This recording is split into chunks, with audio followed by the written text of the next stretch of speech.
Right, welcome back, ladies and gents. Thank you for switching across. This is just something we got to do for the YouTubes. So welcome back, and here we go. We're back live, and the second half, we've done 5 hours. We have 5 hours to go, or 4 hours and 54 minutes and 46 seconds. Ryan Barrington-Smith in the lead for LNI Expendables. JC Krobler for PWSR in second place, 12.8 seconds back. Bernard Barkhuizen in third place. They've just done a pit stop. Kinetic Simworks Racing Prism. Oh, I see a little bit of a spelling mistake in that team name, but never mind. That's the top three at the moment. Christos Basson, he's now in the car for Retro Esports. They are back into fourth place.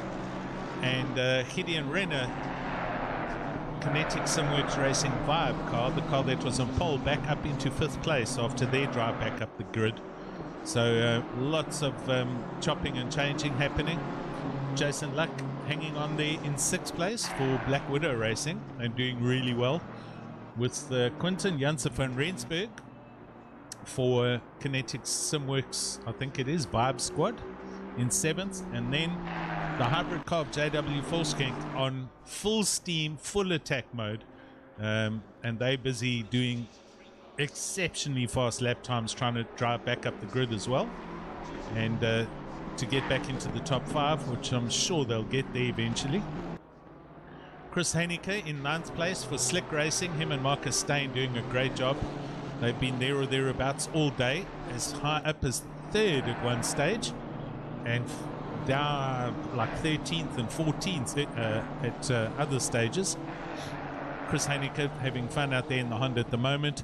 And then we have Uwe Murray in the car. He is the man that is Team Luxury Time Racing, and they are in the top 10 with the first team car, the other car a little bit further back, I think in 15th place. Thanks for joining us all on the YouTubes. We're back. I've got Reginald Mitteleni with me, and I've got Russ Sebold with me, and we will hopefully be talking to... I need to go and find him. He must be around somewhere by now. He has just stepped out of the car and swapped out with Martin Rautenbach. There we go. So he should be around shortly. Most probably sorting himself out of some dinner. Panting a little bit and all the rest, but we'll get the man that is Bertus Hugo in the booth shortly. There's Corne Strauss. How's it? Always good to see familiar names on the YouTube channel. It just makes it a lot more social, makes the event a lot more fun. But glad you guys can all join us, and yeah, we're in for a good race, I tell you. It is starting to build up. Although we're halfway through this, it's by no means nearly at the end. We've only just gone through the halfway mark.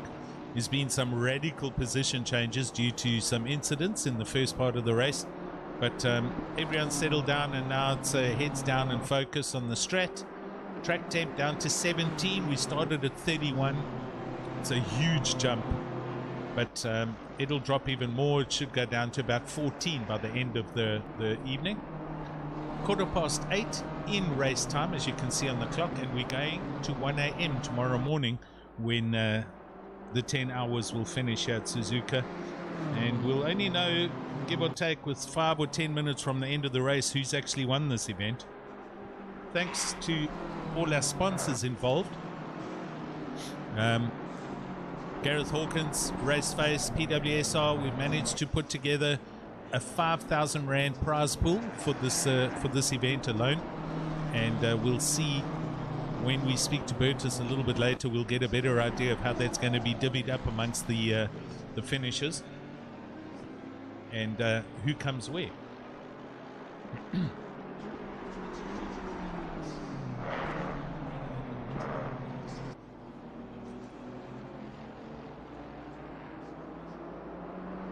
Looking at the gaps at the moment and trying to find the close gaps, with JC Krobler within 14 seconds now of Ryan Berries. It's just looking at their last lap times were almost identical. Yeah, look at that. 2 at 1.5s, both of them. Ever Bernard Barkhuizen doing a 2:00.9, so he's on the charge.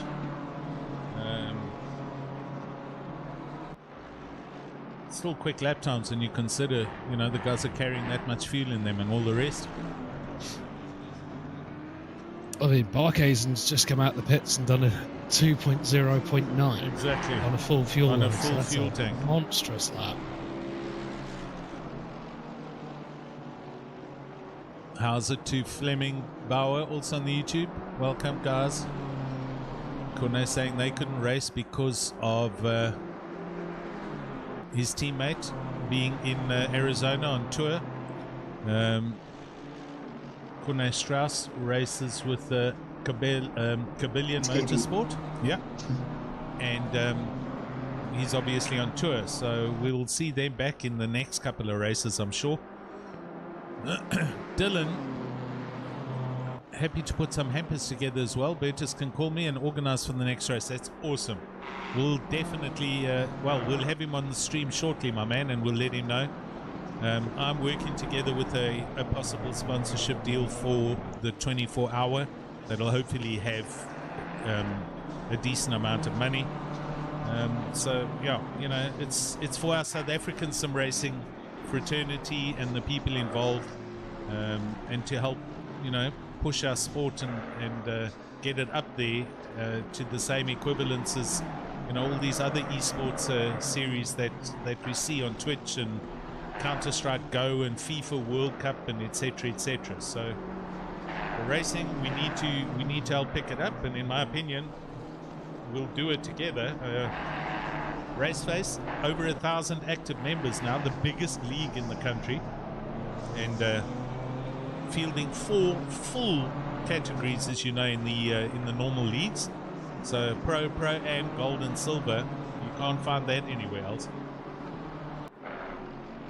So there's a huge pool of resources and lots of racing to be had, and it can only get better and better as we grow and go from strength to strength.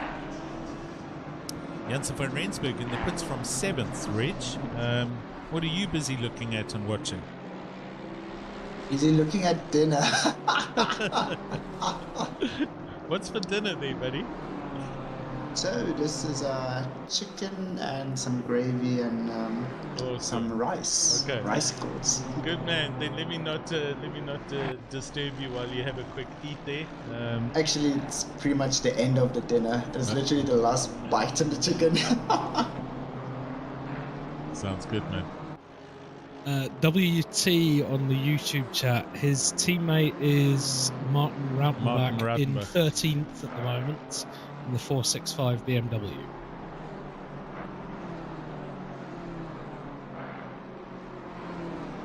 Yeah, Martin now behind the wheel for Kinetic Simworks Racing Force.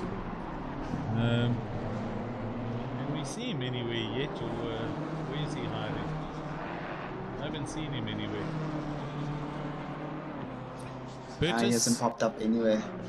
Bertus, if you can hear us, you need to come and pop in here, please. You're wanted in the commentary. Thank you, Bertus. You need one of those PA soundboards. Exactly. Beep. I was about to say the same thing. The one from Checkers. So, what is the distance between P5 and 4? Just over 9.5 seconds, for argument's sake, at the moment. Oh wow. Yeah, 9.6 seconds. And then 4th place to 3rd, 50-something seconds. So 1st, 2nd, and 3rd are at least half a track apart from the rest of the challenging teams. But 4th and 5th, it's only 9 seconds difference between Christos Basson and Gideon Renner, who we're watching now. No, that's one major recovery they've done here. Yeah. I mean, look, all the penalties that were handed out earlier in drive-throughs are all self-induced. You know, PWSR was essentially last after the first lap or second lap.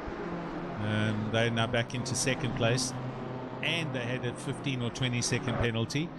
And Gideon Renner as well, they had a little penalty, but they're also back up into 5th place and closing in. So well, it's just more proof as what you were saying about, you know, keeping your nose clean and just keep it lapsing. That's it. Okay, as Fuck says, time to brainstorm. What kind of brainstorm is he on about? No, he's talking about his liveries. When they change the car colours, they do well. So Barrington Smith and the LNR car, this is not their normal colour scheme. They're normally black and white and orange, as you know. And I think the Honda is still running. Wilfred Robson, he has the normal logistical nightmare colour scheme. So, yeah, Sean, maybe just a little update needed somewhere, somehow. But, you know, you got to stick to what your roots are and what your colour schemes are. Like, you know, the PWSR has evolved over 2 years, but that's it, predominantly the same as it was from 2 years ago. It was also yellow and black with white. But I just, you know, I've revamped it and tried to keep it simple. And, yeah. I still like that color scheme. I think this Honda looks fantastic. So, nothing wrong with your colors. Jason Luck here still in 6th place for Black Widow Racing. These guys have also been around for at least 3 or 4 years. They had some of the best liveries at Raceface a year and a half ago, and then all of a sudden they just stopped developing them, and I've never seen them again.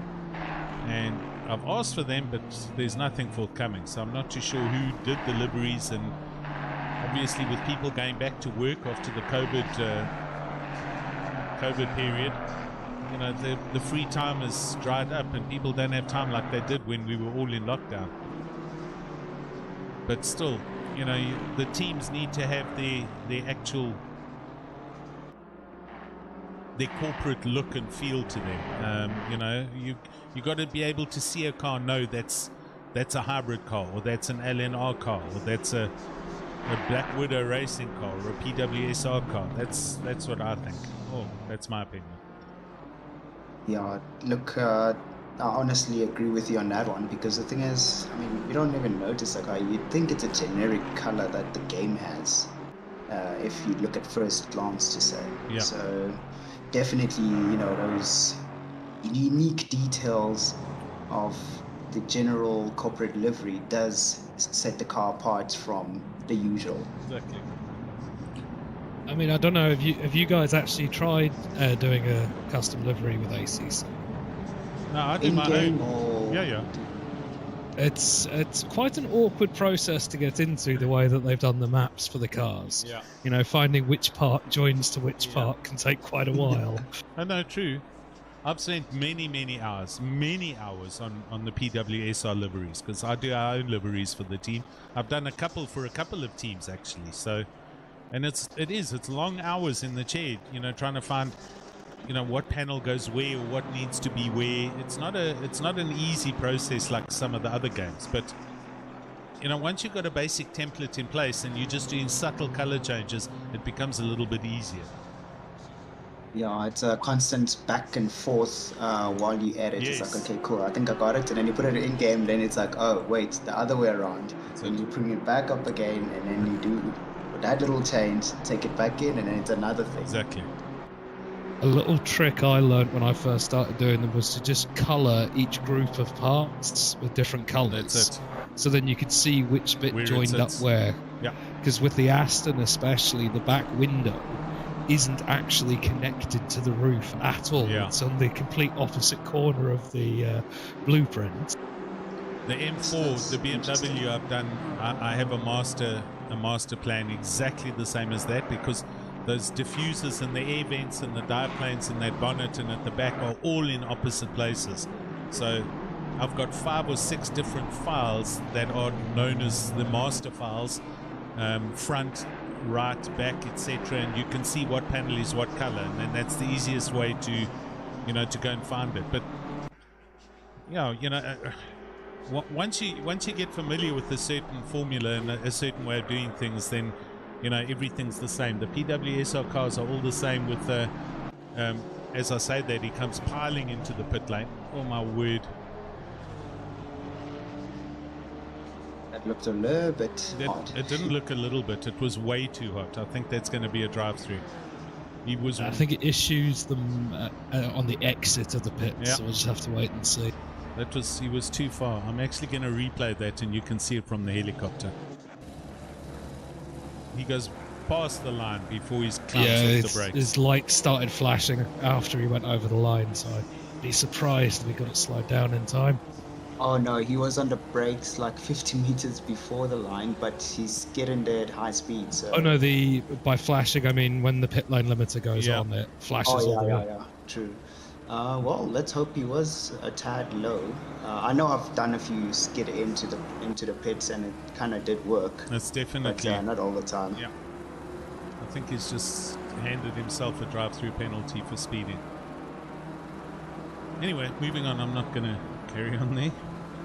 But yeah, so well, the news was like I read an article like 3 months ago, where Kuno said they're now starting to recognize that people are starting to, only now they recognize this, that people love to put in liveries and everything. Yeah. And they're trying to find a much easier, better way that everybody can actually, get their liveries done and put it in there. Like almost like a side sandbox engine to put in a way, where you can actually create your livery or cut and paste whatever you need to put in there. But considering the fact that we're taking elements from outside the game into the game, I feel like it's still going to be hard. But with their engine kind of room, whatever they want to create, it might be able to bring out a bit more customization without having to do much. And then what you do is just export the livery and you just plonk all of your stickers and logos on it. I think that'll be better. They can't do that with this engine. They can't. The existing plan is how the car is built. That wireframe, you can't go and change that now and expect the new game to detect it. So you can't have a side profile of a car and then just drop a livery and it hooks up with all the panels. It would have to be a complete new design of the engine, and that might be the next release of ACC. It won't be this release. Yeah, the only thing I think they could do, because this runs on Unreal 4, is to actually have a model of the car sitting in like a showroom sort of mode, and you do it that way. But even then, there would be all sorts of problems getting the geometry lined up from that going into the blueprint again. Yeah, true. But look, well, they're also considering, instead of just using Unreal Engine 5, they're considering, I think they wanted to create their own, but it was like some other guy talking on YouTube like, but I don't know, so much R&D to create your own thing when you can just use an existing one. Yeah. Anyway. And just to confirm, that was a stop-go penalty for the 100 Honda for speeding entry. Wow. I mean, I remember when ACC launched, they didn't actually want custom liveries because of the licensing deals they had. That's right. They wanted to use the official liveries from the cars. And then I think the blueprints initially were leaked by someone. I don't think it was actually Kunos. Oh, really? Okay. That's spicy. I must say the heli shot from up above looks beautiful of the cars going down towards the high-speed left-hander. Reginald. Hello. What high-speed left-hander? That is the R30, well, the 130R. Jesus. One of the most famous corners in racing. I know. To Blanche also picking up a drive. Don't forget there's the 200R, which is the bumpy, long right-hander.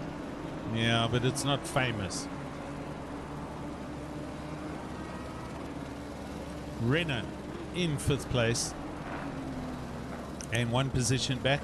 No, Sherrod now in the car, obviously having to, and there's another drive-through now for Kleinhans as well. So as I said, we'll see a good couple of them. So that drive-through, unfortunately, penalising them 2 positions. But yeah, it looked, we all saw it was way too hot, and but there we go. Question. Oh yes. Keep going. 4.5 hours left. What's your question there, sir? Why is the last chicane called Cassia Triangle? Yeah, it's a good question. I don't know. I Did think they have like a Cassia sticker at some point? It's I think there's like in the olden days. I think Casio, realistically, I think Casio head office is very close to that whole section of the track. It's something like that. Yeah, I mean, that corner never used to be there. It was just a normal corner. And then at some point in the 80s, I think it was, they actually put that in. Yeah, they put it in to slow down, essentially. I mean, think of going almost flat out from Spoon all the way down to T1. It's mad. That would be... I mean, it's the same as the chicanes they put in at Le Mans as well, Yeah. just to slow the cars down a bit. The Mulsanne Straight, you know, it was flat sticks for 3-point-something kilometers, so... And then Mark Webber and his teammate both went airborne and ended up in a field. Yes, do you remember that? I saw that do. live. Oh, that was Wow. epic. Big. Anyway, we are at 4.5 hours left. It's all to play for here. I tell you, it's nothing is... we can't take anything for granted right now. We can attempt to have a look at this by doing this with the track map. So we're going to see where the cars' positions are relative to each other. We have Berries. There he is there. He's heading towards Degana 1. We've got Barkhuizen, who is going onto the start-finish line. Basson going to the hairpin. Gideon Renner also going to the hairpin. And then Cody Sherritt coming through the end of Snake section. So there's a big gap in between the top 5 cars, literally, as far as track position goes. We'll have to see how that kind of evens itself out closer to the time. But the closest position between Renner and Basson at the moment, it's 3rd and 4th place. They're only 4 seconds apart here, and that's your top. That's for your top 3. I think the closest we've got at the moment is Wolfskenk is right behind Luck. Oh yeah, sorry. For 6th and 7th. So JW's caught right up to Jason. Just trying to get that BM out the way and taking a very risky run around the outside there as they head down to Degana. He is very risky coming out of Dunlop like that, because you just get dragged up off camber. Exactly. And it just pulls you towards the grass on the outside. Oh, and Jason running out of brakes there, getting on the grass and slides through the hairpin. Again, another risky move for JW, but he was putting a lot of pressure on them, and he is driving the wheels of the car to close in on those ahead of him. So let's see what that gap is between him and the youngster Cody Sherridge is in the car now. Cody also capable of putting in super quick lap times, and we'll wait for them to come over the line to see what they're doing and what the gap is.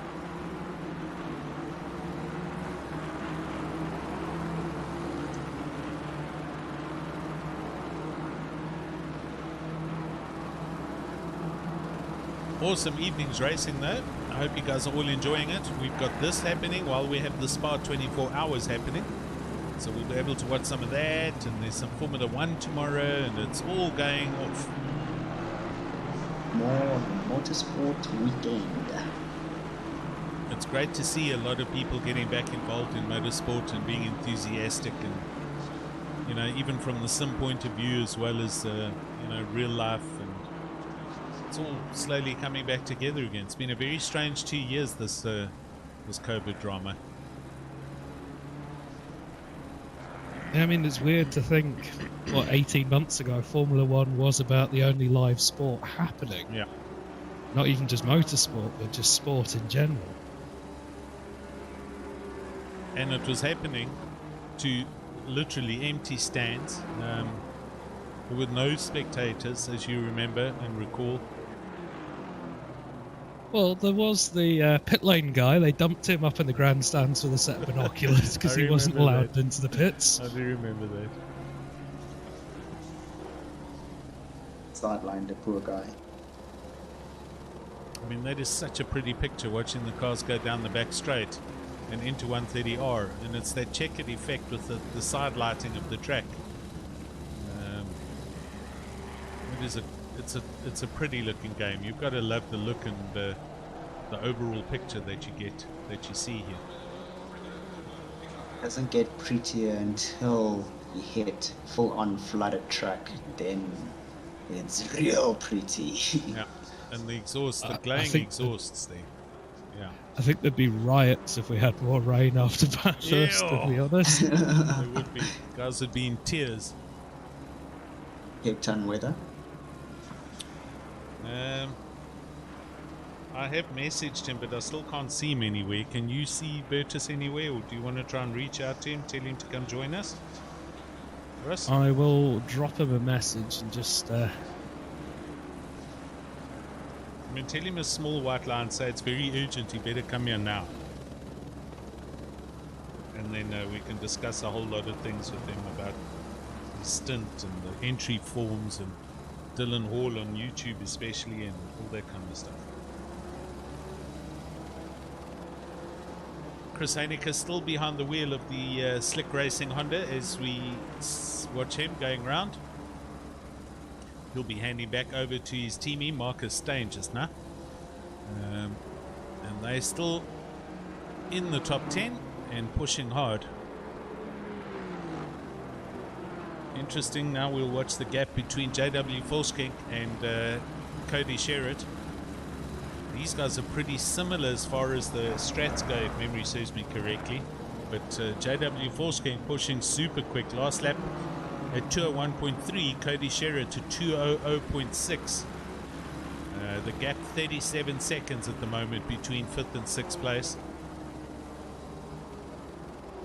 Yo, that came in quite strong under braking, Yeah, I did. Yo, so rapid. And he moves over for the second place car. That's Barkhuizen going past and putting on another lap. I'm glad he moved over because he was about to get warned for ignoring blue flags. He had 2 corners left. Yeah, Sean Bucky is so correct. That race at Bathurst, Mount Panorama in the rain, that was just ridiculous. The spray coming off the cars and all of that, she was.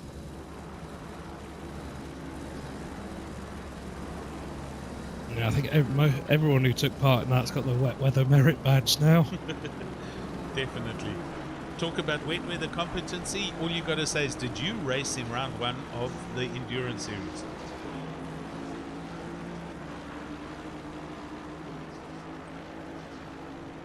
Okay. Did it at some point get to flooded conditions? No, it just hung around on the cusp. It just stayed wet the entire time. I mean, the racing line, there was a little bit of a racing line, but not enough that you could contemplate using dries. It was just, it wasn't mirror wet. There was a little groove, but otherwise it was that wet all the time. And the spray off the cars and the headlights, you couldn't see. Wow, seriously, Rich, it was heavy, bro. So yeah, that doesn't sound like a lot of fun. They should have just said it's a wet race, then everybody would have prepared themselves mentally to say. 100%. The joys of the way that the randomized weather works, unfortunately. Yeah, it's setting up ACC servers. It can be quite tricky when you use those randomized, especially when you've used randomized. I think it's 1 to 4, if I'm not mistaken. I believe it's something like that, yeah. Yeah, so if you've used like 2 and above that, just know that it gets to a point where it's almost realistic conditions according to whatever temperatures you've set and your cloud cover. Oh, we've got Jason Luck pitting from 7th, has come in and swapped out for Jans van Rensburg, coming out in 8th place. Oh, 9th, sorry.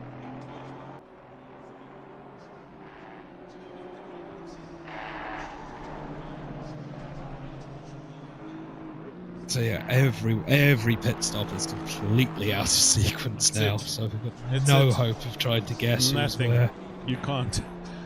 But I enjoy it even more so because you just literally got to feel your way through. You know, otherwise you got to look at the clock and you got to make a note of which you know, the top 5 teams when they're pitting, and then, you know, try and work it out from there. But it's part of the challenge of both the commentary and watching the race live. You can't make a prediction until literally 10 minutes or even 5 minutes from the end of the race. So it's always good stuff, the long distance endurances, because the very final result is the absolute result, barring any kind of lodged reports or anything like that.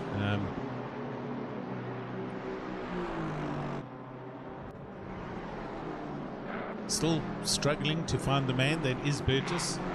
So Burgess, if you can hear us, please can you come to the commentary booth? Burgess, thank you. Burgess, if you can hear us, please come to the principal's office right now, immediately. I remember back in the days when in primary school would call you like that. Oh, just goes from bad to worse. So that'll be a drive-through for Cody Sherritt for track limits. That's rough. That is so rough. Oh dear. Okay, it is what it is. Look, this might also... Oh wait, Cody Sherritt was behind G Renner. Okay. Because the thing is, G Renner is most really trying to push as much as they can, less pit stops, to try and make up the time lost between them and the 4 drivers up in front of them. Because before I left, they were almost a full lap behind. So they caught up a lot, but they were almost a full lap behind.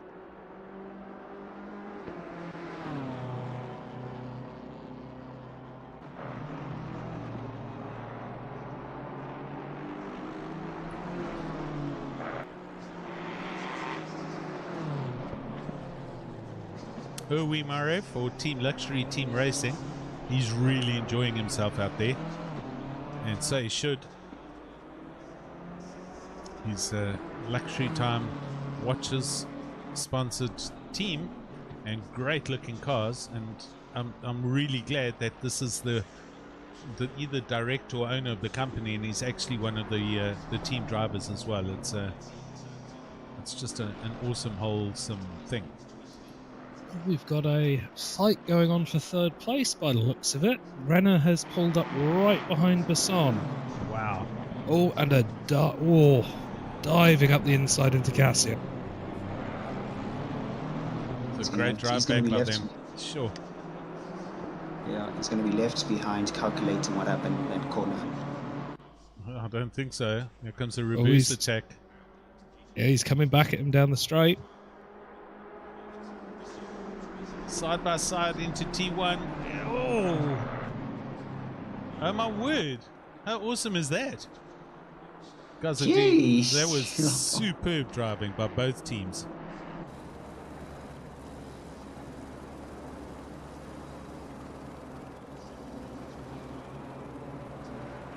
Gideon Renner for Kinetic Submerged Racing Vibe. And into the top results. 3rd place with 4.5 hours still to go. There was some very, very decent racing and respectful driving by both drivers right there. Cody Sherritt unfortunately will have to surrender 5th to JW Volskink and the hybrid guys with the drive-through, but I suppose a good part of this is it's taken them 5 hours to get 3 off tracks to get the penalty. So that's one way to look at it. Once you've done a drive-through, it's all back to 0, and hopefully you don't get any more again between now and the end of the race. But I think at the pace that they will probably push, we'll have to see how that pans out as they go along. I mean, he's lapping about half a second faster than anyone else on track at the moment. He's, tell you what, it was actually a very heartwarming feeling on Thursday in the league race. He was racing, and his bigger brother Jordan was on the YouTube channel saying how proud he was of his younger brother, and how much he's accomplished and how much quicker he is at his age. You guys need to understand, this kid is only 17. I think he's either just turned 18 or about to. So, and he's got so much potential, and he peels off. Needs to slow down and not do a mistake here. There it is. So I'm sure a lot of the pro guys really didn't want to see another Sherritt surname in the lineup. Agreed. Initially when I saw it, I'm like, this is unreal. And I asked Bertus, I'm like, which Sherritt is this one? Yeah. And he's like, oh, that's the younger brother. I'm like, oh no. He's a hell of a nice youngster, and he's got pace, as you can see, and he's determined. So there we go. Right, pit stop is cleared, drive-through penalties cleared at least. Heineke brings the slick car in from 9th, so they're performing their pit stops. Right, he managed to keep position as well. He didn't lose out to Volkswagen. No, he didn't. I'm looking now. Here's Volkswagen coming through T1, so that gap is closed. It's 21 seconds according to the timing system. So it's still a race on our hands, but from here going forward, Basson and Renner, they still at each other. Let's go and have a look at that. They're half a second apart, these two. So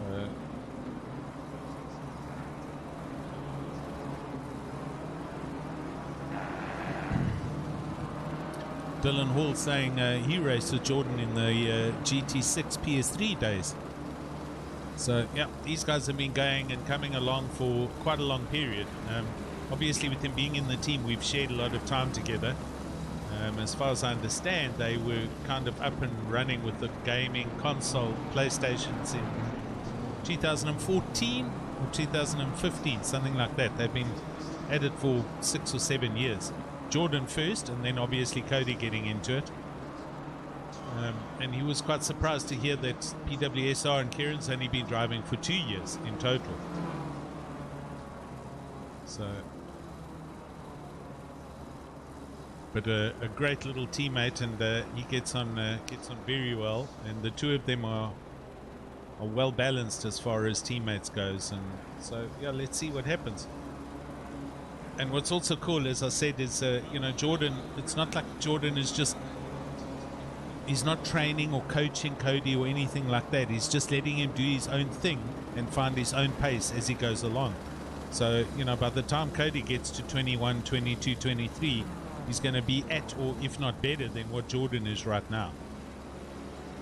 Super, super, super talented family. Yeah, 100%. But that's if Jordan is not gonna just chill out and not do something about it. That's the other thing. I mean, he's quite competitive. No, he's quicker, man. He's literally, Jordan's on another planet. The man from Mars. Yeah.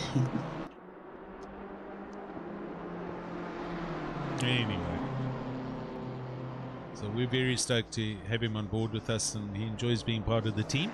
And yeah, we'll try and carry on with that. Plans obviously to look at like SRO type world events and things like that, but then it gets super expensive. So you got to look at a team entry of like 10 or 15,000 rand just to get the team into the SRO kind of events. But we'll see. Yes, the exchange rate doesn't do us a huge amount of favours, does it? Not at all. Not at all. Okay, back up to the front end. Ryan Barrington Smith, Berries, as he's commonly known at LNR, and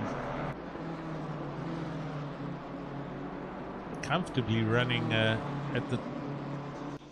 the front of the grid. Bernard Barkhuizen back in the car, and he is only just getting to spoon. That puts him at least 40 seconds away. 40 to 50 seconds gap between first and second place. Gideon Renner in third place. He's another 30 to 40 seconds back because he's only coming through the snake section. So first, second and third, at least about an hour and a half ago, if you guys remember, was only like 20 seconds apart. They're now almost a lap apart. But we have these staggered pit stop strategies, and that's what's causing this to happen. So Barrington Smith is actually just behind Basson in fourth, so they're going to have to get out of his way fairly shortly.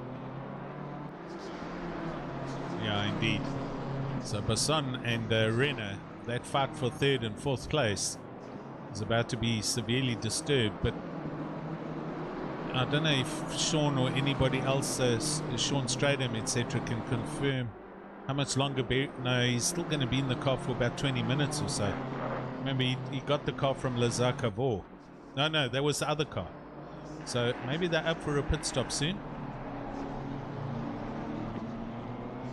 I think he took over from Schooler, if I'm not mistaken. Yeah. John Carlos Schooler. Oh, yes, that's it.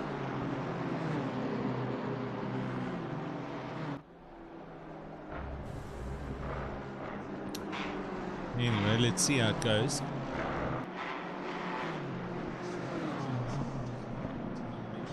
Marcus Stein, indeed, back in the car in 10th place. Martin Rautenbach going round in 11th.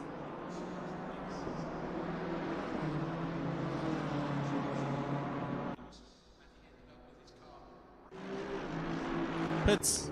Jeez, as I was saying it, he comes into the pits.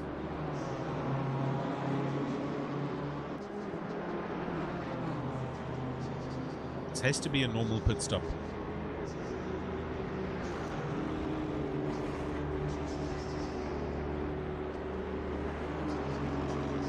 But I think with the gap that they've got, yeah, we're going to see now. So where's Bernard Barkhuizen? Here he comes up the back straight.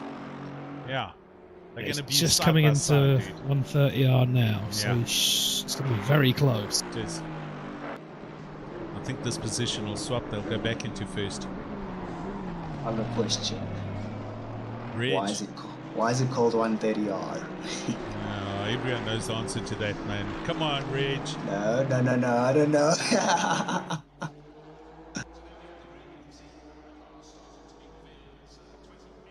Very still static. He is. So, Bernard Barkhuizen. Okay, he's off the Jackson rolling.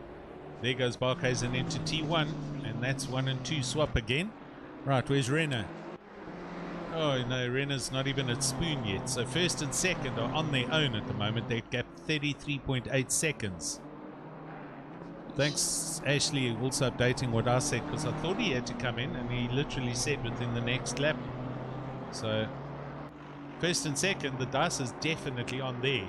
But now behind them, I don't know anymore. Basson and Renner, 1.7 seconds apart, and then Sherritt, 40 seconds off the back of Basson, with Volskenk 15 seconds off the back of Sherritt. That's your top 6. Which is, if my maths is correct, approximately 1.5 minutes between first to 6th place, give or take. Reginald, just to answer your question, it's called 130R because that's the radius of the corner. That's real special. Did you know that, Reg? No. Oh, seriously? That's why I ask. Oh, yeah. No ways, bro. Okay. Yeah. Motorsport history on my side is not so bright. Okay. I think doesn't it come from back in the 70s or 80s when it used to be quite bumpy and you literally just held on for dear life around it? I don't know. It could be, yeah. I don't know, I mean, but considering this track is so old. Yeah. Its radius is 130 degrees in a circle, so that was its origin. That's its naming convention. 130 radius. There you can see the headlights going over the top of the bridge. When you see them go right through the tar. There. Okay, pitting for Volskenk. So that shows where they are in comparison to PWSR. So in other words, 200R is the radius of 200. So it's sharper, in other words. 200R. Bernard Barkhuizen on 169 laps with Sean Stradham 169 and in the car at the moment. Gideon Renner, Christos Basson and Cody Sherritt and Volskenk on 168. And then Bernard Renner 167. Bertus Janssen van Rensburg Erwin Murray and Marcus Stein all on 167. Martin Rautenbach, Hansi Meyerberg, Justin Lotus, Grant Lecure on 166. Jude Neville, Werner Schumann on 164. Johan de Blanche 163. Wilfred Robson 162. Steve Koenig 160. That's the lap separation. 160 to 169 laps.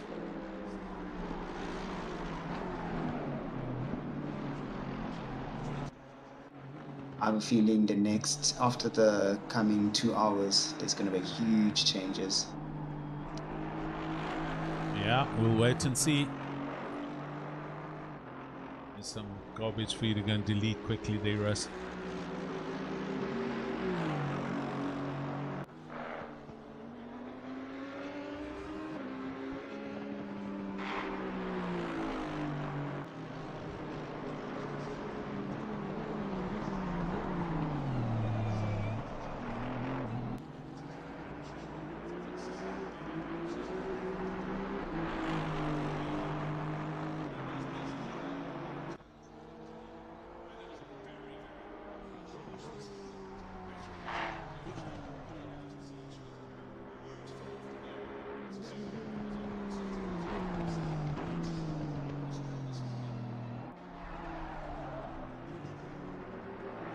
Clearly the Aston Martin doing very well, but then again these guys have managed to not get caught up in others' dramas. Currently Aston Martin with 3 BMWs and then a Honda and then a Mercedes. So good mix and match, but the easier to drive BMW showing their power. Chris, my man, will obviously be very pro that because he's a BMW fan.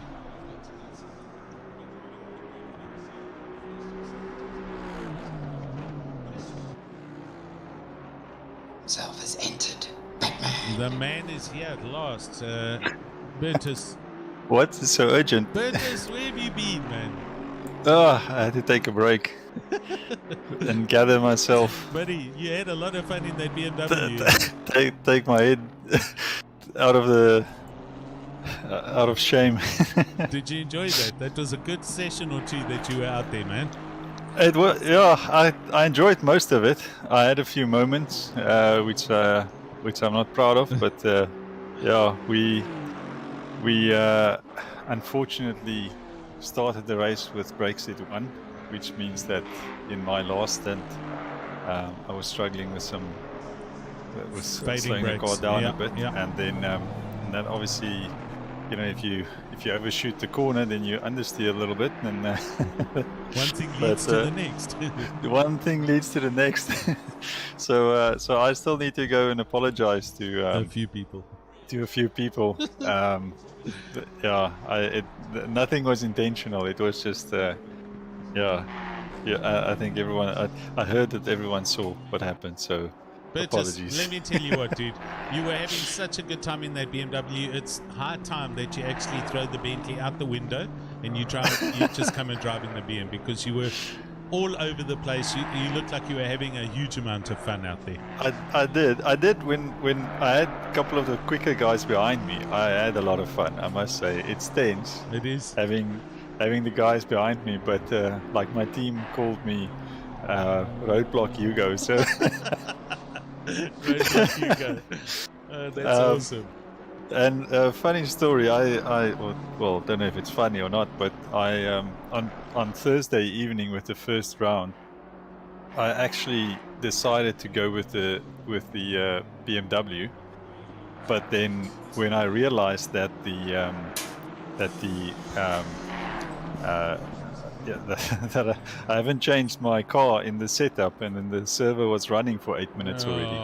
So I was like, okay, I can either not do the race, and then I can join with any other car in the next round, or I can just do the race in the Bentley and then stick to it for this season. No. That's option B. Option C is you've done the first round in the Bentley. Now throw it out the door and get in the BMW. Yeah, but I can't change it now for the rest of the season. So No, you can. You're just going to lose one race. That's all. That's no. I scored points and everything. So no, it's the rules are the rules. So I made them myself. Can't change cars, but yeah, no. I'm seriously considering switching to the BMW going forward. So Awesome. yeah, it was fun. Yeah. I mean, you look very comfortable in it. I was comfortable until I started struggling with the brakes yeah. and with there was quite a bit of understeer in my second stint. I think it was due to the brakes, perhaps. Maybe I just should have braked a bit earlier, and I don't know. I just didn't have the best stint, but it was nice keeping some of the quicker guys behind Exactly. Lekker. Yeah. So listen, have you had any thought on what's happening with the results as far as the winnings go, firstly, for the prize money? And then secondly, our site visitor on YouTube, Dylan Hall, has said you need to get in touch with him about possible hampers and stuff for future coming endurance series, because I've been telling him about, what the plans are for the Spa 24 hour, and if we can get some sponsors involved for that race being a big final event, and so on and so forth. So that's where we're at, and that's why I was trying to get you here. Okay, well, firstly, I think we need to, I mean, it's 5K. I think we can maybe give it to the top 5, even if it's, not the top 10 is going to be, then it's going to be spread too thin. I think maybe the top 5. I don't know what you think. No, I don't mind. I'm going to leave the final decision up to you as the league owner. No. Okay. Yeah, that's all good. So, I mean, if you want to go and see what what Gareth's input is, if he's got anything, I'm fine. Whatever you want to do, it's all good. But going forward, obviously, there's a whole lot that we can still plan and plot for rounds 3 and rounds 4 and rounds 5. Yeah, no, definitely. And see where we go from there, Yeah, no, for sure. Well, firstly, thank you, Alan, for your contribution. Welcome. And thanks again to Gareth and to everyone else contributing. I think let me just have I made a coffee, a big one, a strong one, because I must say, after 2.5 hours stint, I'm a bit sore. So let me just have my coffee and clear my mind, and then I'll think about the distribution, and then but I'll obviously come onto the stream a bit later, and then we can just go through it and let everyone know what they're playing for. One last thing I must tell you is this other commentator that I have to deal with here, Reginald. Reggie. He's actually seriously contemplating and now fundraising to drive the Spa 24 hours single-handedly. Okay. Well, let's do a crowd fund. Is that what you had in mind? Oh my word! I didn't have the whole entire crowd fund in mind. The chat decided that they're going to start funding it, and it went from 1,000 and then it doubled to 2,000. Sure. Okay. Well, I mean, if we, let's do it. Let's try it. We'll start a 24-hour fund and see what we can do and make it the. I mean, we already had a 24-hour, which was, I think, still one of the biggest events we've had so far. But let's make this one even bigger. But I mean, let's not lose focus of the goalposts here to drive a plan, or get a number of sponsors involved to pick up. We need some big names. Because if we can equivalent or make something as big as was the previous big incredible race or something like that, then it'll be awesome for all the existing teams and whoever else that wants to come and get involved. Yeah, no, for sure. And I think for the 24-hour, we again want to, if we can get a good enough prize pool together, we want to give as many teams as we can. Exactly. So at least the top 10, and maybe even some spot prizes or something like that. Sponsored this and that for various people throughout the 24 hours.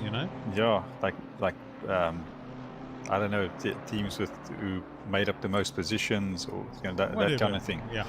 yeah, but we can obviously Good. chat about it closer to the time. Lekker, well, go and enjoy your coffee. Thanks for popping in. At least you're aware of what's going on. Yeah, I'm back in it now. So yeah, I just had to take a little bit of a break after that stint and had something to eat, and now I'm on my coffee and now yeah, looking forward to the rest of the race. Yeah, it seems like there's some close battles up and down the grid. Indeed. So and especially with some of there's quite a number of different strategies from what I can see. So well, you can't. it will be, yeah.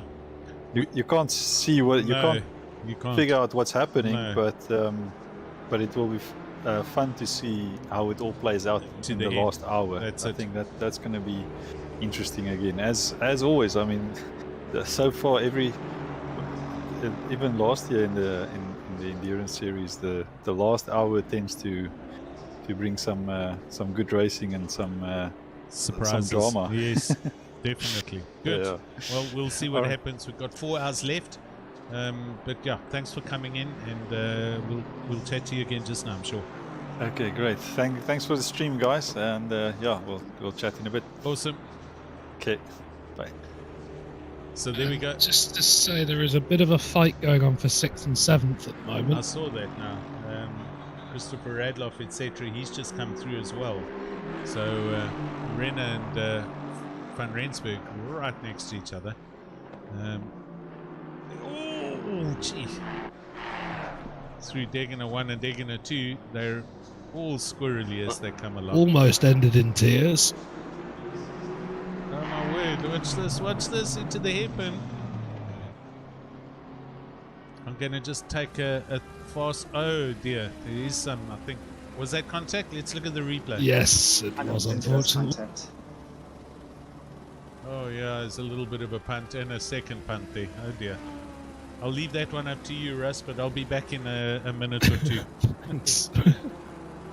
Yeah, that is not good at all.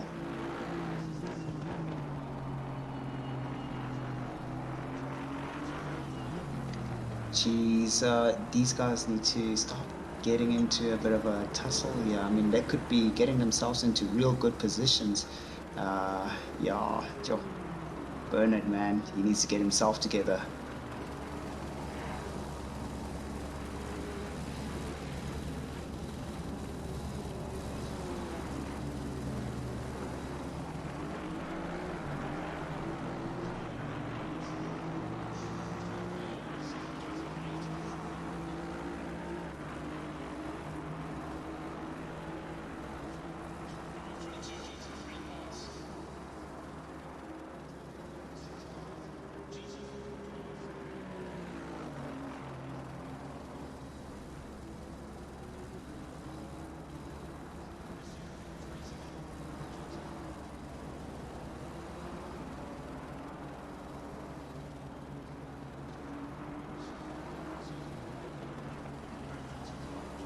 Oh, it's one of those collisions where you just want to bang their heads together. Look, I don't know, I don't know what happened there.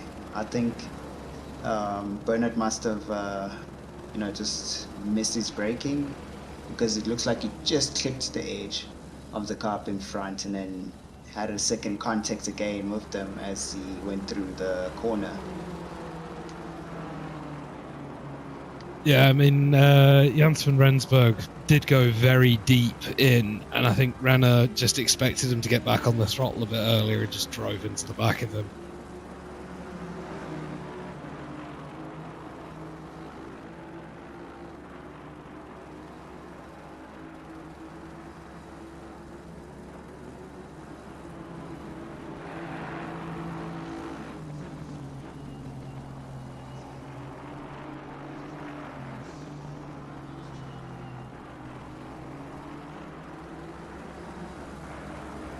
Yeah, that's a complicated one.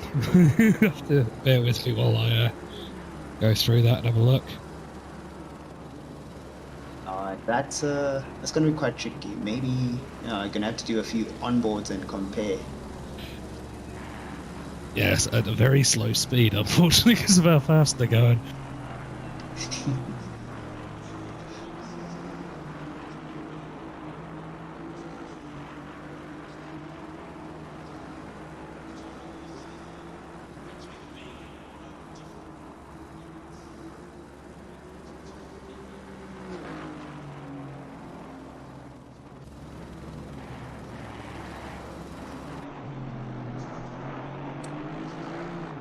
Okay, chaps, sorry. Just wanted to get a sandwich quickly.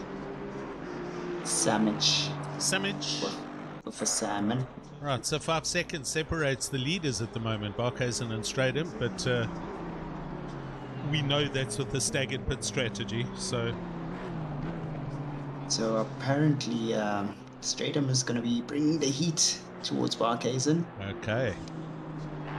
According to the chat, so let's wait and see. Look, it is 5 seconds. It could happen within the next 2-3 laps or 4. Yeah. You see Ryan Barrington Smith there saying exactly what I've been saying about the different strategies. Last half an hour, if you're lucky, you'll know who's where.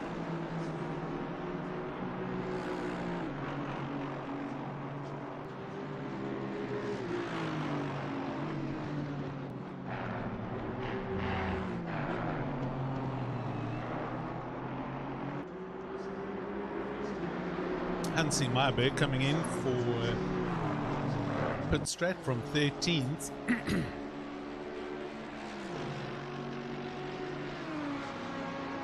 They kind of having a race. In fact, just lost position now with Grant Leclerc, who's just gone past.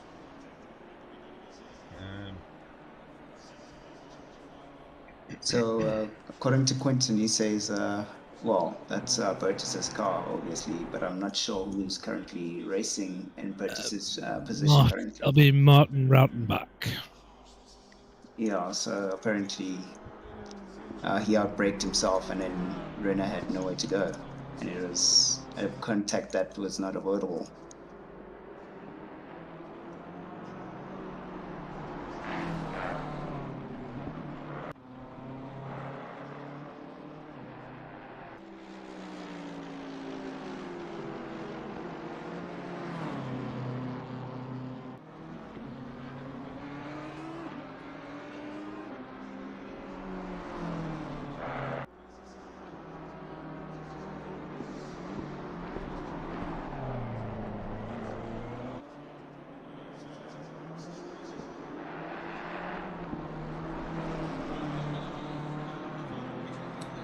Unfortunately, our PWSR team just had a disconnect.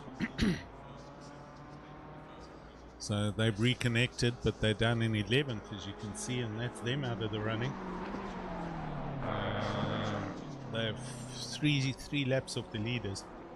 So Kieran back in the car and out and running, but you know, all the teams need to be aware that this can happen, or they could have net drops or whatever it is. It's just really unfortunate. That is rough.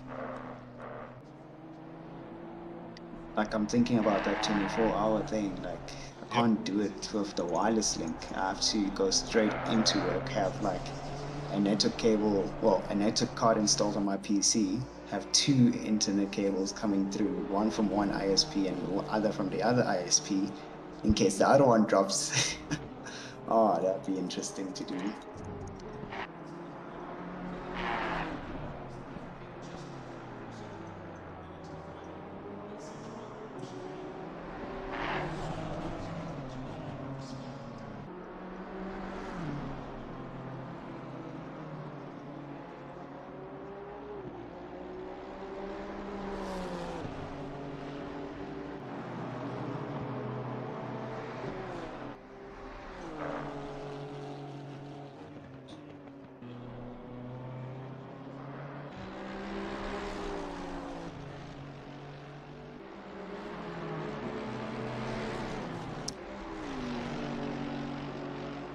Well, with that problem for PWSR, we can confirm they'll be out of the running. So I would have to say our winner is going to be one of the top 3 teams at the moment, Barkhuizen, Stratum or Renner, because from Hall backwards we're a lap down, so it's going to be very difficult for those teams to try and make up that gap.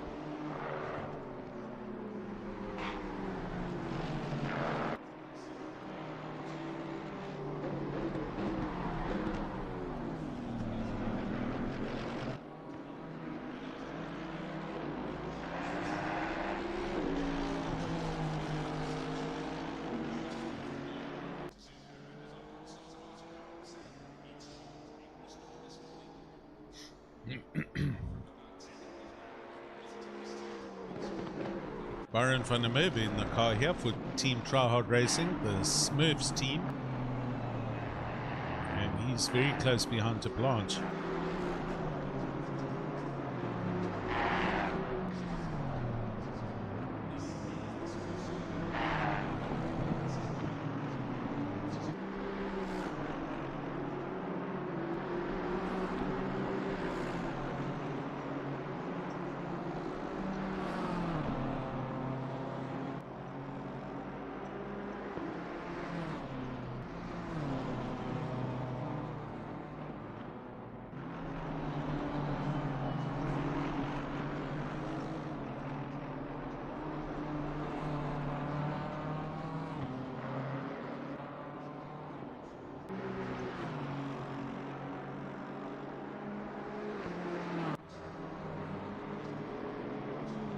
Right, so 3.1 seconds between Barkhuizen and Stratham.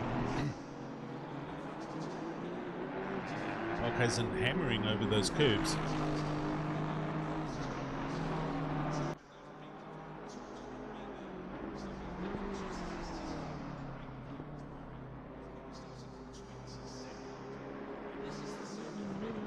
So there'll be no further action on the incident between Renner and Jans van Rensburg. Down as a racing incident, the driver that got taken out outbraked himself, and in the replay you can see he has about not even half a second to react. All good.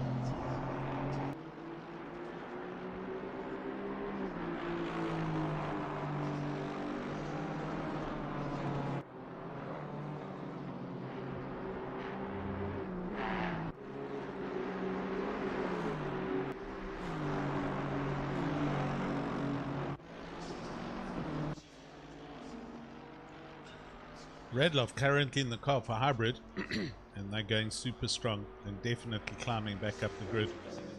Now into 5th place.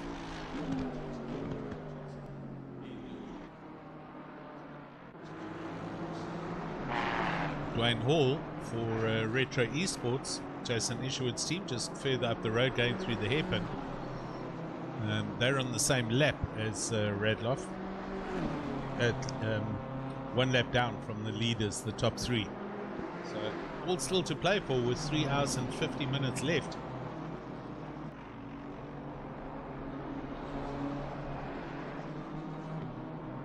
Reggie, wake up. I am awake. Currently everything is apart. Just checking. The thought of the 24-hour solo starting to sink in. Not even, eh? Look, there'll be a whole lot of prep if I actually do that. I'm sure. Gee.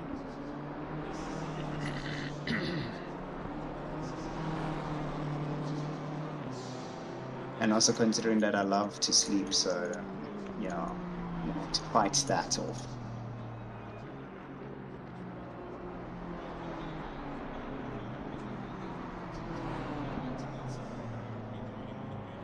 What I'm actually been, looking at is, how the fastest lap keeps changing all the time. It's not one person who has it all the time. It's like keeps moving about, which is always great because then you know that the whole entire field is actually pushing, and not only one team has a fast driver.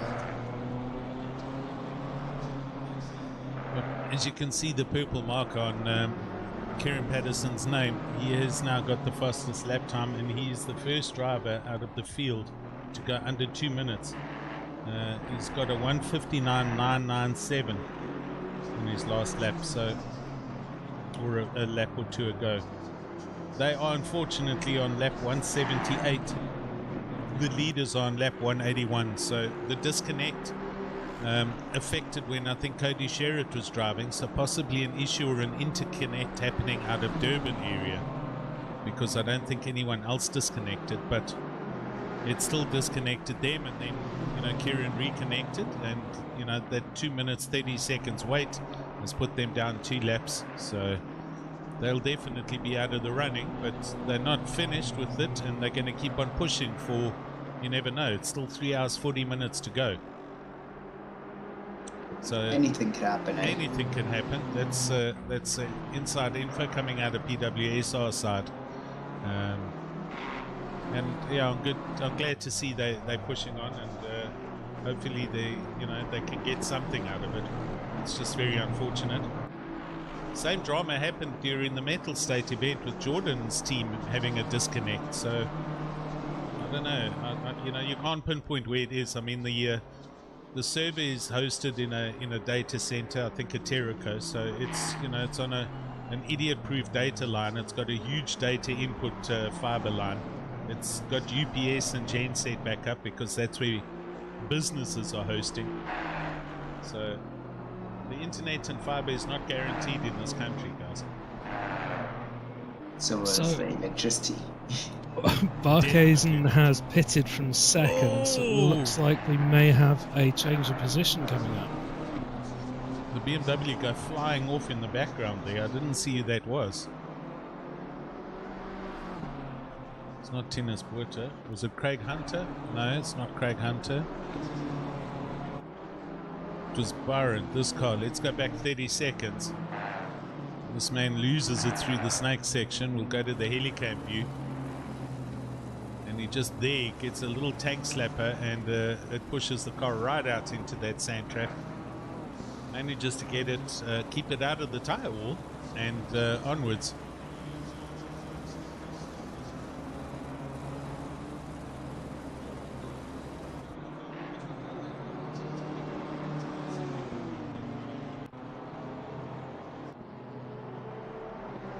Yeah, there we go. Actually confirming there's a 10 gig data line being used on the server, so it's as big and robust as you can get. Jeez, I need some of that line. Give me that line. I mean, that's even bigger than what my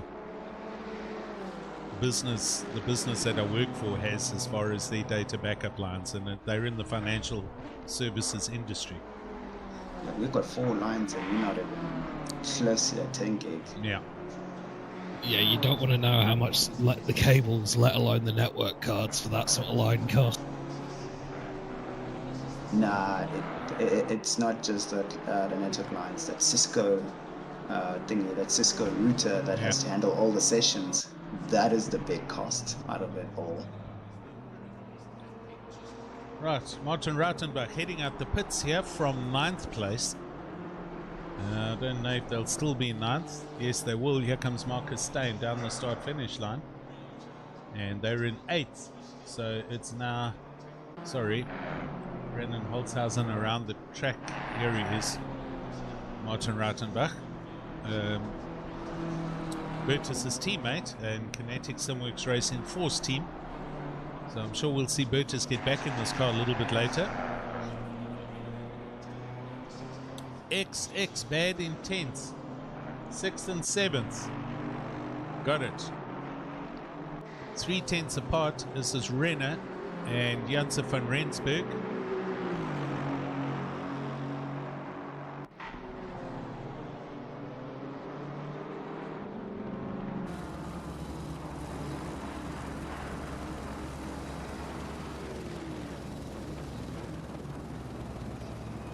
It stopped quite quickly, on the last chicane.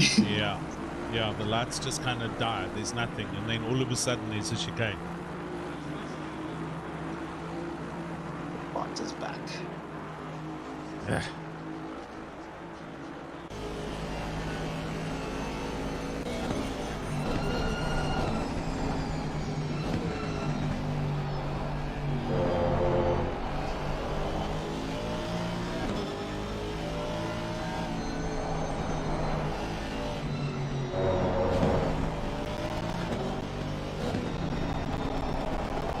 Astons are going at each other here.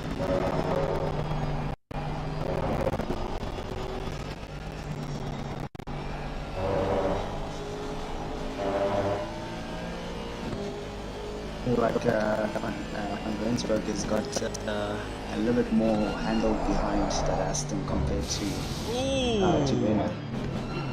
digging it too, and that was that. Renner running very deep. They're side by side. Let's just go and watch that happen again. It's a little bit of left and right and bumping, but lots of lights flashing and going on. And yeah, he's really angry. Yeah, Janssen van Rensburg's seriously all over his headlights and flashing. I'm sorry, I mean Renner, until our computer catches up. Yeah, he really squeezed him off the track there. Almost committed murder, almost.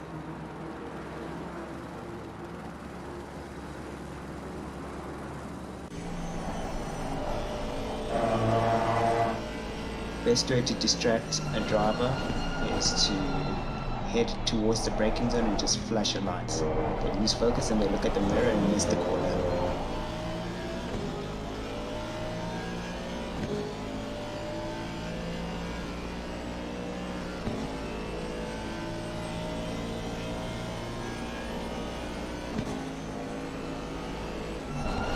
Well, this isn't over, so we'll just keep our eyes peeled on this for a couple of laps. They're having a serious dice here, and there's traffic just up ahead.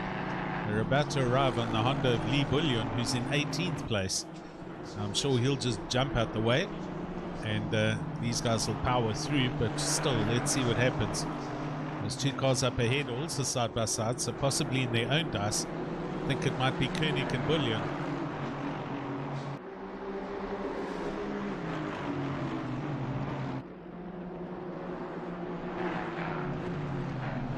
Quite tricky getting out of that exit to allow the driver through. Steve Koenig putting his flickers on and letting the Aston Martin know of Burtis, of Renner which side to go, and then getting right out of the way in the hairpin. So some good driving there.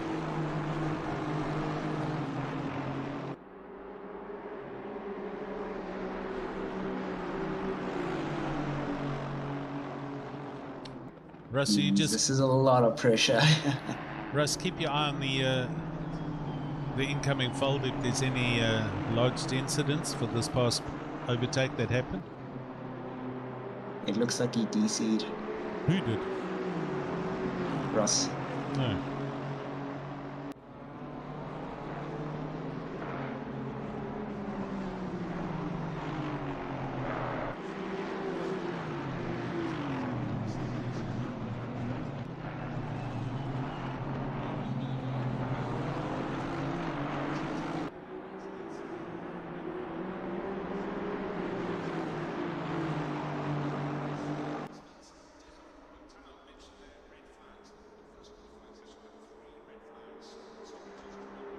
Three and a half hours left.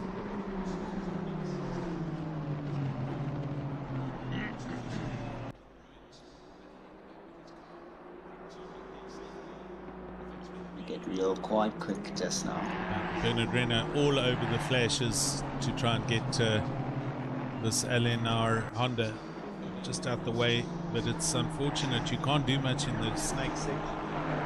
It's a very tricky part to get by. The Honda is trying not to let him by losing a position also at the same time. So it is quite tricky for the young guy. Yeah, this race will close up again. I mean, Van Rensburg's got a gap, and oh dear, and that Honda loses a bit of control there. Just missed the Aston Martin under the overpass. But Renner and Van Rensburg will definitely close up again just now. So we'll see what happens as we carry on.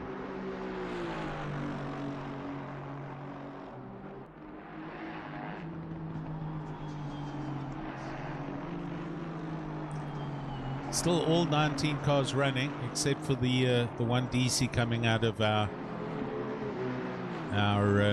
PWSR driver, Cody, in Durban. It's just really weird what's going on and what happened, but It hasn't affected anybody else.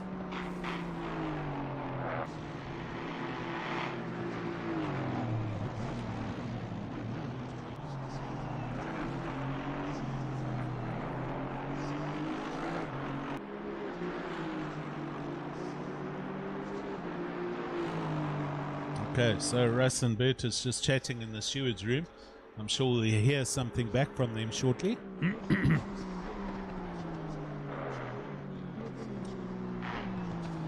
9:30 race time. 3.5 hours left of this race, so still a lot of racing to be had. And anybody who's plotting and planning to try and catch up or close in or make moves, this can still happen. Sean Stradham for LNR Expendables out in the lead in their big BMW, 187 laps. Lazar Kavor, here he is, and he's only on 186 laps. So the LNR team has almost lapped the entire field at this point. Brandon Kruger in third place, coming through the snake section, kind of in the middle of the at least at the end of the first sector. Gap at least 40 seconds to Lazar Kavor. Then Dwayne Hall in fourth place for Retro Esports, not that far back. Chasing. Len, there isn't really, I mean, there's two sides of the coin. Some people are super anti the light flashing, other people aren't, but it's part of the game. It's a facility that you've got. It's another part of the tools to try and distract the driver up ahead. I think when it's used with like super fast cars that are approaching, say, back markers, and they immediately start flashing, versus giving the back markers actual time to get out the racing line and move over for them, then you know, it can be classified as abuse, or the driver could maybe lodge a complaint about it. But in that instance, yeah, you know, it's not. There was a bit of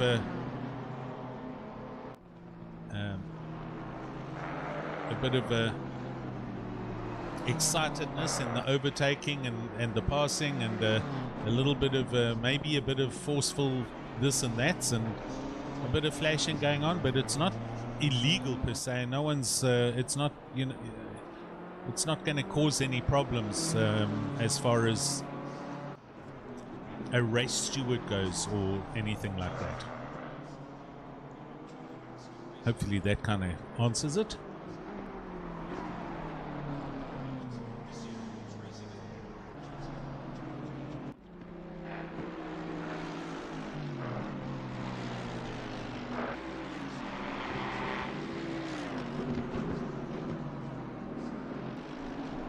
I can't really believe it. It's actually 3 hours to go. Eh?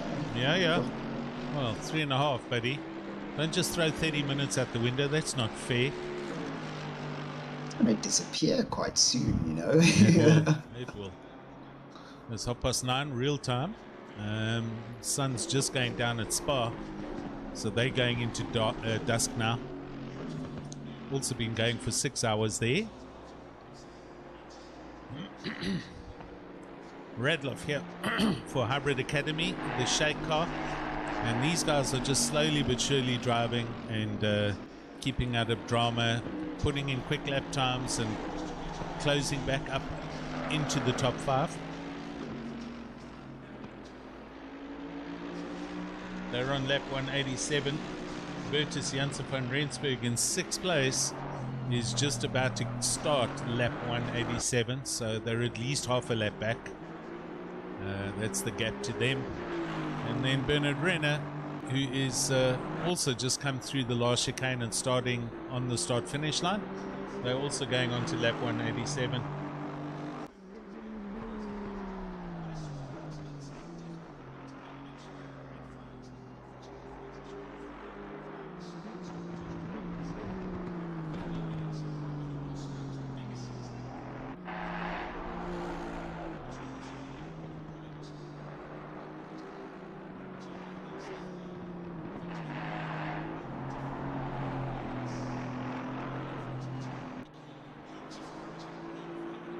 robot coming back again.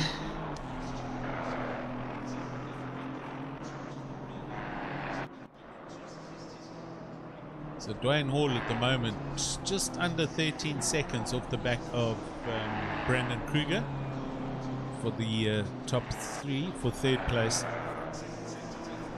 And again, also with a very opposite pit strategy at the moment. Halfway through this hour, so we'll wait to see. I'm sure there was one or two teams that had pitted the previous hour at half an hour, so we'll see who comes in anytime soon.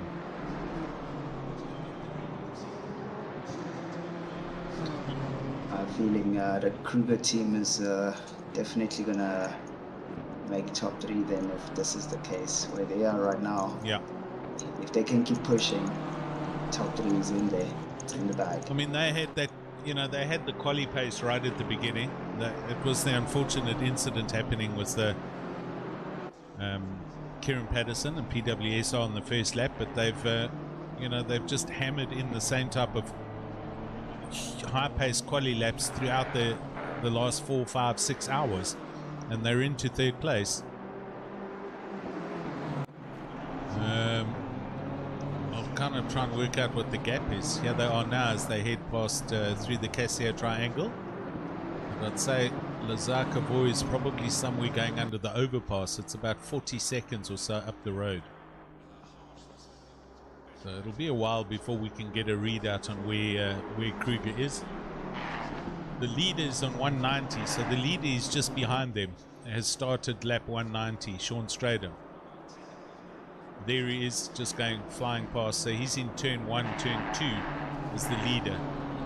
And Lazarkavo's will go to him now, and he's somewhere down here at Spoon. In fact, he is down at Spoon. So that's 2nd, and then Brandon Kruger. So complete opposite sides of the track right now. Yeah, pit is going to make a difference now. Oh yes, Strats will definitely still make a big change. Bernard Renner in the pits. So this is going to separate the gap between them and Janssen van Rensburg again, but that'll close up again. Justin Lotus also coming into the pits with the 2nd hybrid car. And they've also been pushing super hard to put in the quick laps.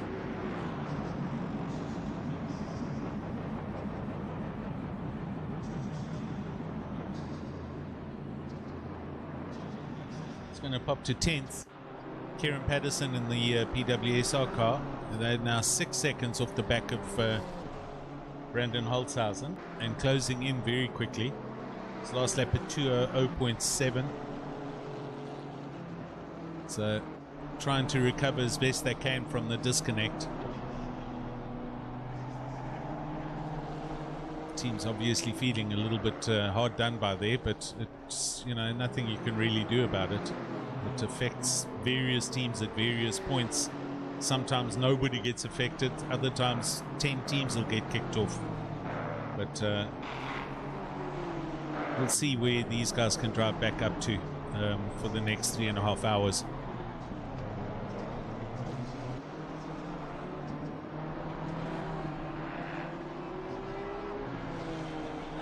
Lee Bullion in the car for LNR Sleepers, and Lee also has a son who races, Niall Bullion, the 2 Scotsmen, and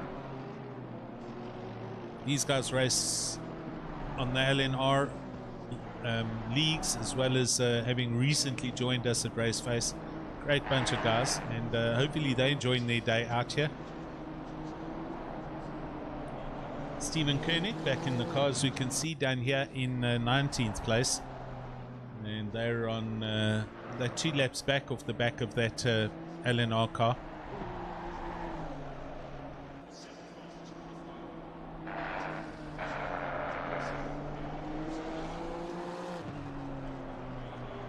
Sure, our stewards are definitely investigating something, because they're sharing screens and deliberating and talking, and so eventually I'm sure we'll get somebody back here and we'll know something, but somewhere there's a penalty coming. Might be for that the 2 Aston Martins earlier, I don't know. Yeah, look, that's the whole entire shot that happened. I mean, ugh. You know what? It is a hard one. I'm not gonna lie. It is a hard one. Initially it's racing, but also at the same time, you know, the way it was done. Yeah. It was not the ideal way of it's being done. Thanks to everybody on the YouTubes for joining, guys. Great to have you here. Please click on the thumbs up and like the stream, subscribe, etc. It's Raceface's League, and it can only help to expose the sport and help us to grow and become a better league. We are 3.5 hours away, in fact 3 hours 24 minutes away from the end of this. This is round 2 of the 5-round endurance series for 2022 at Raceface.PRO. 3 more rounds to go after this, including Mazzano, one of the new American tracks, still yet to be decided, and then the big final at Spa in December. As we are about to break for Christmas and festive holidays, we'll have our 24-hour then, and hopefully be able to get some big investors and sponsors involved and see what we can set up. Here we go. The pit lanes are lighting up. Kieran Patterson back into the pits for PWSR, so they've got in our pit again. To Blanche as he also heads into the pits, but just watching Ewan Swart in the Vibe Squad Aston Martin, and he hammered over 130R's curbing there. Awesome to see the sparks and stuff flying out from under the car. Dylan Hall saying, let's make it Watkins. I tell you, out of the 3, I do prefer Watkins. I hate Kota. It's terrible, but it's a challenging track. But your Watkins Glen is so fast, man. So Len, Spa, the date, I think it is the 5th of December. I will confirm for you, sir.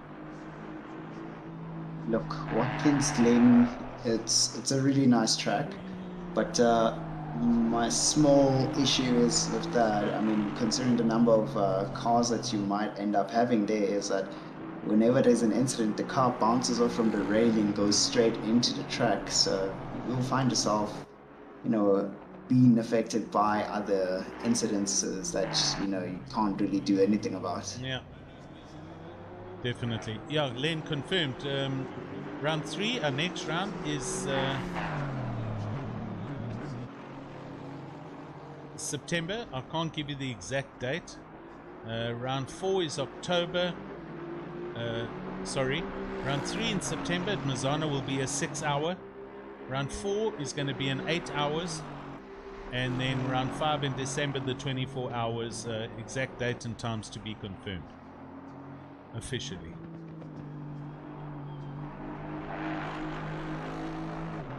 Gideon, we're all good, man. How are you that side? I see you've been having a lot of Hey, Gideon. moment on the track. Indeed. Been very entertaining watching you guys, man. Alright, the PWSR car has been in way longer than it should have been, so I don't know if they've had another disconnect or what's going on.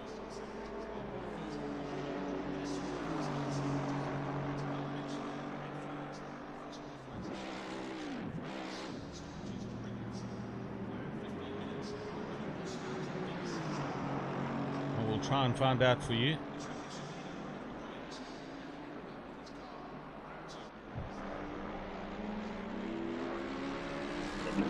Grab some snacks. Yeah, good.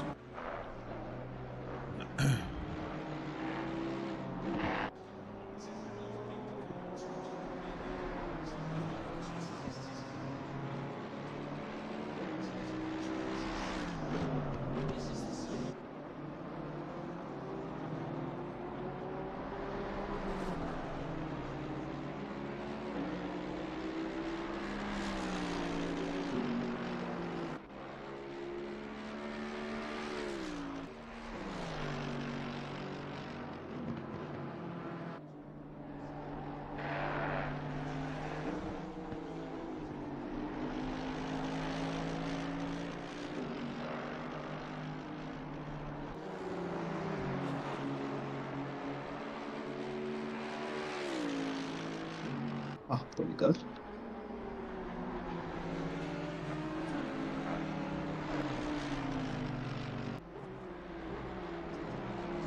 Watching Christopher Radloff here for hybrid. He's just hammering in the laps. Recently,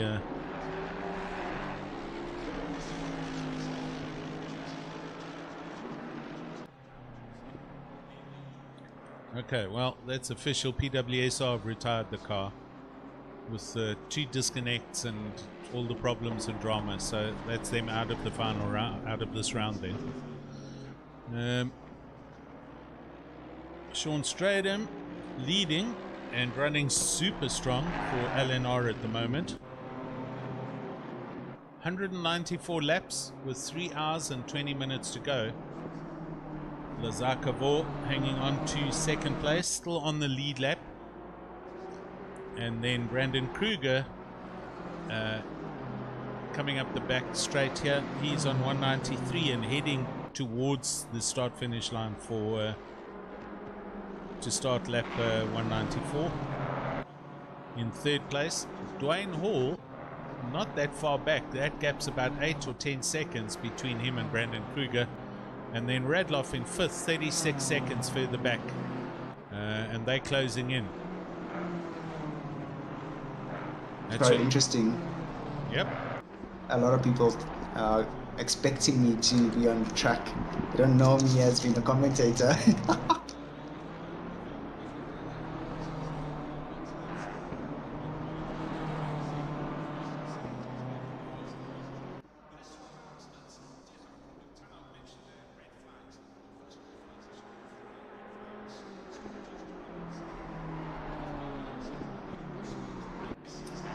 Brandon Kruger currently in the car for Kinetic Simworks Racing. He's right behind the leader Sean Stradham. So take into account this is the pole position. Sean Stradham's last lap time at 2:01.3. Brandon Kruger's last lap time at 2:00.7.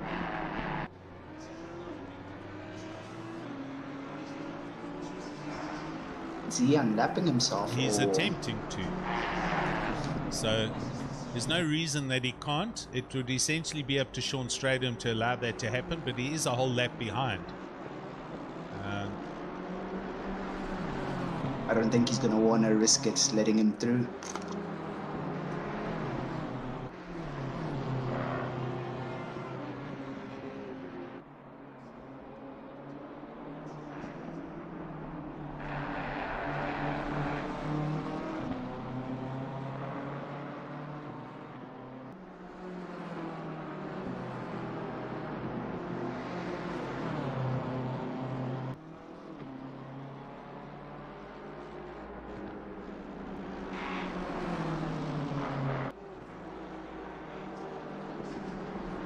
It would be a little bit cheeky of him to really defend super hard, but anyways, he is fighting for the position, so he doesn't want to give any chance of these guys coming back at him.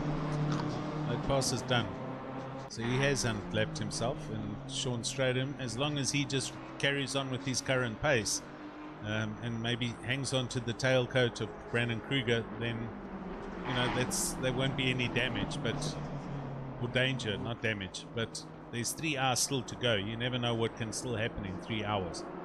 But right now, Brandon Kruger's the quickest man on the track.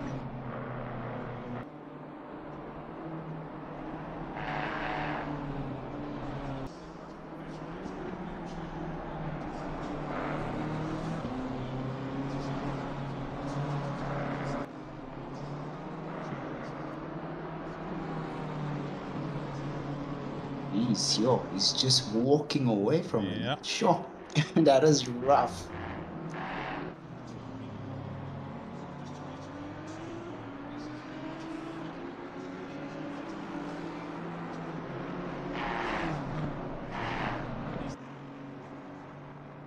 He's got that speed.exe active currently, so it's working overtime currently.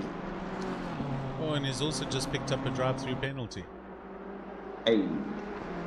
So that speed has come back to bite them, but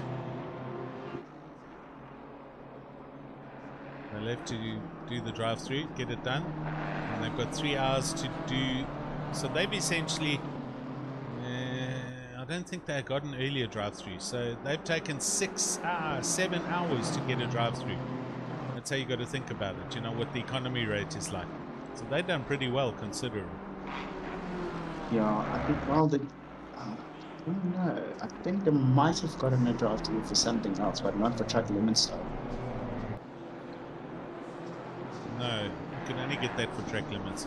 The stop-go would have been for speeding, and I don't think you got that. I mean, they got turned around right at the beginning with Kieran, if you remember. So they've been driving from the back up to the front. So there we go. They're going to have to do the drive-through in the next 2 laps now. Look, if I were him, I would take it right now. Just head down, get into the rhythm.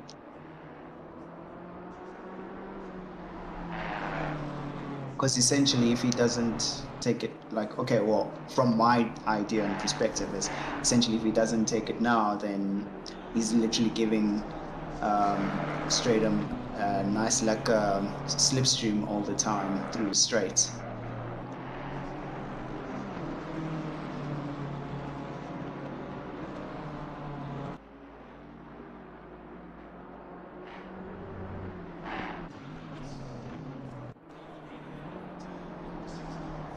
Dwayne Hall quietly going about his business here for Retro Esports. Jason Isherwood chilling here in table view, watching the racing going on and having a little chuckle to himself, because these guys don't seriously contend in the league championships or the endurance championships, but they're always there or thereabouts, and here they are again. And about to go into the top 3 positions is Retro Esports. So awesome work by Jason and the boys.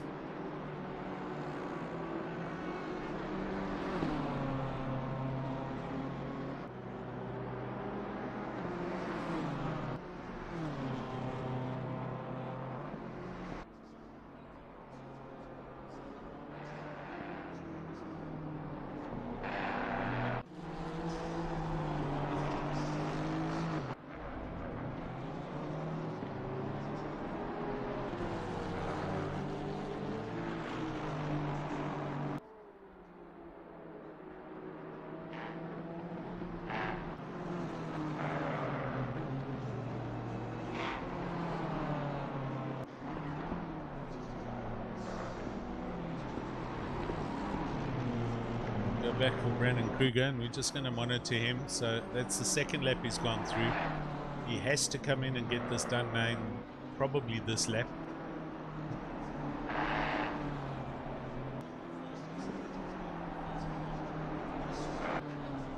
Have a look how far back already Sean Stradham is from the pace that Brandon Kruger's running. Mental. So, but yeah, Sean Stradham obviously doesn't need to risk what's happened here by getting a drive-through, so he's not out driving or over driving himself and running the risk of getting I mean, you don't know. Sean Stradham and the Alien Alcar might be running with 2 or 3 track penalties, and so they've got to back off their pace just to make sure the car stays on track and they don't run risk, you know. There's always something that's going on that we don't know about. We can only surmise and guess and theoretically theorize what's going to happen. Yeah, look, it's always a guessing game with these kind of situations. It is. Totally it is. But it's good fun and it's awesome to watch. And it's great to share with the rest of the team, guys and members out in the YouTube world, and you know, see what's going on.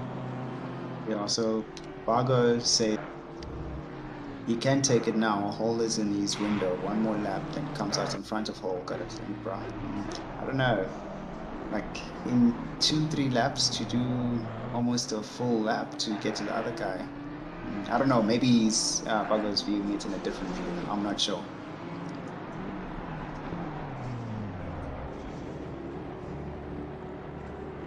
Into the pits he comes. So drive-through's got to be served, and he does it on the last lap.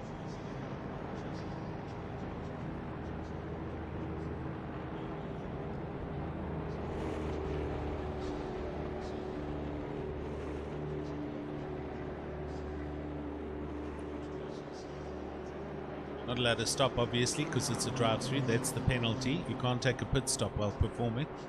So through he goes, out the other side, and the drive-through is cleared. Janssen van Rensburg in 6th in for his pit stop. Spa will be an exciting one to do the drive-through one. Oh, because that is one long drive-through there. It is.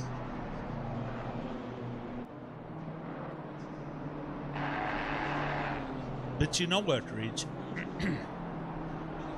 The Spa 24 Hours is a legendary race. As I say, I've been there once. I managed to go in 2010, and I've seen it happen. So to be part of that thing and to have experienced it is one thing, but now you're going to be able to race it in real time in the same cars that the cars that drive around Spa are racing for 24 hours. So you're essentially doing the same thing that the real racing drivers are doing. You know what I mean?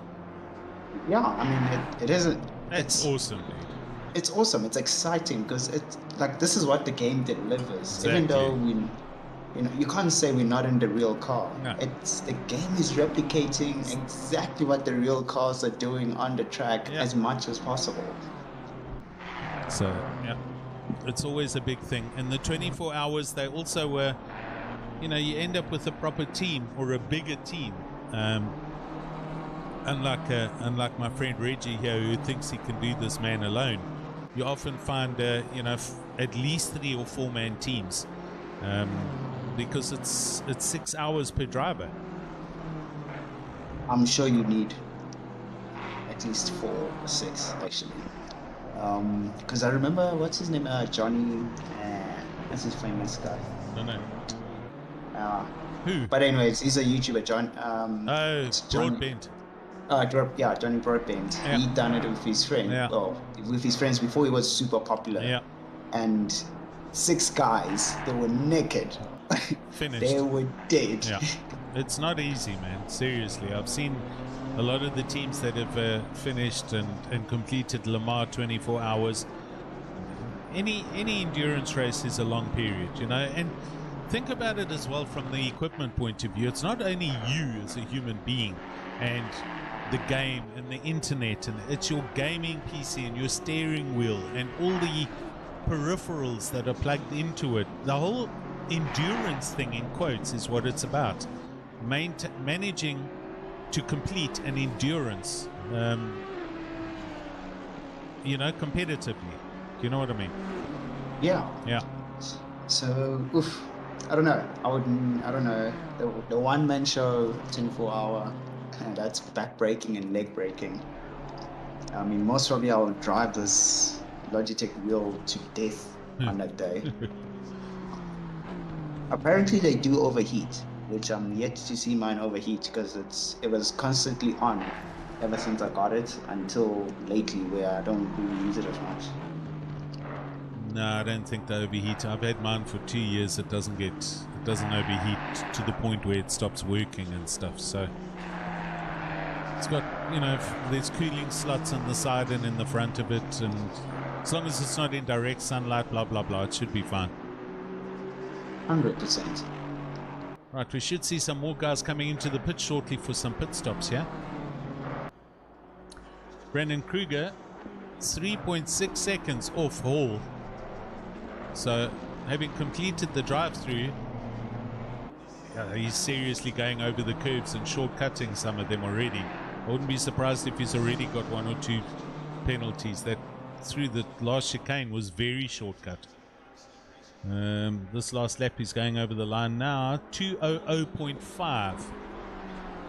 Chasing Hall, who's doing a 2:01.5. So a second on that lap he closed in. Christopher Radloff still pumping out his fast lap times, 2:01.3 for hybrid in 5th place and going strong and climbing up the driver's podium. And as I say that, they peel off for the pits. So Radloff comes in, and that car's going to be handed over probably to Fasahi, and they'll continue there.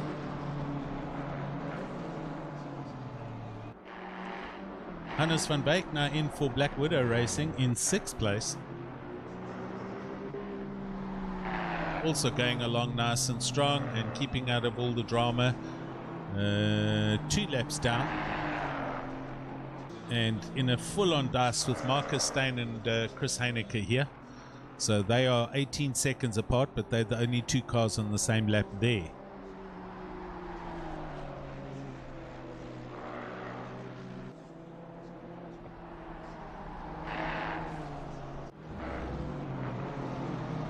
Sean Stradham, your lead at the moment, doing 201.3s, so still keeping up the pace and pushing as hard as he can. And I expect he'll be peeling in not too far away. And there's a drive-through. Christopher Radloff for Hybrid has just done his pit stop and received a drive-through. I don't know if he crossed a white line somewhere, but that's unfortunate. They'll have to just get that out the way and carry on with their climb. They are in 5th at the moment and should stay in 5th, even with the drive-through penalty. Look at it, the top 5 positions are looking a little bit tricky. You know, as we are saying, like the strategies are so different. You'll never know what's going to happen on the last few moments towards the end. And it's not done like that by the teams. It just, that's what happens. That's how your race develops as you go along, you know. Oh, there's another drive-through. Hunter, he's just picked up one down in 14th place. And that was Hunter probably going through Degener there. That's why we saw all the dust. But the strategy is essentially you kind of hope for a straightforward strategy. We're going to do 1 hour 20 minutes a run, or 1 hour 10 minutes, or 1 hour and pit every on the hour. But then you maybe get a tire deflation, or you get a driver disconnect, or whatever. Something else happens. That is what affects the strategy. So the teams then need to think on their feet and make adjustments and then go from there.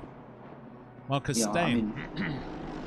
I mean, even during when we done the Kailami race, like I thought I would spend, for each stint, I thought I would spend a specific amount of fuel and end up with an excess amount of fuel at the end. It didn't make any sense, but during practice, it was totally different. I was spending that kind of amount of fuel.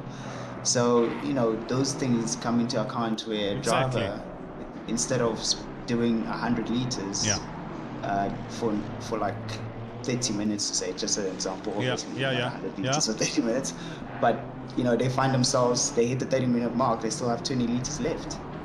Here we go, leaders into the pits. Sean Stradham, he nails it. I was pretty close with my approximation.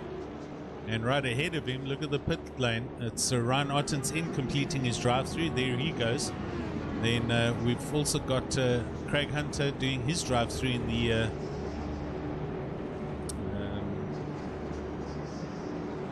Team Luxury Time Racing, that car. And then Steve Koenig also in at the back. So Ottens in and out, his drive-through is cleared and he will stay in 5th place. Hannes van Wyk, let's see where he is. He's not even at the chicane, he's through 130R. So all good and well for Hybrid Academy, and they just carry on going. Here we have a pit stop. So this is on the hour. So essentially what we're saying is they've got 2 more pit stops from here. The next one and the next one on the hour. So we need to now see where Lazar-Cavor and Hall pit as far as their timing goes, and that'll then start narrowing down the strategy. Yeah, true. Or do you think they can do an hour 30 each pit? No, well, can't go that that's long. impossible. Yeah. You can't. Yeah, No. It's like you'll have to really, I don't know, perform miracles. Yeah, you can't, dude. You can't stretch it that long. And you can't run risk of trying to fuel save and, you know, go slower laps to try and extend the range. The cars will close in on you. I can't see that happening, but you never know. I'm not a pro at this, and we'll see what happens. We're here. We're going to be with you for the next 3 hours. 7 hours of this race already completed, and first, second, and third place are, give or take, about a minute apart at the moment. Wow. Barry's back in the car, and he runs very wide through Degener 1 and a little bit through Degener 2. Hopefully he hasn't picked up a penalty, but he's on and going. Try and get an idea with the track map where they are. Stand by. Right, there's the leader. It's heading down towards Spoon. Lazakavor is only that far back. He's 14 seconds back. There you can see him through the hairpin. And then Mr. Hall over the start-finish line all the way on the other end of the track. So that's first, second, and third. Oh, this is going to be an interesting ending. So, as you said, 2 pits for our current race leader. So you reckon maybe the last 30-minute push? Yeah. 40-minute push? I don't know, could be. As I was saying earlier about these 2 BMWs, and look at them, they back up and close with each other again. Dwayne Hall right behind Brandon Kruger. Retro Esports chasing the Kinetic car again, and I mean how it comes in like swings, you know, everyone gets all out on their own, and then an hour later you're right under the wing of the guy you're racing with, and it's all close again. It's fantastic how that happens. Look how awesome that steering wheel looks in the car. It's beautiful, actually. It does, Forged carbon.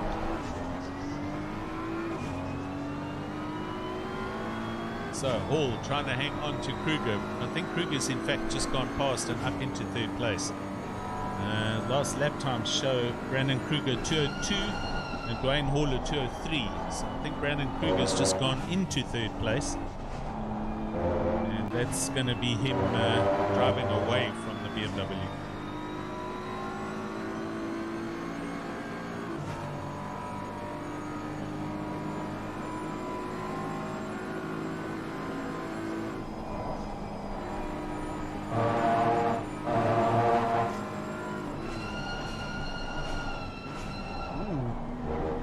A Honda, or was that the Audi?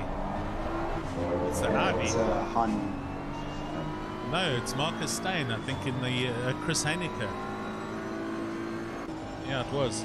Chris Haneke having a little bit of a moment through the final chicane. There he is. Honda. Yeah.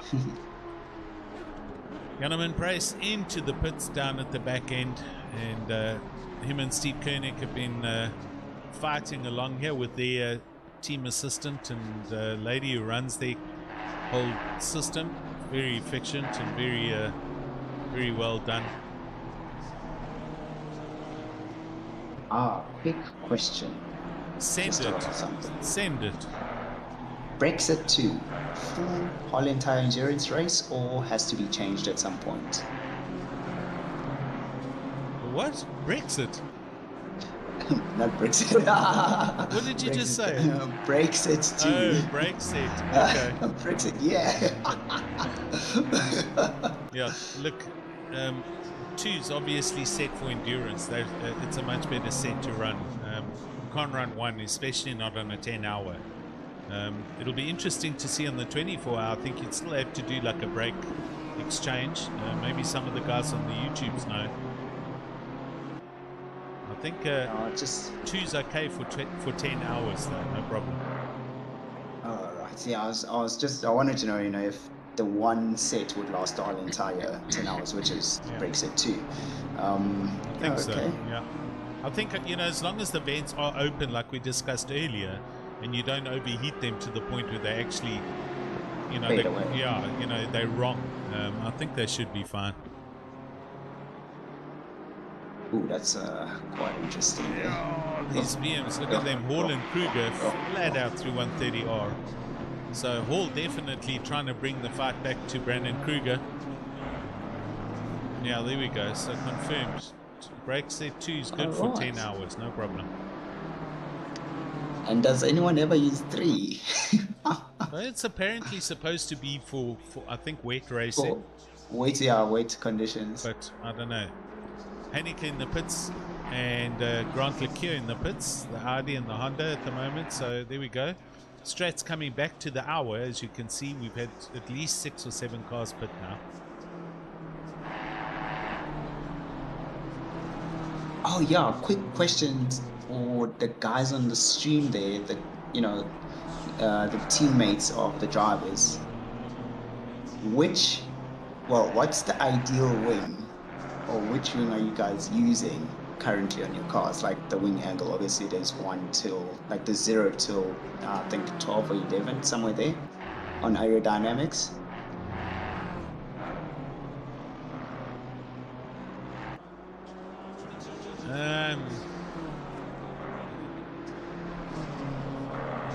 Yeah, let's see. I don't know what these guys are going to be saying. Are you talking about the rear wing? Yeah, the rear wing, that the angle. So usually it starts. You can have it at 0 for obviously maximum top speed and all of that. Yeah. And then you can bring it up as But you know. which as car are you you require talking it. about, though? Well, just in general for this track here, with Like, these guys. I'll tell you, the around. BMWs are running with the wing at full wing, 8. 8. Yeah. Jeez. It just handles better with the full wing, and you set the rest of the car up around that. But you don't get any additional speed out of the BMW by lowering the wing. It doesn't make any difference. It's quite interesting. Yeah. So you're giving a brick downforce just so you can stay on the track.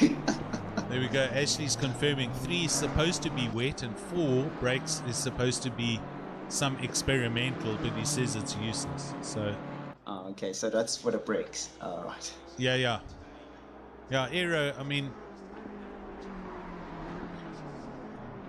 mean, you know, even if you go to like a fast track, like off the mountain or Paul Ricard, and you use that long straight, and you take the car with the wing set 8, and then you put the wing at 4, you find maybe 1 or 2 kilometers more speed. It's not a big jump.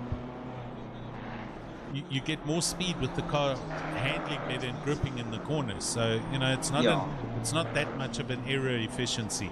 But the Porsche, for instance, that's now a different car completely. It's like so far slower than the other cars at the moment. And I've got out one teammate, Christian Fenter, and he's crying in the Porsche in a straight line, even with adjusted wings, and he's 10 or so many 12, 15 k's an hour slower than the BMWs and the cars around him running full wings. So the aero it's a very interesting thing when it comes to these cars, but I don't know that much or enough about it to know any more per se. I run full wing. That's quite strange. I didn't know that. Why did they Porsche get a bit of a nerf or something? I think so. Something's happened to it. It's some tracks. I mean, on Thursday, Christian was complaining about, you know, he had to make that car double wide because he was just getting swallowed up in the straight, and he wasn't even running full wings. So he was definitely showing some the speed differential for the Porsche. Wow. Okay. Because I've always known the Porsche to be reasonably quick, similar to what the Beamer does on a straight line. Wow. All right. So the devil has been nerfed a bit. Right, let's go and see. Grant Leclerc's chirping. He wants to come and say, how's it? Grant Leclerc, how the heck are you, sir? Hi there. Hello. I'm good yourself. Yeah, good, man. How are you doing? No, all right, man. I must say, the race has been good so far. I mean, for us. Had a bit of a mess up with our tires and stuff, but we made it work. But we going. When you say mess up, how do you mean? Did you have incorrect pressures or what was wrong? We had incorrect pressures. Okay. So, like, there was like 3 of our stints where we were running on like 28 point something pressures through that whole stint, and only at the end it came in range. Cool. So who's in the car now? Is it Johan or Ruan? It's Ruan. Ruan's in the car at the moment. So you guys enjoying the Audi? Yeah, no, we are. A lot better improvement from the last endurance. No, we weren't prepared for rain or anything. No. Stuff. But I mean, you're enjoying the experience of the long distance runs now, the 12-hour, and possibly you're definitely going to do the 24-hour, hopefully. Yeah, we are. That's we're cool, definitely man. going to. I mean, we only started doing endurance now. So exactly. It's a learning curve. It is a learning curve, but it's it's good fun. You know what I mean? It brings a bunch of guys together, and everyone doing the same thing on the same track. It becomes exciting, and it's a nice team building thing as well. Yeah, no, for sure. Good. Are you still getting back in the car, Grant, or are you done for the evening? No, I'm done for the evening. I did my stints, so it's up to the other guys now. Cool. So you're going to sit and chill and just chat with the guys on YouTube and watch the race to the finish? That's what I'd be doing, yeah. Sweet, man. Sounds good. No, cool. Thanks for the chat. Awesome, buddy. Thank you. And yeah, we'll catch you soon, man. Yeah, enjoy. Thank you. So I see Russ is still busy deliberating in the other channels. So I've actually just finished. We finished doing the reviews and then we got an appeal in. So it's just about to fire you. There is no further action for any of the incidents that we've reviewed, and a few other outstanding bits have just been done and cleared. So everything is back up to date as far as the stewarding is concerned. Awesome. All good and clean and fresh. No problems. I wouldn't say clean, but yes. Got you. So I would assume you guys finished all the donuts now. No, you think Bertus supplies us for things like that? I thought you guys had Krispy Kremes. What's going on? I wish. Just watching here the hybrid car. It's Jason McGregor, and he's chasing that Audi of Kleinhans, who we've just spoken to. The teamy Grant Leclerc just got out that car. And this close for position here, 12th and 11th place. So Jason McGregor still going. Last lap times, Ruan Kleinhans in the Audi doing a 2:03.6 and Jason McGregor a 2:03.8. So good dices. Brandon Holzhausen up in 10th brings the BMW into the pits, and out the pits, there they go. So we very surprised to only see one Audi on the track. Exactly. Actually. Yeah. I was also surprised. I thought we might see more of them, but not so much here. Hall in 4th place, 9 seconds off the back of Brandon Kruger. Brandon Kruger back up into 3rd place. Russ, interesting after all of their dramas. They are, in fact, back up and running there. I mean, that's been a 7 and a bit hour recovery drive for those guys. So, great stuff by them. Dwayne Hall here for the Retro Esports cars. I said earlier today with Jason Isherwood and company, they're just kind of flying under the radar, and here we go. They're in the top 4 and within attack distance of Brandon Kruger, in fact, who was pushing immensely hard to try and build a gap up, and therefore also got the drive through for off-track cuts. So, like I was saying earlier to Reg, you never know, who's carrying how many track cuts now, and whether they can keep on pushing at their pace, or whether they have to back off just to get the car to the end. Just having a look. No, there's no way to see on the UI in game in spectator if they're carrying the meter, unfortunately. It'll most only appear on the server log. Or we have to rely on any teamies that are online to share with us on the YouTubes if they are carrying or not. Yeah, look, with the track cuts, I don't know. It's one of those things that you want to keep a little bit. I agree. It's secret. Yeah, secret, confidential team information. Exactly. Confidential. Yeah. We got 10 of them. So, yeah, Ryan Berry's in the lead with Cavor 24 seconds back. So that gap slowly but surely closing, but again due to the pit stop of Barrington Smith earlier. Brandon Kruger and Hall for 3rd and 4th. They're only apart by about 9 or 10 seconds. There we go, 10.4 seconds. Jason McGregor still close behind the Audi. We'll go and look again. So Gideon got on earlier on. He said, they were having a really great race until the spins. And they're just making it really exciting for themselves now, fighting from the back, going up. Wicked. I mean, if that happens, you've just got to go have a sense of humour about it and just crack on. Exactly. Get out of the mindset of our race is ruined, etc., etc. Just, forget about it, move on. There's a race. That's it. Yeah, that's correct. I mean, there's no need to cry about it. I mean, you have us. You still have like a long way to go. Yeah. and point proven because they're back up to third. Sean Stradham in the YouTube channel, panting and puffing after some serious stint work from them. So LNR boys definitely, desperately hanging on to this first place, but looking good at the moment. It's very close. I mean, it's 20 seconds. Think about that, after 7 hours and 15 minutes of racing, to be 20 seconds or so apart. That's what I mean. that's Require some water. all it takes is for you to go wide at 130R, and that's half that already. Yeah. So it's just, you never know. Or get it, you know, a drive-through or something like that. McGregor attacking. He's within 3/10 of the Audi here. This is a 4 position. And he's just trying to get inside the head of that Audi of Kleinans. They apparently had incorrect pressures earlier on in the stints. Grant Leclerc was telling us, so they had to start from, they were on the back foot already because of bad pressures and stuff, but that's what it boils down to, man. It's preparation of your team and then having fun and enjoying the race, you know.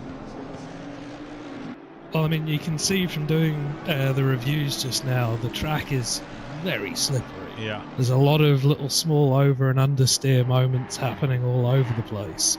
Interesting. So definitely the temperature's coming into play quite significantly now. Oh, Hall into the pits from 4th. So there goes that 20-second challenge until Kruger and then pit, and then it'll come back to us. There we go, Sean Stradham playing open cards, saying they're carrying 3 track cuts. So they're now sweating. No wonder he's sweating. Ryan Barrington-Smith has to keep the car on the track. Thanks very much for sharing, Sean. It adds so much more value to the whole stream in the race, buddy. So it would be interesting to hear any feedback from Lazar Cavor or Bernard Barkhuizen, etc. How many track cuts is Lazar and you guys carrying, just so that we can compare apples with apples? Sean, is that will that be your first drive through for track cuts, or Yes. have you already cleared one? No, I think that's their first. They haven't had one the whole race. So that's not bad going No. for. In other words, 7 hours for 3 track cuts. That's diligent racing. Oh, this Mercedes and Audi, McGregor and Kleinans, they flat out at each other. Here we go, side by side down to T1. Is this it? I think this is it. This is it. Oh, Sushiru coming around. Ooh, jeez, backed off Wow. of that one. Could have really put it in there. That was awesome. But you wouldn't risk Yeah, it. it was awesome. He was on the racing line in the Mercedes. The Audi couldn't go any further forward. Oh, he closes right up through the snake. Here we go. We got a good dice here. You know, it is quite tricky sometimes also, you know, when you're right behind another car. Yes. You're virtually driving blind. Of course, you can't see. Yeah. Yeah, like I find myself, like, sometimes when I follow another car, it's like, where the hell is the corner? Where's the corner? Where's the corner? Where's the corner? Then you miss the apex and it's like, oh no, push again. You got to kind of pull the car out to try and see where you're going, you know? Agreed. I mean, also between these two, I mean, the Mercedes is a monster on the straights, but the Audi just darts through the corners. So you've got 2 completely different cars trying to find a way past each other. Yeah. Yeah, that Audi does have an edge on the corners, but it looks like he is struggling to utilize that advantage, while the Merc is just slowly but surely walking away every time out of the exits. He is. He's slowly building that gap up. Isherwood out the pits. There we go. This is his first lap out. Jason Isherwood in the car. So Ryan Barrington now having to drive with that added pressure of not running too wide, and if he does, he has to hit the brakes heavily. Let's see what the gap is. Barrington Smith is in the first sector. Lazar Cavor. Okay, so that gap's about 30 seconds at the moment. We'll see when they go over the line.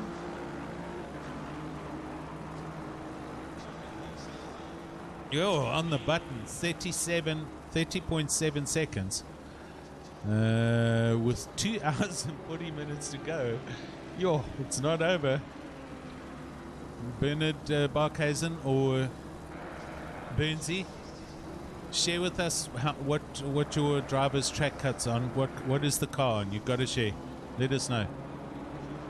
Sean Stratton saying a couple of years ago we competed in an RCR 24 hours of car alarming. Hour into the race, they'd received 3 cuts. They finished the race with 3 cuts. So they got 3 cuts within an hour and then drove 23 hours not getting one more track cut. Think about that one. That's literally driving on the edge of your seat the whole entire time. It's mental, man.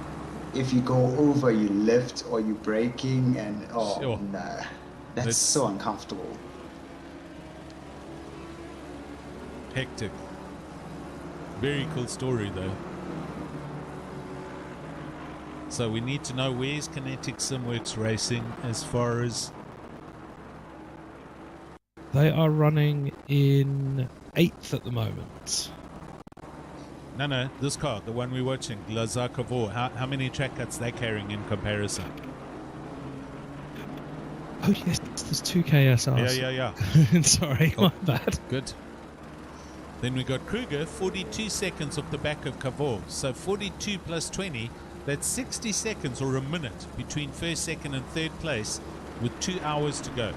2 hours, 30 minutes. Things are going to happen, yeah. I don't know, there's no fat lady singing here right now. It's just car engines. Look, the fat lady can only sing after the engines have been stopped. That's it. If she tries to sing right now, you won't even hear her.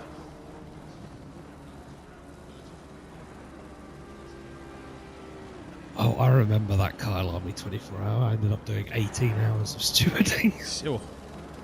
Sure. And I got feeling in the lower half of my body about 3 days later. Brandon Holzhausen, here he is in the Team Luxury Time Racing car number 118. Sean Larrea on the YouTube. Yo, Sean. Guys are doing good. Stunning looking car at least, and a good team out there, the 2 of the cars.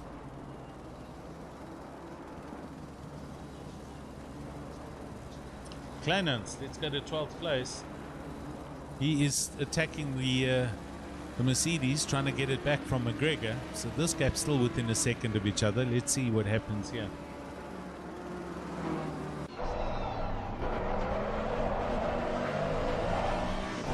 So much tire squeal on this Mercedes. Wow.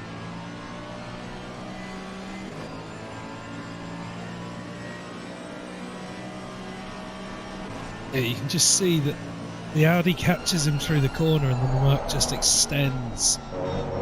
Although he's just a bit wide there, but yeah, the Merc just seems to be able to extend away from the Audi on the straights. Yeah.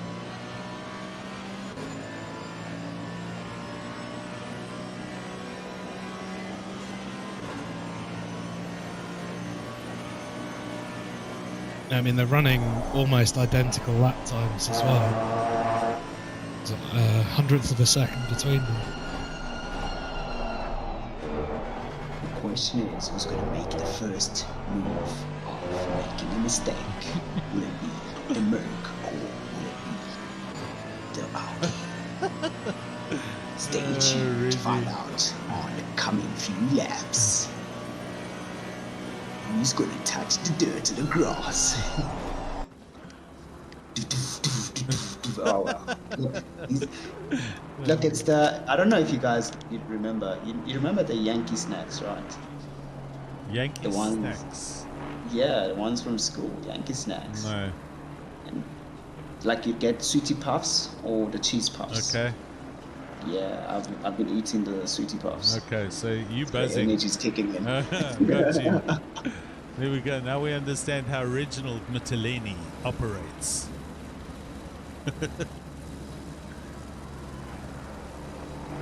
Right. Lazar-Cavour and Barrington Smith 33 seconds apart. Brandon Kruger will be 40 or 50 seconds further back.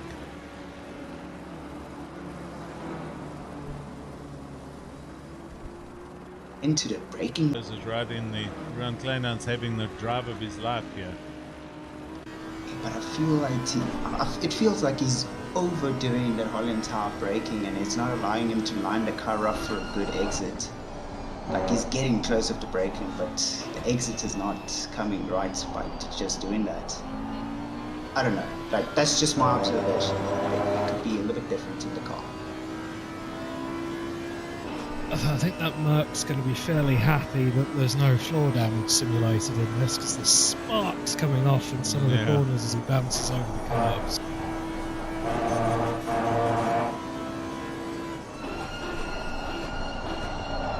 Ooh, Merc runs deep through the chicane. Hardy's all over him. Oh no, that Merc is singing Kumbaya to the first corner. McGregor outbraked himself there completely. But the idea of Kleinans couldn't capitalize, but it's allowed him to get close.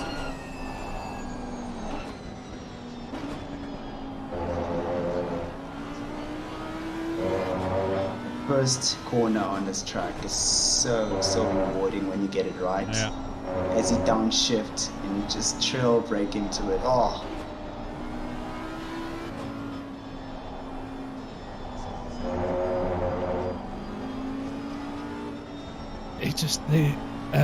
Kleinans just doesn't seem to have an answer for the Merc, because he can catch him through the first sector, and then once it opens up, he just can't hang on to him.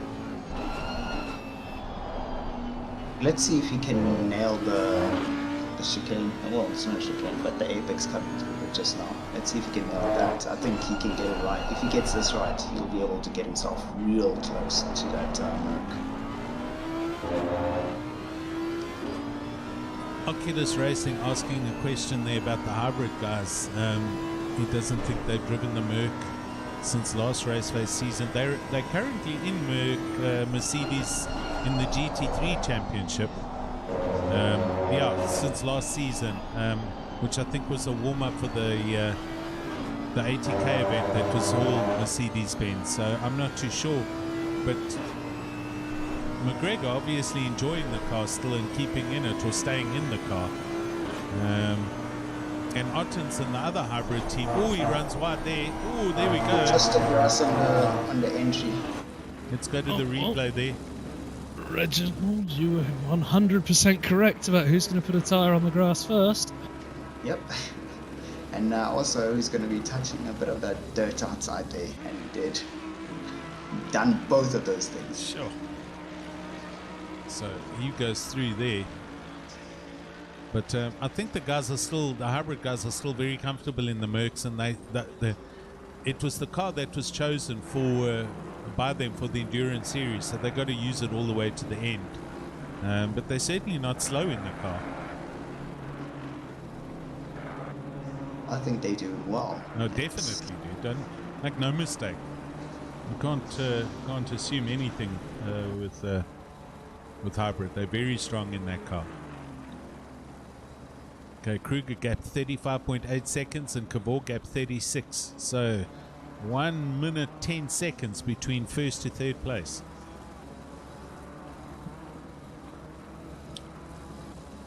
It looks like Cavor's had a couple of scrappy laps looking at his times. I don't know if he's got a bit of wear going on or what, just trying to manage it.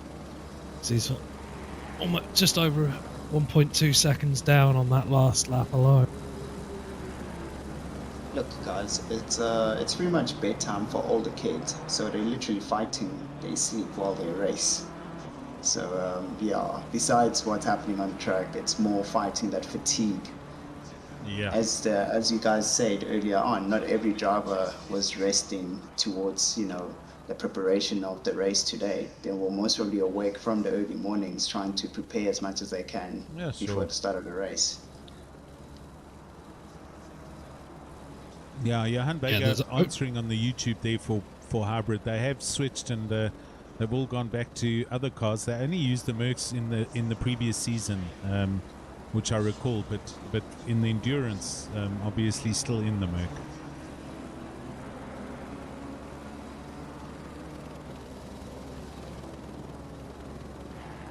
Can't be an easy car to drive though, but I mean we've seen the likes of Morgan McCall drive that Mercedes for the past 2 years because of the contract he's involved in, and he's super quick with it. Very proficient in that car. I mean, I've seen him start from last to first. Yeah. I'm still bothered by how the hell he even does that.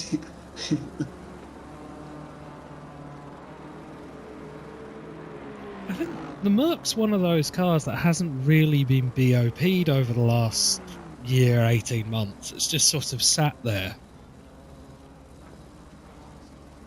And like, I don't know if you remember when the Ferrari Evo came out, everyone jumped on it, and then Kunos BOP'd it back to the Stone Age about 2 months later. Yeah. Oh, that's a shame. I mean, everybody wants to try out the new car. Why do you have to just ruin it, you know? Well, when the BM came out, everyone was in Yeah. it. It cleaned up everything, and then it did get a bit of a lashing, and it's still half decent, make no mistake.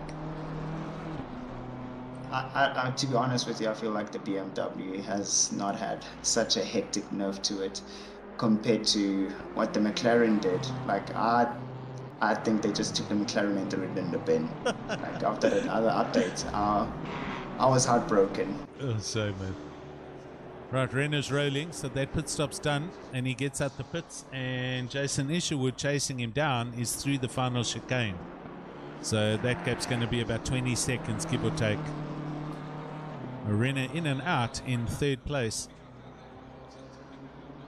So one more stop for that team, I guess. I won't agree with you there. I don't think you can do an hour and a half.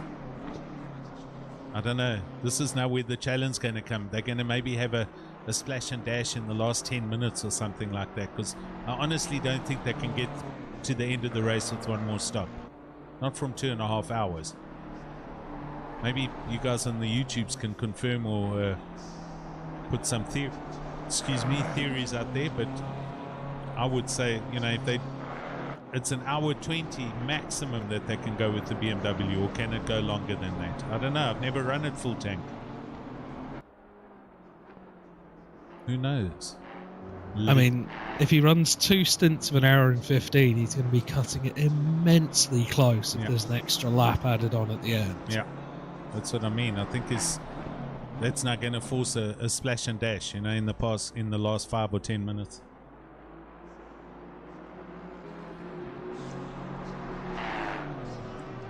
We're on our way downhill now. We're heading towards the checkered flag as far as the endurance part goes. We're only going to know the final answers literally in the last 15 minutes, give or take. What we need to know from Bernard Barkhuizen and company is what are the track cuts for this car. That's still relative information, because that's going to affect their lap time in comparison to the pace of Barrington Smith and company.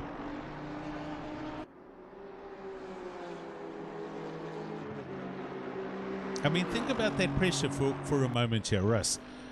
Barrington Smith, these guys are in the lead, LNR. They're on 3 track cuts, so the next one is a drive-through, and they've got to still go 2.5 hours, and they've got to hold on to their lead. There's a bit of pressure there, man. What do we think a drive-through is going to cost you? It's not going to be as much. He's in the pits.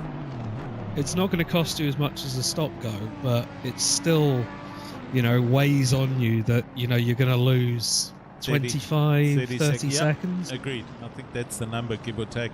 If someone's got a stopwatch, we can time it one time. But Lazar, here he comes. He's in the pits. So this shows the at 2.5 hours as well. So they're also not going to be able to do this with one more stop. I'm certain of it. I'd love to hear some more input then from the guys in the YouTube channels, if these guys, if they can make it or not. Either Aston Martin or the BMW guys, can these cars run to the end or not? Lazar in the pits, Gideon Renner, where is he? He's only through the hairpin and heading down to Spoon, so he's a mile away still. Jason Isherwood 13 seconds off the back of Renner. So, still close here and there. between some of these other teams, but then we've got big gaps and laps in between the rest of them. Oh, he's out. That was a very quick stop, I think. Most probably. Okay. Right next to this other Aston Martin. Wow. Wow. That was super close. Most probably they went in for a refill instead of a full tank, just topping up from where they were. That's what I'm thinking. You know, they know they might still have 2 stops, so they're going to not brim it. They're only going to put in like a 70-litre tank or something like that. I mean, that's another way of playing it safe, because you know you've got to stop again, so you can short fuel for both of them, and you're much less risky getting to the end and having to, you know, lift and coast halfway around the lap just to make it to the end. The other part is the fact that you top it up now, and then when you go for another pit, which is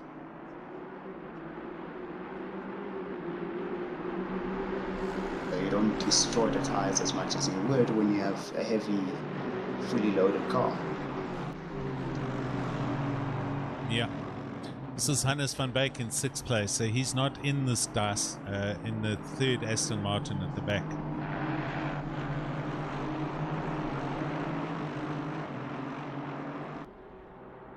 Barco isn't staying in the car, so doing a... oh no, sorry, he took over from Suzuka Vor.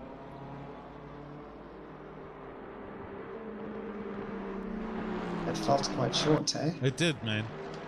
It was shorter than I thought it should be. So in my opinion, I think there's 2 more stops, and I think they've short fueled it so that they can run the car quick with a lower amount of fuel. It's exciting. Here we go. We're heading into the challenges. 2 hours, 20 minutes and some change of this 10 hours of Suzuka. It's been a great race. 2 disconnects, unfortunately. The Lamborghini, Kurt Glashagen and his team, and then PWSR's car. They had a complete team disconnect as well as a whole lot of other drama, so they've retired the car. 18 cars left. I mean, it's not a bad attrition rate for a 10-hour race. Well, 8 hours of racing so far.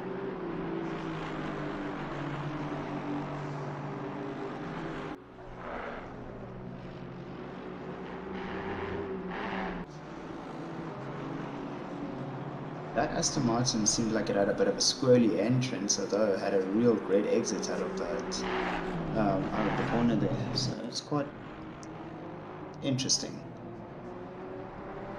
It is. Kevin, thanks for this, buddy. I just need to try and make head or tail of this very interesting info. So Suzuka, time loss for a drive-through is 28 seconds.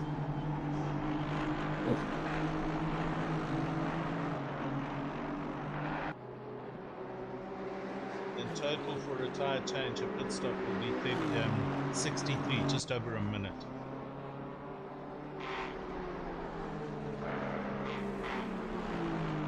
So there's going to be an awful lot of number crunching going on in the first 2 cars there to work out how they're going to make sure to come out in front. Yeah, there's a lot of strat to now be worked out, and Sean Stradham and the LNR boys are going to be scratching their heads to try and get the best that they can out of this and hang on to first place. We're going to be in for an interesting race, man. This is the awesomeness that is endurance racing.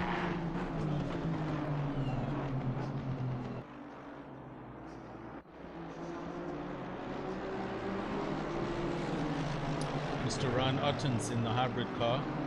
Last lap at 202.4. And they are 4 cars all on the same lap. Gideon Renner, Jason Isherwood, Ryan Ottens and Hannes van Beek. So this dice is all to play for still, and these guys slowly but surely closing in on the guys up ahead of them as well. currently got a little bit of traffic around them. It's the LNR Honda of Dupree down in 17th place and a good few laps back.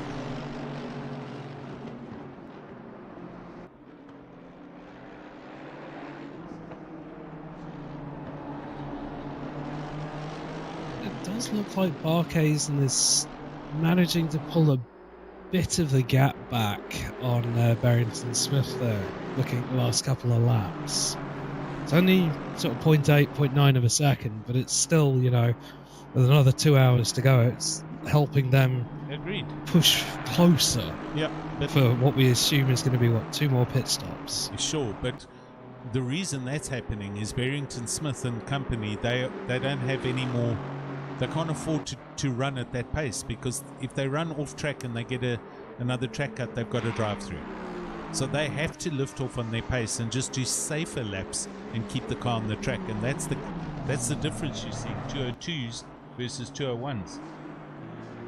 But well, I 100% agree. It's it's going to be a very stressful last 2 hours. Very. I don't think they'll make up that time with only a second or a second and a half per lap difference over 2 hours. With all the pit stops still involved, you know, I think it's either way, it's going to be seriously close when we get to the last 10 minutes, because only by then will we know if they still somebody needs to do a splash and dash, or, you know, a drive-through comes across or whatever. We can surmise all we want at this point still, but the teams, yeah, sure. We're just guessing at this point. Well, it's this game 4 days, yeah.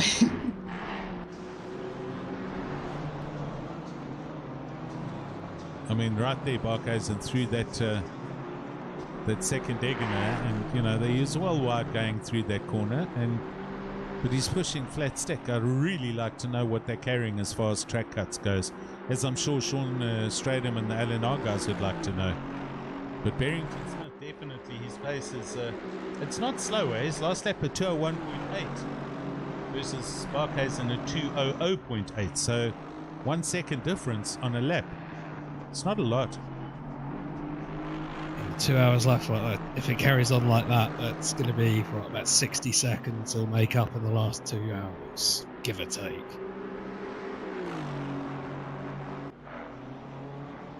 Yeah, seriously, our fingers in the wind right now. How many track cuts is this car carrying?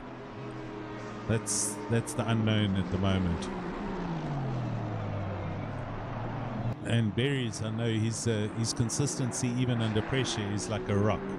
It's just a Swiss clock kind of. Whatever analogy you want to use, his consistency is awesome.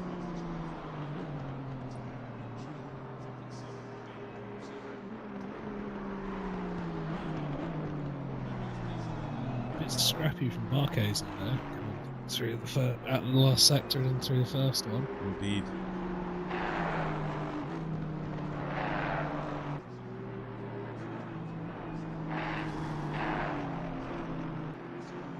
So Isherwood 17 seconds off Gideon Renner, and Renner 28 seconds off Barkhazen.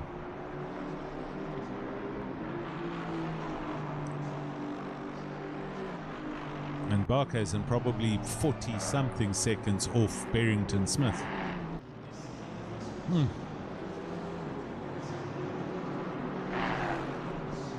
I would say it was a bit more than that, looking at where they are on track. Yeah, I think so.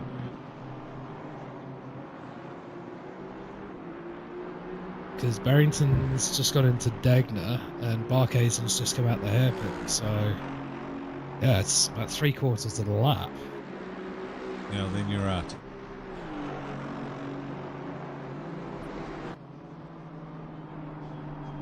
But again, we know Barrington's out of sequence with Barkhazen on the pit stop, so he's going to have to stop in the next 15 minutes, half an hour tops.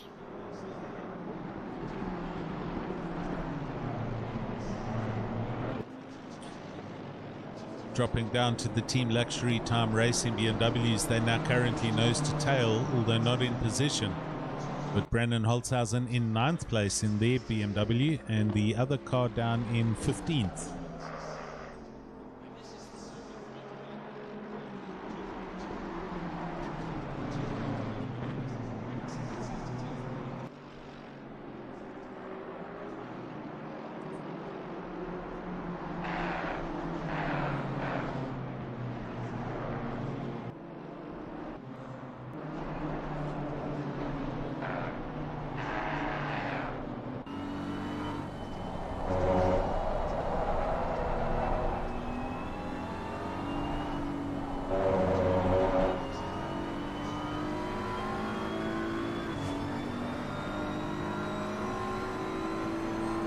I love the lights and the graphics in the car. The Fanatec's BMW steering wheel, you know, which is modeled on the real one. And it looked very, very trick.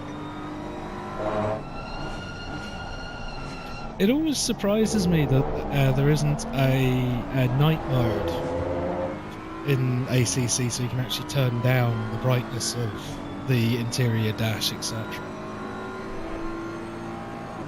Would you want to? Well, I mean, if you think about if racing in the dark in real life, you'd want that turned down a lot just so you improve your night vision. Because those LCD screens are very bright.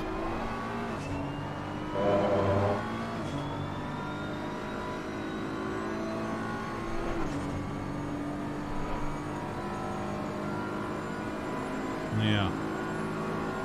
Point taken.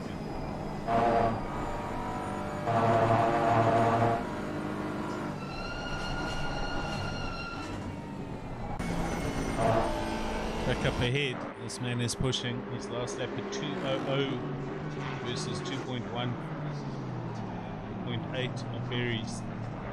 So Bernard Barkhuizen certainly not giving up, and they're going flat out in this Aston Martin.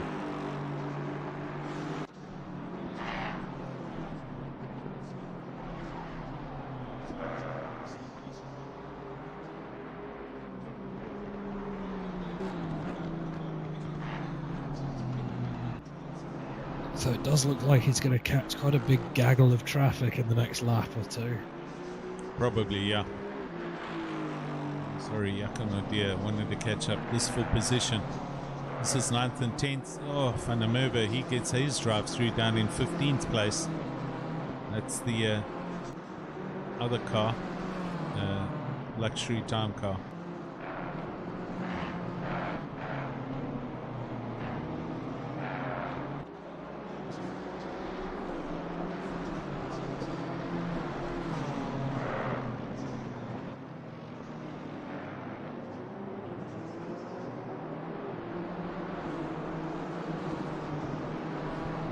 And Stephen Koenig comes into the pits.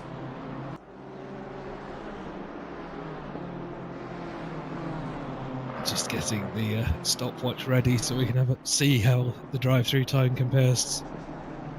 What was it? We said 28 seconds. Yeah.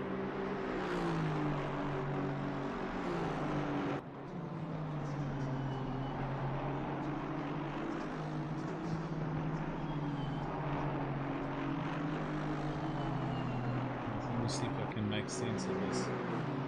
Everyone's saying 2 hours 80 minutes to go. They need to do 2 more pits. It's 2 minutes 6 seconds lost. Remaining time will allow roughly about 65 laps left. If they lose a second per lap and end up with the drive-through, they will end up losing almost a full 2 minutes by the end of the race. So it's still very, very much worth fighting for. Yeah. Nothing's in cement here, make no mistake.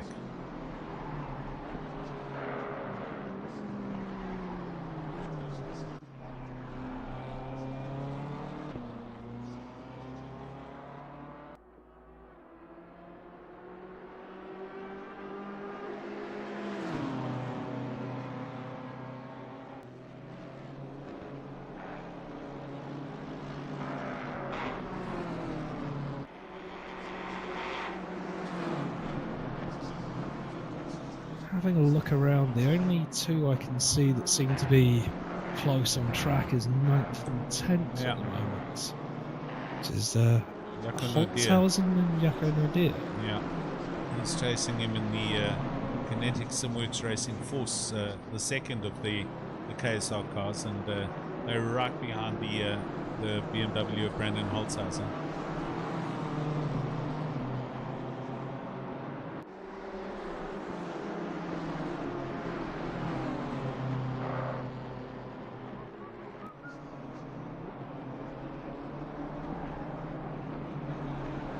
Just going to leave the camera here. I'll be back in 2 seconds.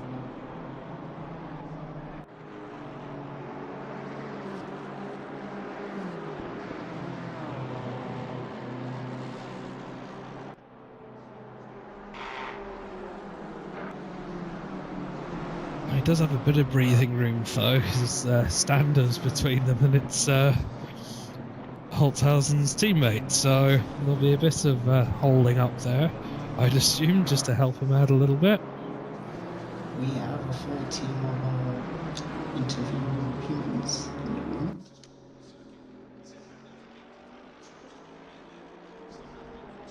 Oh, we do as well. Well, we'll wait for Alan to get back, and he can start choosing who he pulls in.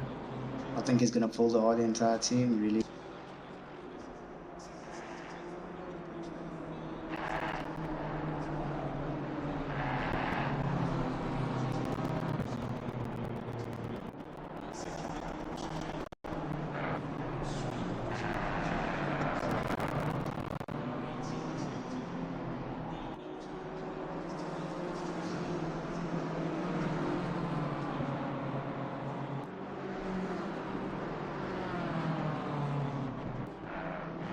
Okay, so Nadir's managed to clear the back marker, so now he can start pushing up onto Holtzhausen.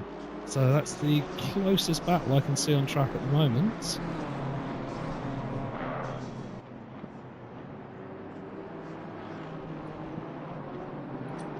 So now it's a for real battle, I see. But visitors, the waiting room. I'm on my way.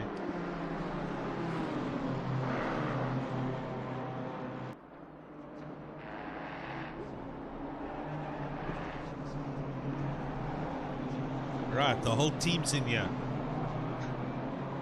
Hello, hello. Hello, hello. Good evening. Good evening. Hello, hello. There's Leanne Strachan, our race boss. Leanne, who I've heard so much about and heard in the background. How are you? Good, thanks. And yourself? Awesome. Why are you not telling somebody that their tires are going flat? Have you guys retired? Yes, we have. And unfortunately, after 8 hours of cycling with that car from a span of 30 minutes from severe understeer to severe oversteer, tire pressure is just not coming right and we can't figure it out. Oh dear. To steering wheels disconnecting when we get in the pits. Oh, sure. So rough one.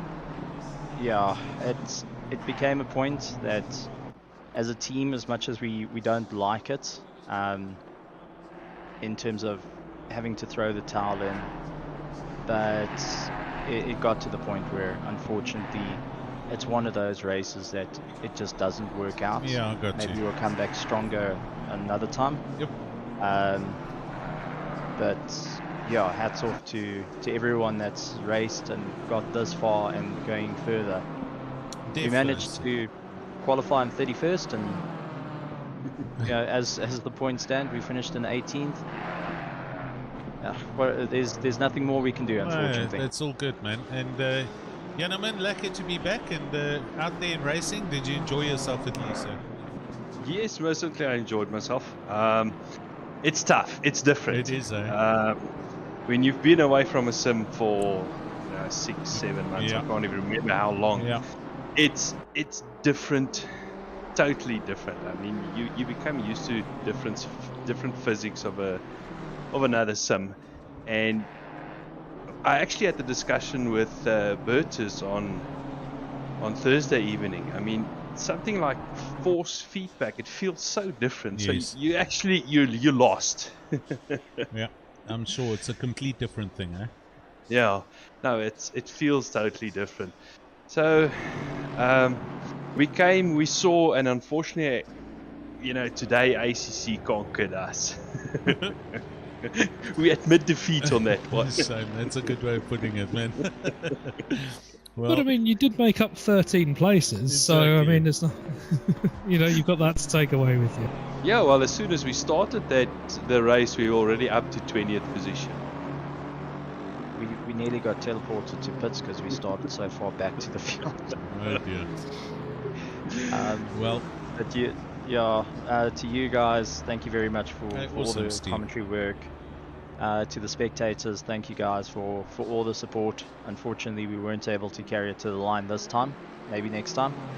But to all the racers, guys, thanks for all the hard work and the continued hard work. Wicked. And can't wait to see you guys go across the checkered flag. But nothing. You know what? It's a tough pill, but it's a pill that we've got to take at some point. Yep. We are. Yanaman and I are on to our next adventure tomorrow, driving F3s in the international championship. Oh wow! We've decided, there's a point of struggling and there's a point of moving forward. Yeah. We can't let a loss knock us down. That's good. All good, Steve. Otherwise, the medium would be mad at us. Well, it was awesome catching up with you, and at least you've shared a little bit more insight to all our viewers and listeners, so thanks for that. But Team Try Hard Racing, you tried hard. What can we say? Oh, we just heap together. Heap together. I'm sorry, that's it, yes. No, it's fine. Compare us with our rivals. It's all good. We feel great about that. It doesn't hurt my feelings at all. Sorry, man. I think we'll see Team Try Hard again on Tuesday evening. Okay. Yeah. Cool. We'll come back fighting. But guys, thank you very much, and from Team Heap Together, keep having fun. Thank you. Thanks a lot, everyone. Cheers, Leon. Cheers. Enjoy the rest of the race. Thanks. Good luck with your race tomorrow as well. Thank you. Thank you. All right, so there we go with 2 hours left. Things are going to start chopping and changing now for sure. Unfortunately, and what Devon said, McGregor, the other hybrid car's gone missing, so we've had another disconnect happen. I think they've withdrawn their car, but that other hybrid academy car's gone. Is it? Isn't he in the 59 Mercedes? Sorry, there they are. It's 13th. Yeah, running it's down not in that, 13th. Some problem somewhere. Yeah. I thought they disconnected, so it's... Who can I not find? So Steve Koenig's car's gone. Wilfred is still running. It's Jaka Grobler, here he is. And it's the PWSR car. So, yeah, there must have just been some issue we didn't see. Sorry, not disconnect, but probably a problem somewhere. But, right, we're on for 2 hours and counting, gents. What do we think's happening as far as these drive-throughs? Or gaps People closing are becoming real aggressive on the track, so that's going to cause more drive-throughs and more frustrations for most drivers. I would say keep your head up all the time and just keep that focus, keep that rhythm going. But you know how everybody is. The last push, that's where everybody's going to want to just push it just a tiny bit, and when you do that, that's when it bites you. Oh dear, still attacking. So the dust between him, look at them, they're still going at each other. This is now 3/10 apart. Mudir and Holzhausen.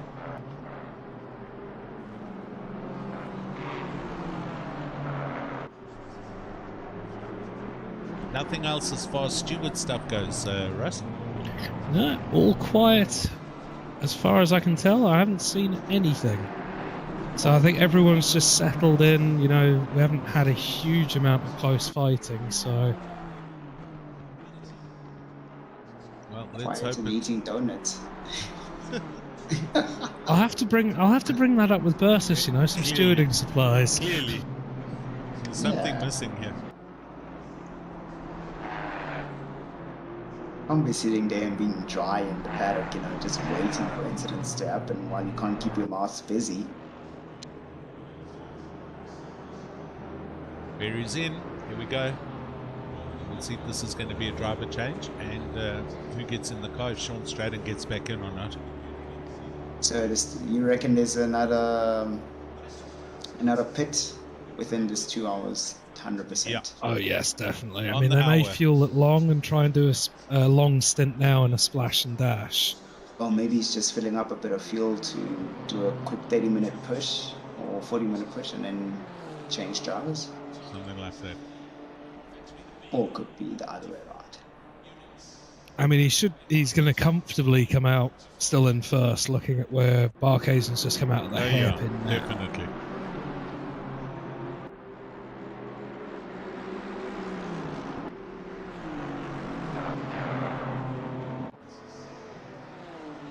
There we go. We have got Stradum into the 399 BMW now as he leaves the pits. And Barkhuizen has just come out of Spoon. So yeah, they've got a big gap. Or buffer, I should say.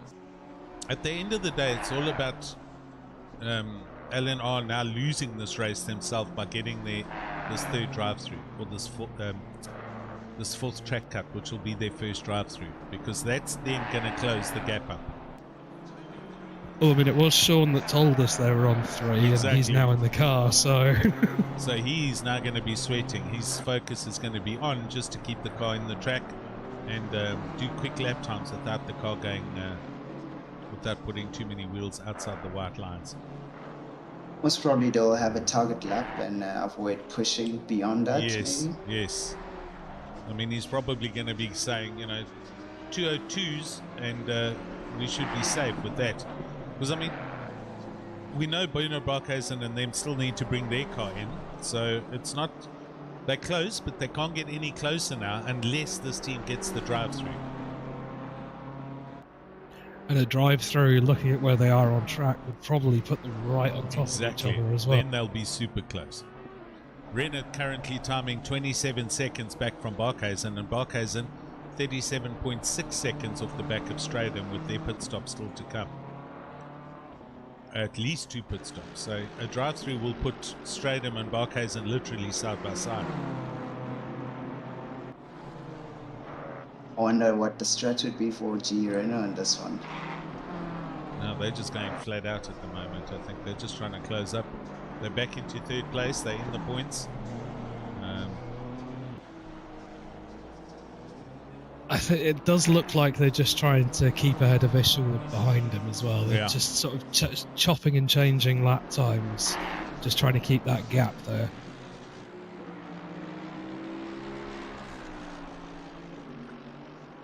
Stradum's first lap out after pitting 2:48. So he's currently on his first quick lap, and we'll see what that is. I guesstimate about a 2:02 or somewhere there. 2:02.5, 2:02.3. Bernard Barkhuizen's last lap at 2:02.2.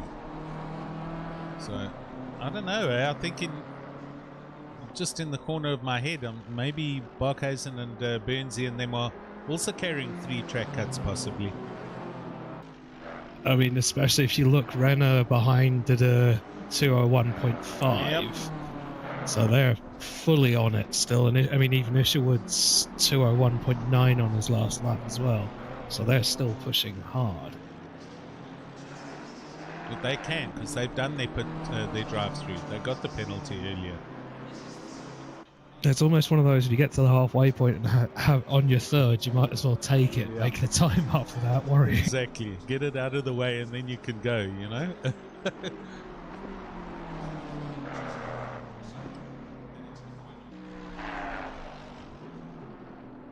Well, it's been pretty much tech-wise. It's been a good stream, a good coverage. We haven't had any major problems at all with internet or image quality or anything dropping. I haven't dropped a frame since I started recording, streaming. So, touch wood, everything's good as far as the internet goes. That must be a bit of a relief after the problems you've had in the last few races. It is. I was seriously starting to contemplate whether this is what I wanted to carry on doing or not because of the technical issues. I get embarrassed on behalf of Raceface and everybody else when there's a technical issue. So, you know, when it's out of my control, then it does my mind in, really. Oh, I 100% know what you mean. Having been a roadie for 12 years, you know, everything that goes wrong can go wrong. Exactly. There's nothing you can do about it. So, I take things very personally. So there we go. Stradham's first fast lap out is a 2:01.4. He's pushing. He knows he's got to maintain that pace. Barkhuizen coming for the line now, and we'll see what this lap is. It's a 2:01.2, so pretty much similar, identical. 2/10. Oh, look, there it is! Oh, there it is!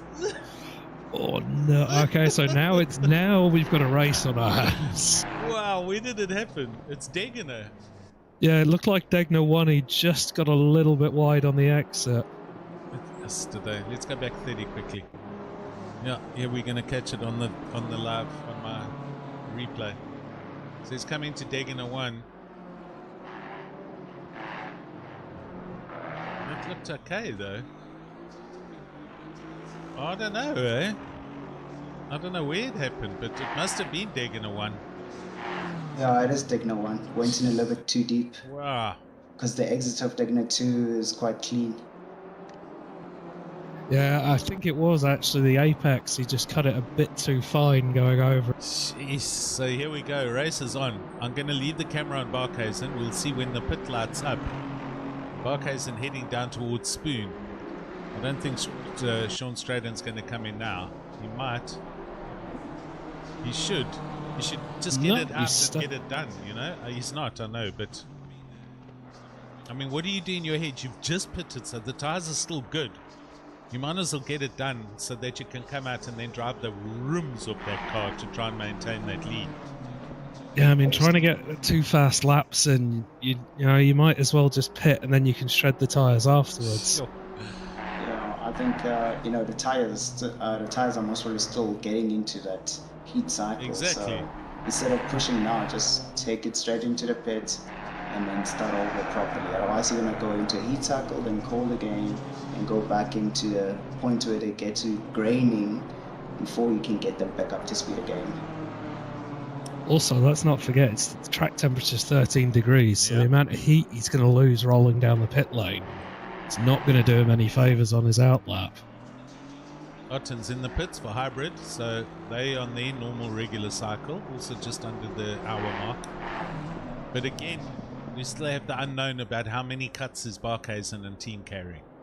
So while they're pushing, they might also be carrying 3 cuts, and you know that might nullify this one over the next course of the next hour or 2 hours.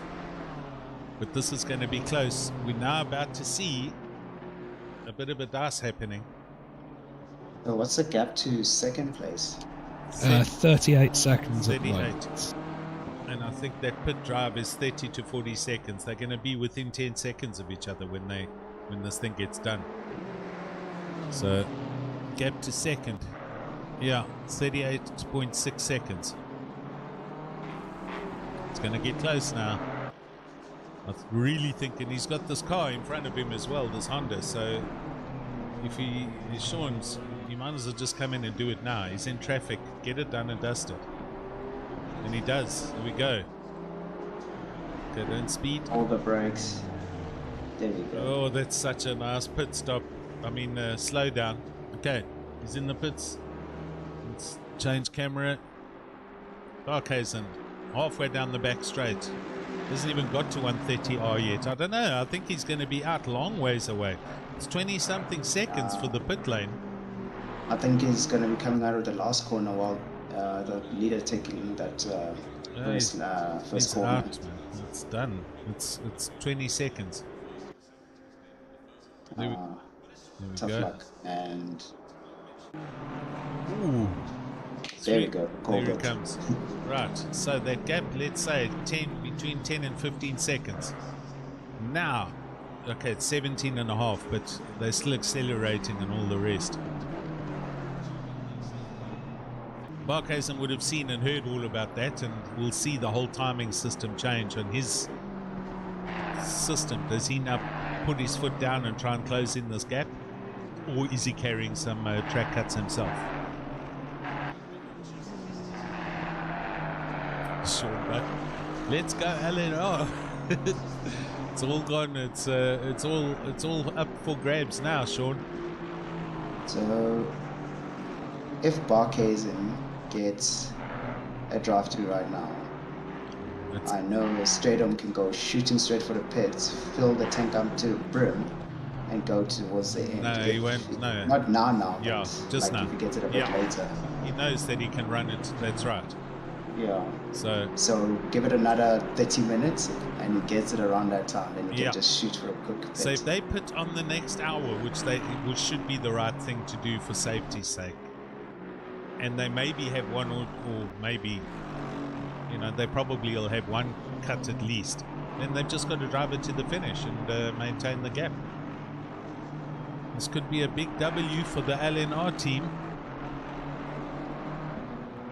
We have Ryan in chat saying there were 5 hours on 3 warnings. I see that. Yo, Ryan. Awesome info. So we have no idea what Barkhuizen and Bernsey King are carrying track cut-wise, but I've seriously got a feeling they're on 2 or 3. That's my honest feeling. I think we're going to see one happen before the race is done. They're 9 seconds apart here at the moment, but with the staggered strategy, and I think they're carrying. I think they might still get one. I'd be very surprised if they weren't at least 2 after this amount of time. Agreed. 201.0. Barkhuizen still pushing hard lap times. Gee.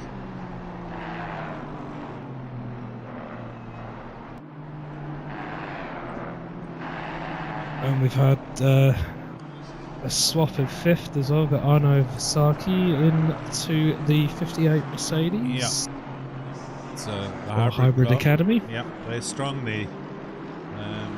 Might still close in, but I can't see them making up any lap difference. So I think that's going to be the best they'll get. But that's still good damage limitation for Hybrid.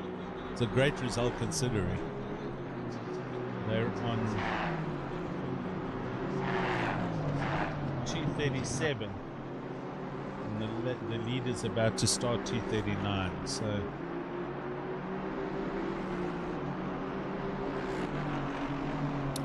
Nordia and Holzhausen, they're still at each other here. Ew.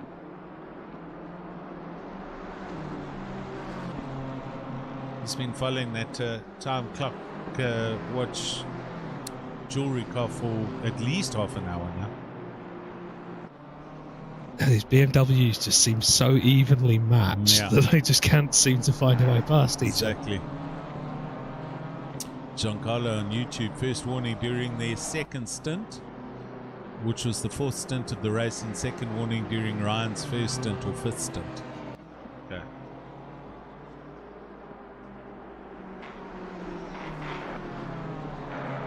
Awesome race. Guys are doing super well. Isherwood 27.5 seconds off Renner, 4th to 3rd gap. I wonder what's 3rd to 2nd. Let's wait for that to pitch up. And then Barkhuizen to the leaders at 9.9 or 10 seconds at the moment. Sure, Sean Straden does a 200.7 versus Barkhuizen's 201.3. Straden's foot down. Time to go.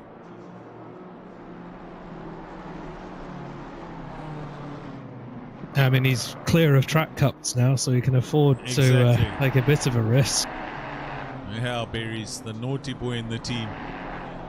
He had 2 warnings in his first stint. So Renner is 28 seconds behind Barkhuizen as it stands at the moment. So 28 seconds plus the 10.2, that's 38 seconds for 1st, 2nd and 3rd, and Isherwood 27 seconds. So 60 seconds separates 1st to 4th place with with 1 and a bit pit stops to go, kind of, between the teams. Sure. Not bad after 9 hours, eh? No, I mean, they're all on the same lap. Awesome. I mean, it's what, 5.8 kilometers, so it's not the biggest lap, but I mean, still being that close together after this long, it shows you how consistent they've all been.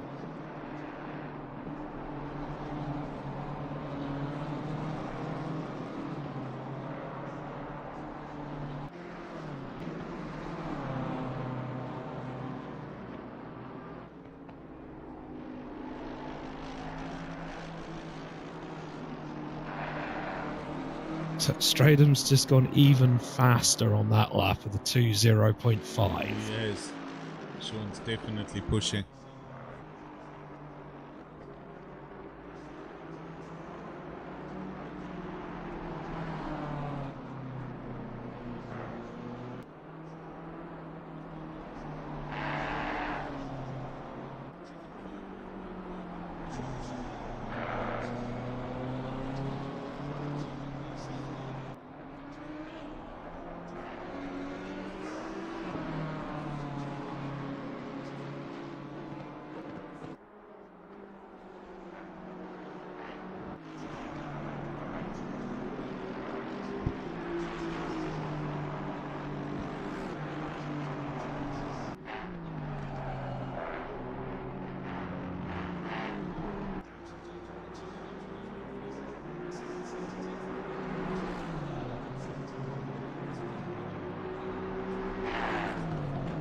We have Isherwood into the pits for what will be their second last stop, I'd assume, with an hour and 45 to go. Yeah.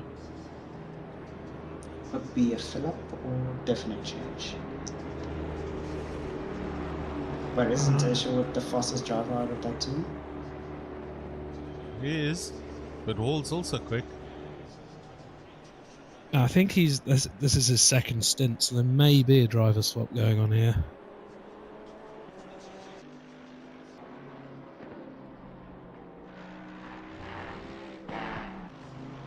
Fasaki bullying the hybrid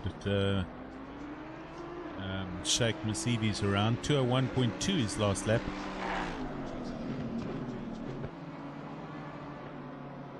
No, I don't think he's going to catch up to Isherwood before he comes out the pits, but he's definitely closing him down by about half a lap. And at least they're on the same lap, so it's a possibility. Right, so Isherwood's out the pits and starts lap 240. We do have a driver swap. Is it Christos Besson? No. I see he's just got an X at the start of his name. Christos.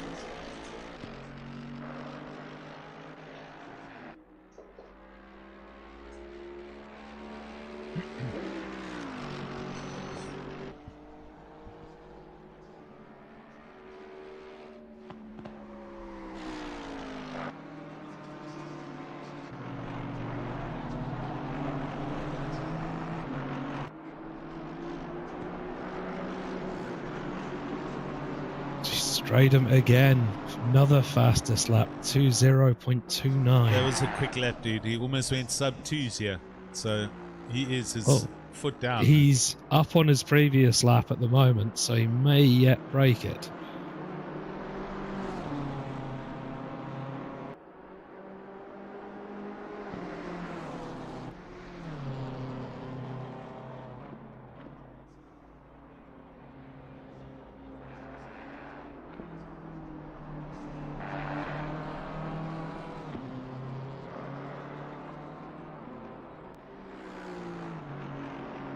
We're hitting that nail-biting moment right now, gents. Oh, it's gonna be real toasty right now.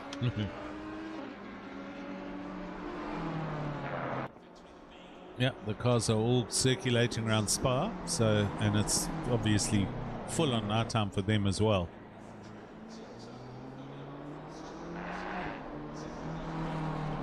Did they have much rain? Because I know there's been quite a lot going in over Belgium into Hungary. Not today. I didn't see it wet at all yet. It must have just started behind it then. You know, because the Ardennes Forest especially. Yeah. You know, it can be raining in one half of the track and a beautiful summer's day on the other. All that rain went to Formula One.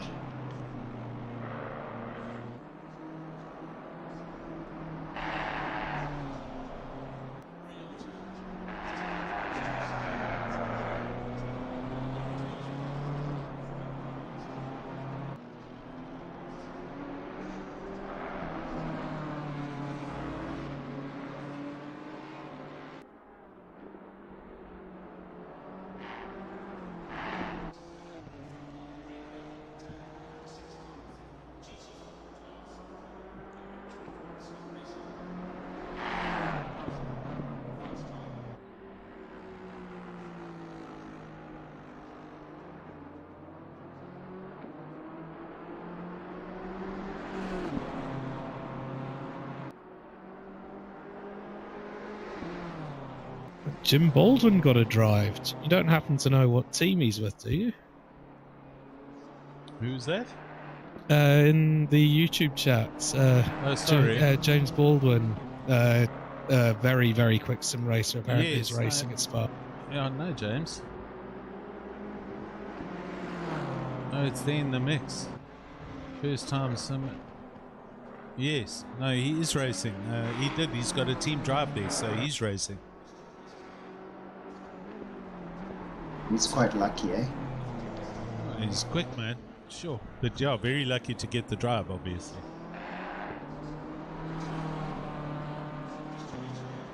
Who knows? We might find our alien on that side at some point.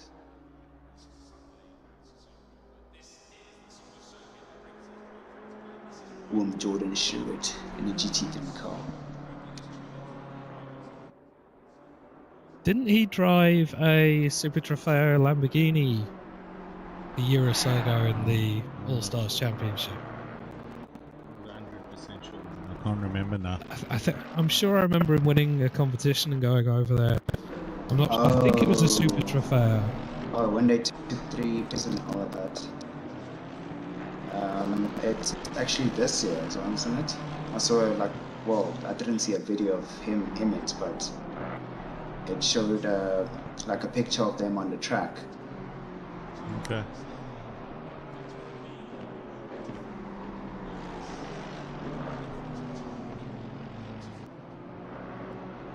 Stradum is just disappearing up the road now. That's a 2:00.0. That was almost a sub 2 lap time. His last lap time. Super quick.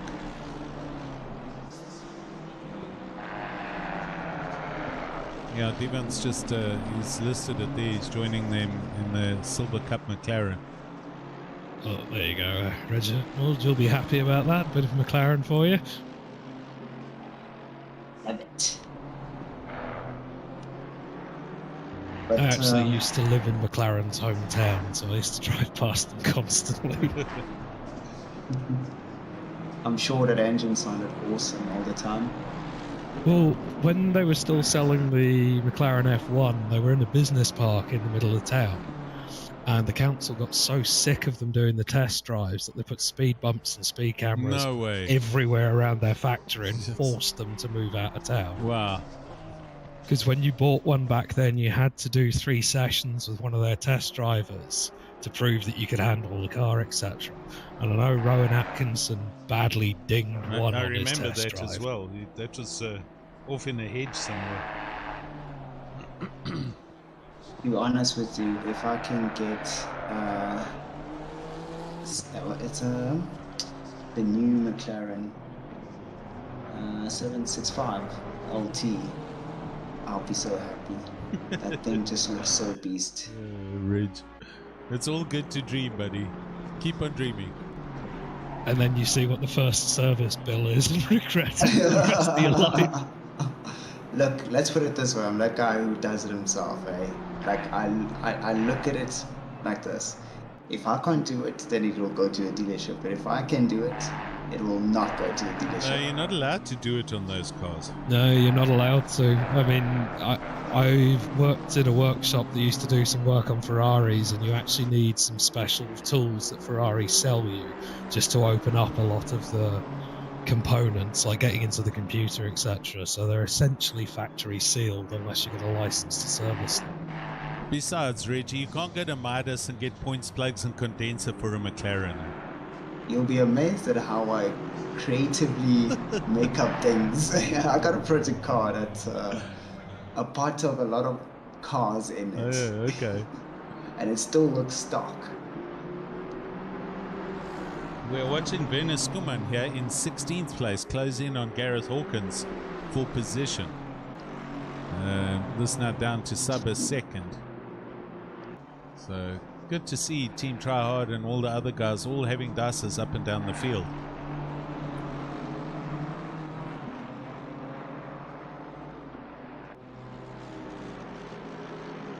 I know that McLarens are temperamental, but hopefully if I do get one, I don't buy a Friday car, because those seem to be riddled with issues.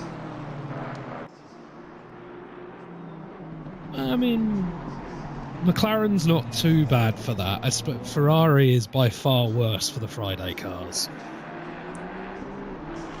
Is it? Okay, well, it's just that a lot of YouTubers don't really run around with Ferraris these days. I didn't know that Ferrari does have Friday cars. Living in the Middle East for as long as I did, you get used to seeing wacky hypercars just constantly. And, you know, some of the collectors and stuff are quite happy to talk to you about their cars. And the biggest complaints I've seen has been Ferrari owners and Bugatti Veyron owners. Sure.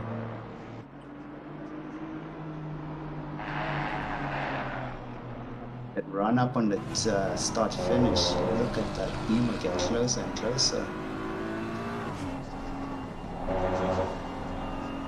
It's surprising it's got the legs on the Aston, unless it is just the effect of the toe on that beamer, because it has got quite a flat front end. Yeah.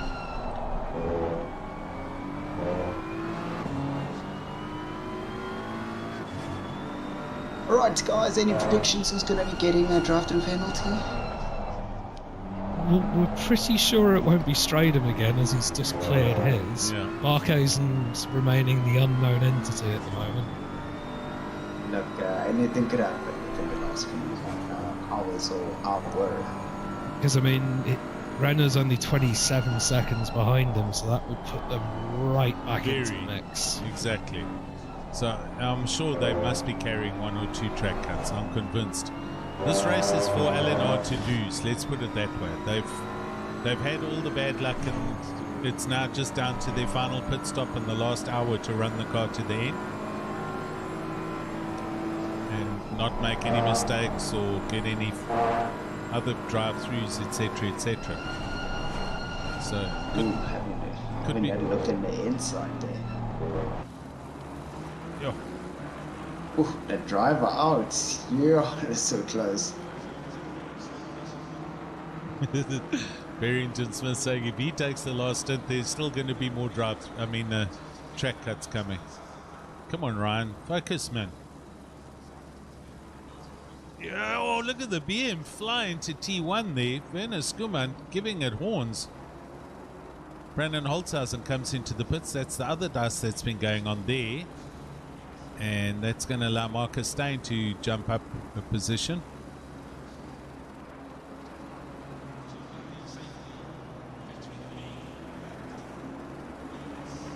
Oh, look at these two. Certainly close. Barkhausen 20.5 seconds off Stradham with the last pit stop still to go. Although I would say that I think Barkhausen has 2 pit stops.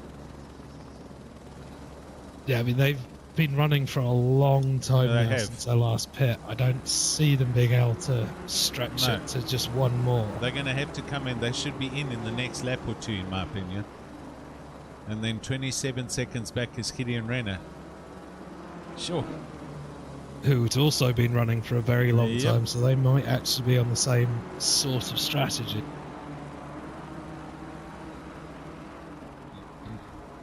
So we know that the Basson in the 53 BMW and Fasaki in the 58 have pitted recently, so they've guaranteed to only have one left. And Stradham. And Stradham, yes, correct. So yes, it's going to get quite mixed up once we get through the next round of pit stops. And at 1 hour 30 to go, either if Barkhausen or Renner come in now, They can't get to the end with what they've got left. I'm convinced they can't. No, I'd say an hour and 10 would be the absolute maximum you'd want to risk. I think they're going to go in an hour 55 left for Renner. Just a small bet. We shall see, people. We shall see. It is 11:30.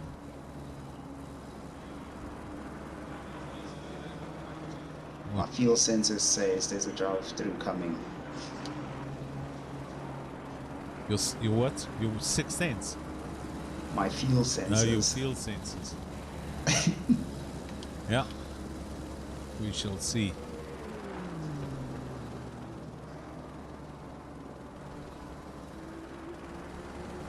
So Stradum is consistently putting in. He is. Just over the 2-minute deads. So he's definitely happy with where the car is. Though Barkhazen and Renner seem to be lapping at almost identical times. Barry's saying that Barkhazen and Renner are going to put between an hour 15 and hour 10. So in the next 10 to 15, 20 minutes.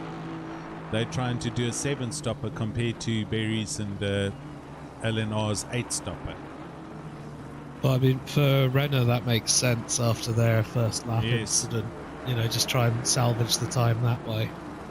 Agreed. But you see, that was the difference where I was saying run 1 hour 10 or 1 hour 15 minutes to try and inherit that one pit stop, or run on the hour every hour and just cycle. I mean, it all goes down to how well you can manage the car. Because if you're losing seconds every lap running long, Yep. it may not work out to be worth it after 10 hours. Schumann's just clattered into the back of Hawkins, but he stopped to let him carry on. I was just about to go and have a look there. All right, let's go back 30 seconds and look. Here we go. Yeah, it's just coming into Casio. Okay. Yes, he's a far ways back up the back straight through 130R. Big gap. Oh, runs a little wide and then lifts, and yeah, the BM just keeps on coming at him. And uses him for brakes. And then stops in the racing line. Gee, boys, come on. Thankfully no one was coming, but good stuff. And they carry on. I was about on my way down to them when I saw the Delta, so very interesting. Brandon, nice driving there, young man. Brandon Holzhausen on the YouTube channel. Handed that car over to, I think, Flip and Sale.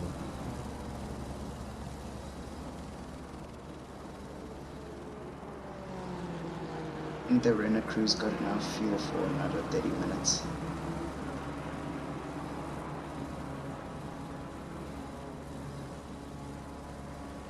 One stop and take it home.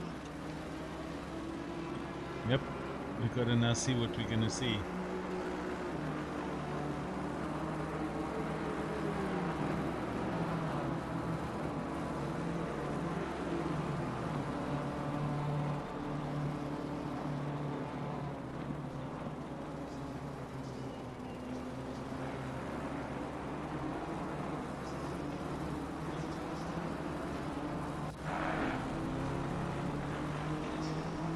Devan, thanks, buddy. Hope you enjoyed it, and thanks for all the attachments and stuff you sent through, and have a good rest and sleep, and enjoy the rest of the Spa tomorrow in the Formula 1, man. Cheers. Sure, Clonans. I was just about to say, they're still fighting away even after the pit stops. Unreal. Audi going at the Mercedes of Janse van Vieren. So they're having a huge task.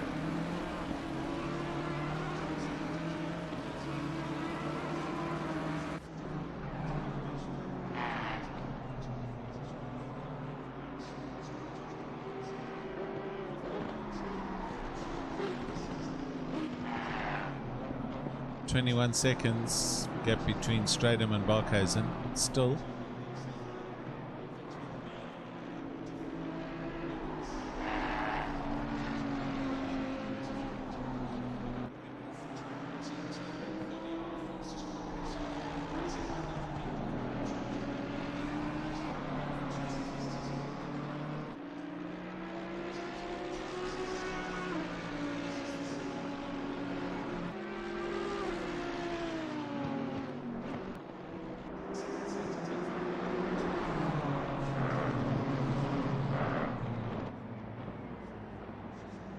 Renner's caught up to the back of the Hawkins-Schumann battle, so that's going to be infuriating him in a minute. It is. Watching them at the moment, Schumann all over the back of this Aston Martin again.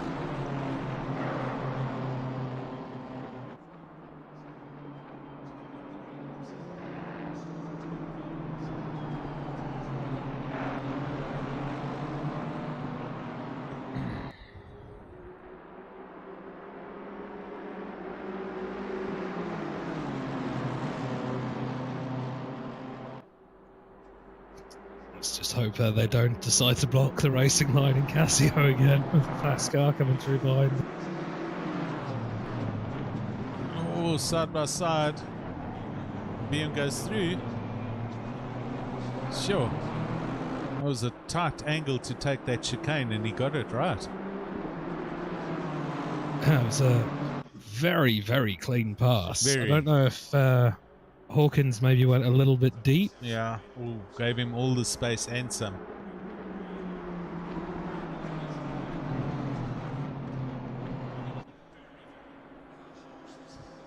Gideon Renner pouring through there quickly. Hawkins seeing that and giving him the gap and watching his flags. Now he's got to get past Schumann, who hopefully has seen him and doesn't think it's still Hawkins coming back at him.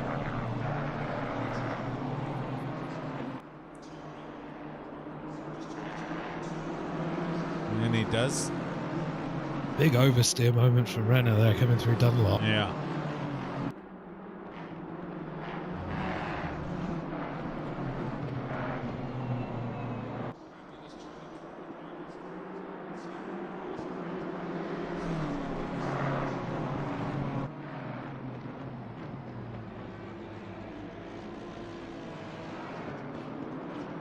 Now 22 minutes to go. We're almost left with one normal Thursday night GT3 championship run now. 80-minute race. 80 minutes to go. Stratum still pushing. 201s. Balkhuizen's last lap 201.3. And that gap is pretty much slowly but surely increasing. What do we sit down now? 22.8 yeah. Gap between them. Yeah.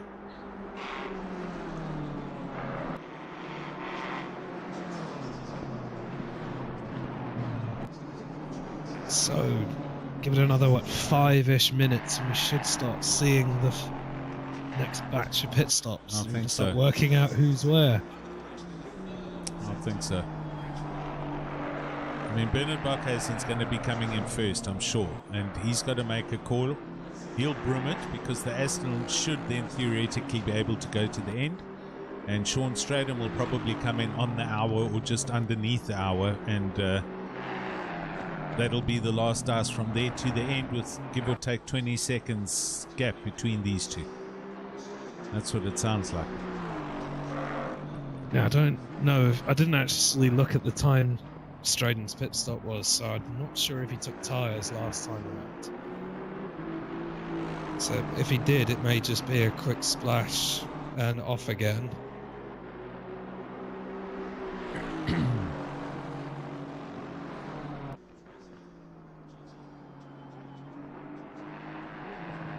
Lionel Cleary in the car down in 6th place for Black Widow Racing.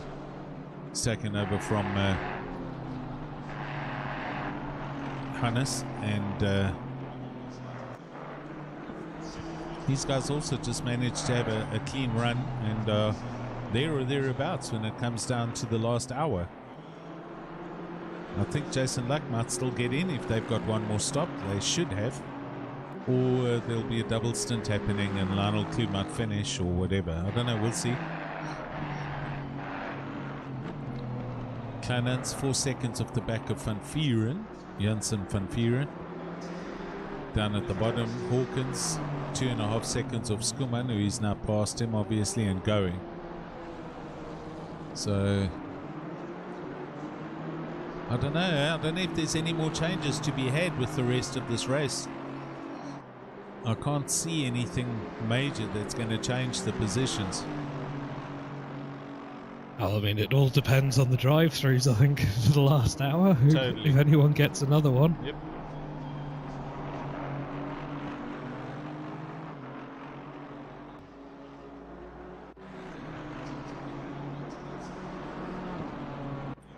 So looking at Barkhuizen's times, he's definitely sped up a little bit, so I don't know if he's just trying to get a couple of fast laps in before he pits.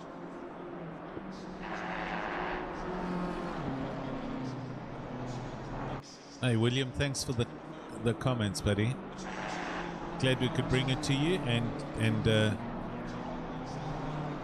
yeah, been some substantial racing and DASA's going on all day, but we consider this is a 10-hour long race and what the gap is.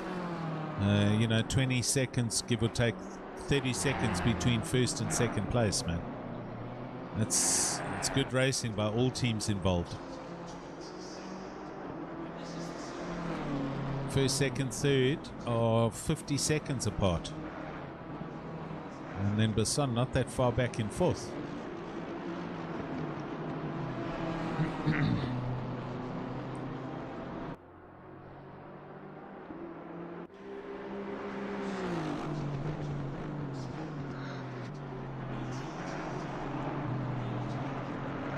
Barkhuizen through the chicane. Is he in?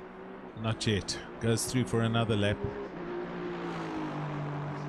Yeah, I also got the inkling that he, just looking at the way he went through there, I thought maybe is he going to dive in? 201.2.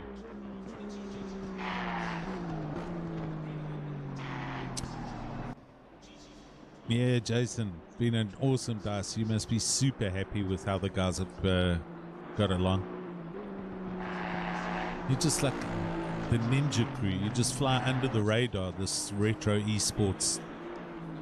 You know, come and go in the shadows of the night, and great results, man.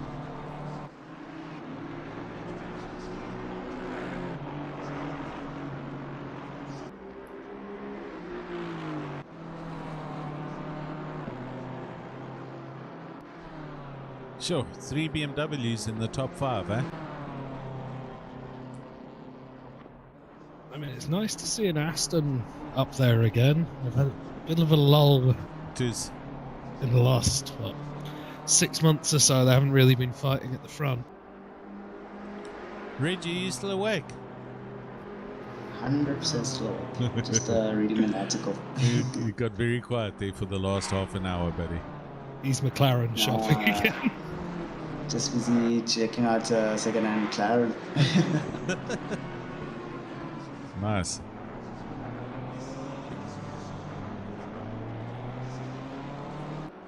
If it's not the McLaren, it's a Porsche. Okay.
Ren in the pits from third place. Here we go. Oh yes, he's going all the way from Oh, it's a Beamer, right? The Beamer can take just over an hour's worth of fuel. Yeah, no, he can get it to the end, but and there comes Thunder in the other BM down in 14th, but those tires are going to be on their ragged edge at the end of this last stint. That is true. So fighting the tires. Whoever's getting in this car is going to be, Basson is going to be closing in on them at a rapid rate. I wouldn't be shocked if Thingy came in. Brendan.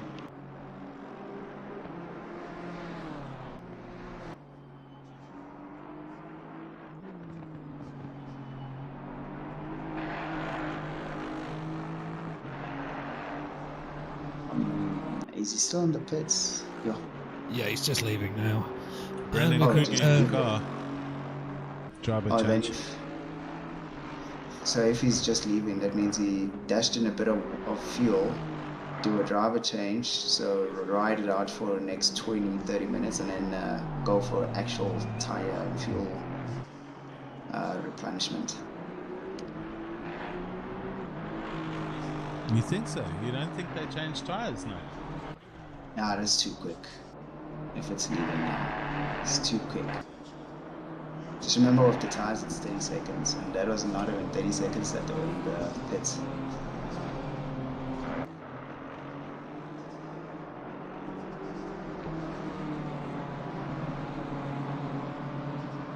I don't know. I don't think they'll pit again. I think they're going to try and run to the end. But there does look like it was quite a long stop looking at the last lap time. Yeah. 2:58. Okay, maybe for me it felt a little bit short. I mean, a hot lap is a 2:01. That last lap of theirs was a 2:58. It was almost a minute long. So I've got to say they did tires, and they probably put in 100 liters in the car, but whether it can get to the end or not, who knows? Most probably 120.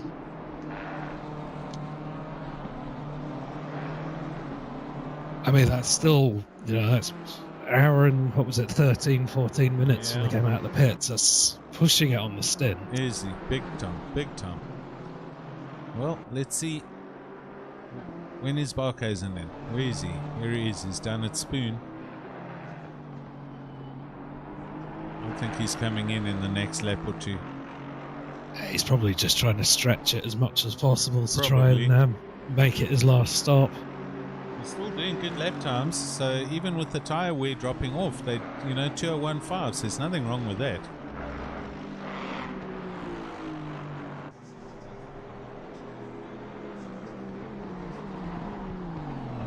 Yeah, I agree, guys. They're saying full service happened on that stop. Yeah, he's running through again. So not this time, but it's got to be close to fumes. Maybe. I mean, to play it safe, he'd want to pit, 1 with an hour and 5 minutes left, just in case there is that extra lap at the end. The shorter, the better. Agreed.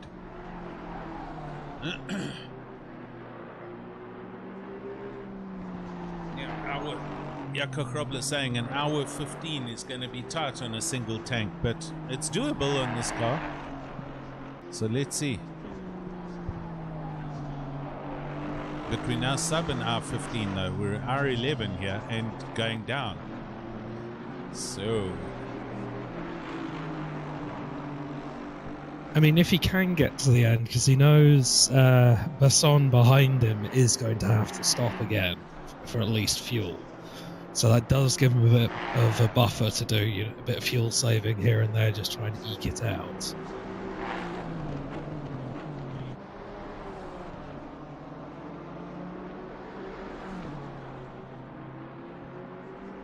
Yeah, Ryan agreed. It's that extra lap at the end when you're cutting it that close. You may get lucky and it finishes on the racing lap, or if you have to do the extra.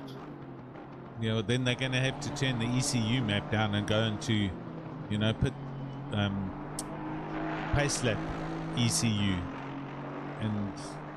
But I think the gap's big enough. Even if they drop the ECU to pace lap to save fuel on the last lap, they're not going to It's 20 seconds. I don't think it'll close down.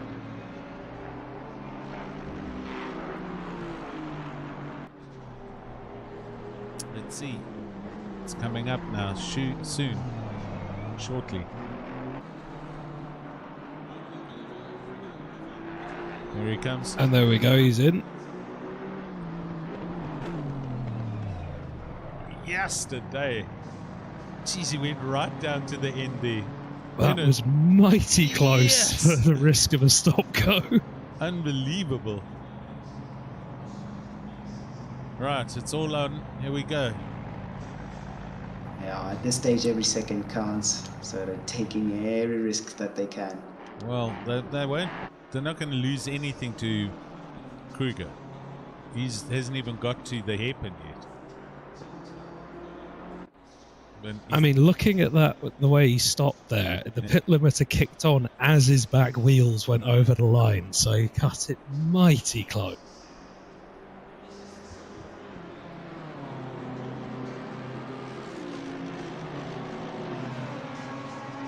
Well, we're about to see. It's pretty much the tyres done, refueling done. There we go, he's off the Jackson rolling.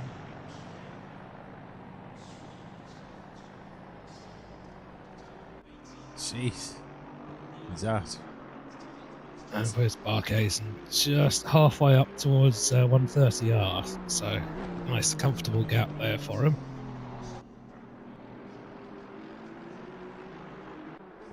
Oh, you mean Kruger? Sorry, yes, Kruger. Yeah. And I think Barkhazen's still in the car. Yeah, he is indeed. Track down to 13 degrees for the last hour, so I thought it would stop at 14. It looks like it's going to get down to about 12 or 11.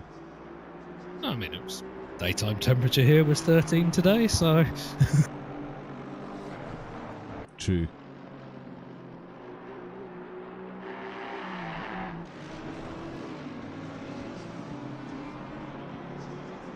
So are we saying Stradum still needs to put one more time?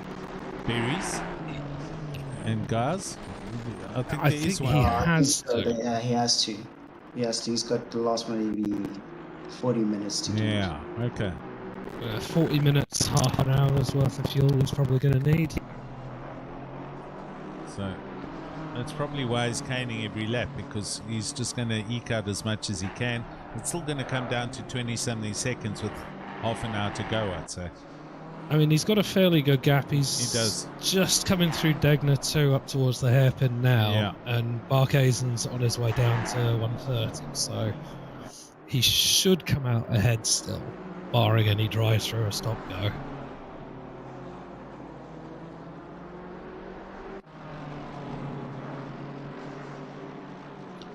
Nordia Right, and he's Janssen taking van us to- Vlieren in the pits.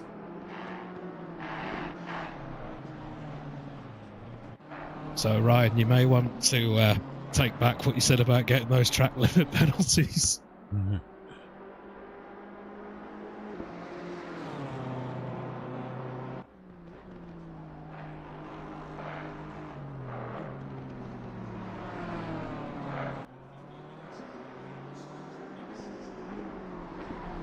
So as it stands, we know Barkhazen should be going to the end along with Kruger. Yeah.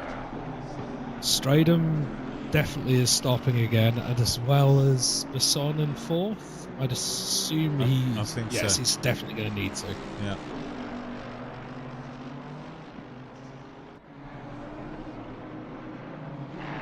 Eesh, here comes that fastest lap again. Kruger's got it now.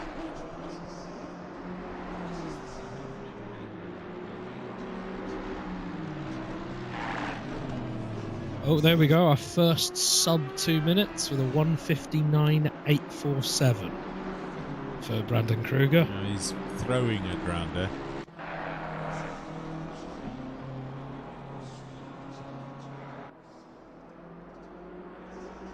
Oh, and he's officially taken the fastest lap off Kieran Patterson. Yeah.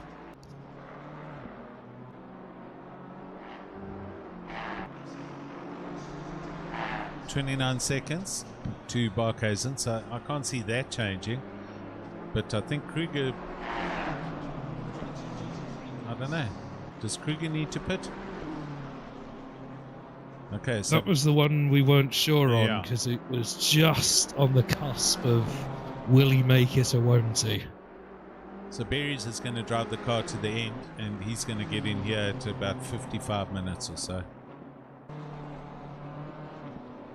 That should leave them comfortable with no real dramas, I don't think, just to drive it to the end.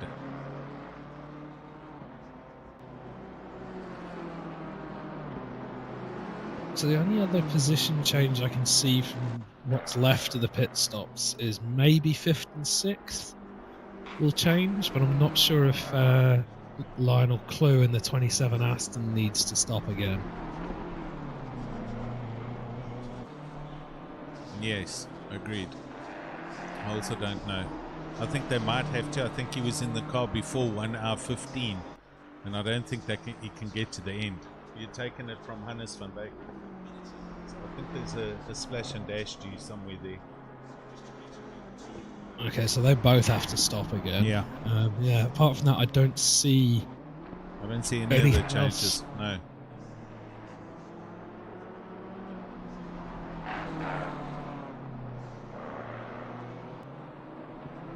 Okay, so Klenhaus has managed to get past the 59 Mercedes.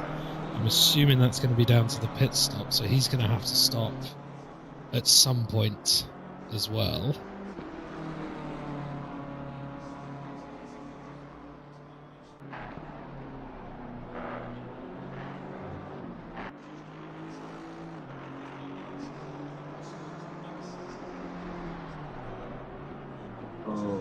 Okay. Brian just said they've had a spin and lost 15 seconds. Really? Yeah. Put it on the YouTube chat.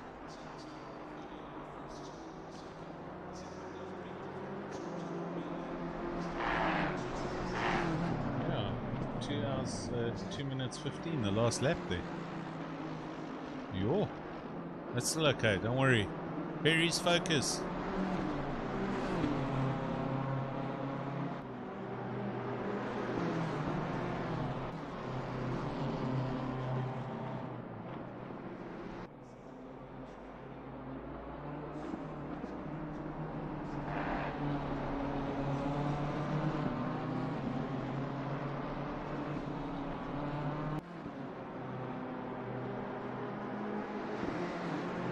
Oh, yes, they did.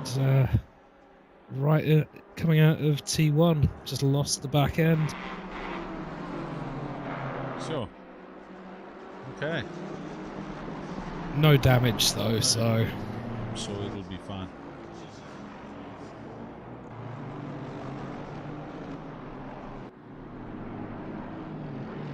yeah, I mean they've still got about half a lap, so Agreed. it's not panic stations No. yet. Nothing to worry about. It's just a routine last pit stop, driver change, don't speed into the pit lane, and then drive it to the end. Sounds so simple. Meanwhile, putting in 201s consistently for the Yeah. last hour. Yep.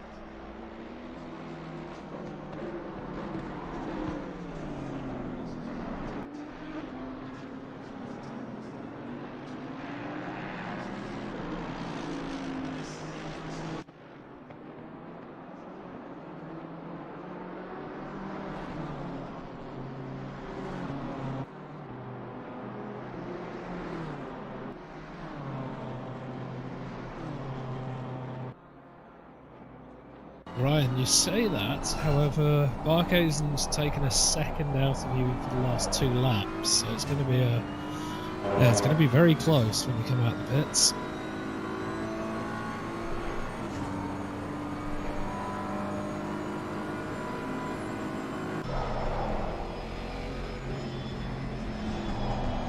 So these guys have been going at each other as well for the past 2 or 3 hours, Hawkins and Schoolman, and vice versa. I was just watching them. Unfortunately, Barkhazen's just separated them again, coming through and clearing the blue flags. Oh, right, okay. So they've just opened up the gap ever so slightly again. Is it just over 3 seconds now? Right, straight him in the pits. Oh, no. Sorry, I saw the stop-go pop up. I thought it was Stratham. No, it's Clanon's just got a speeding in the pit lane. Oh, dear.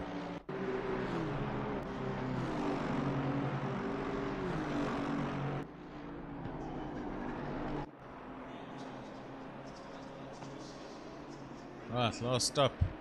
Here we go. Let's see how this pans out. Barkhazen.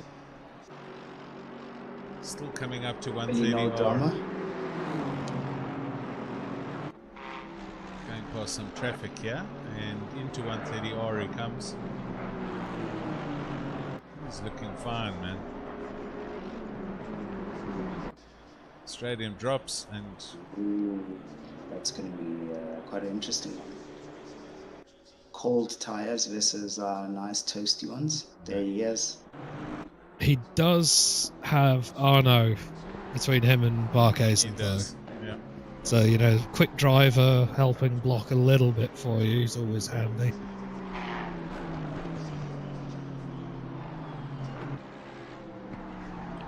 Quinton Janssen van Rensburg on YouTube, that's terrible luck, man. 7th place and then internet drop.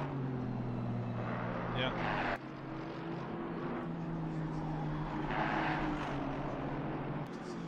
Your internet has been playing up quite a bit today.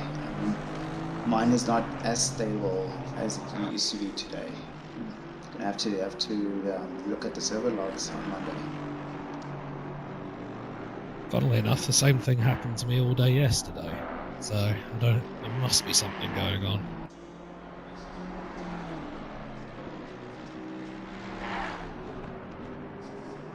Maybe it's just the internet getting used to being turned off and F1 on all the time by ESCOM. So it's assuming that it's, it's anticipating an off at some point. Come on, Reed. All the UPS batteries are freaking out that they're actually fully charged again. Yeah. It's like, what in the world is going on? 7 seconds. So. Oh, he called it. He did say he thought did. it would be about 8 seconds as they came out the pits. Yeah. Yesterday. 9 hours and there's 7 seconds separating first and second. Sheesh.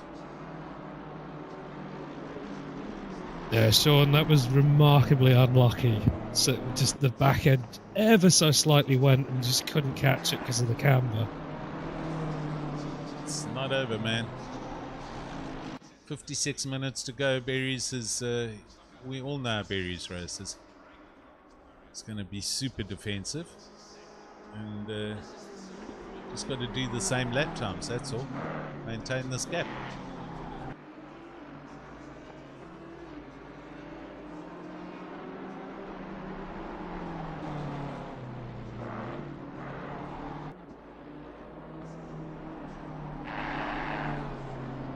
Oh, Alan. Yes, sir.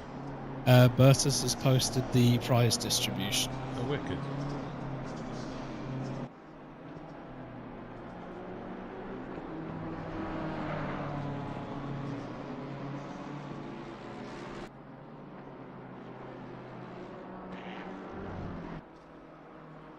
Awesomeness. So, everybody, all the way down to 5th place.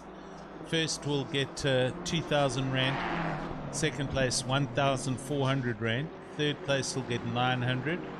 Fourth place 500. And fifth place 200 Rand for the teams. So there we go. We at least got a little bit of money out to the top 5 teams. We think we know who the teams are, but you never know, and we need to wait until the race finishes. So.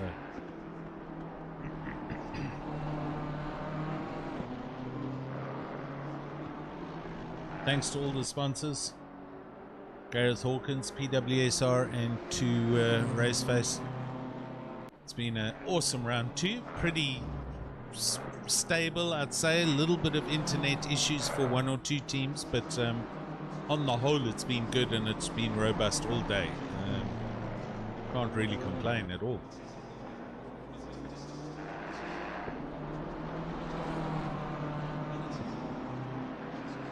Reggie, wake up.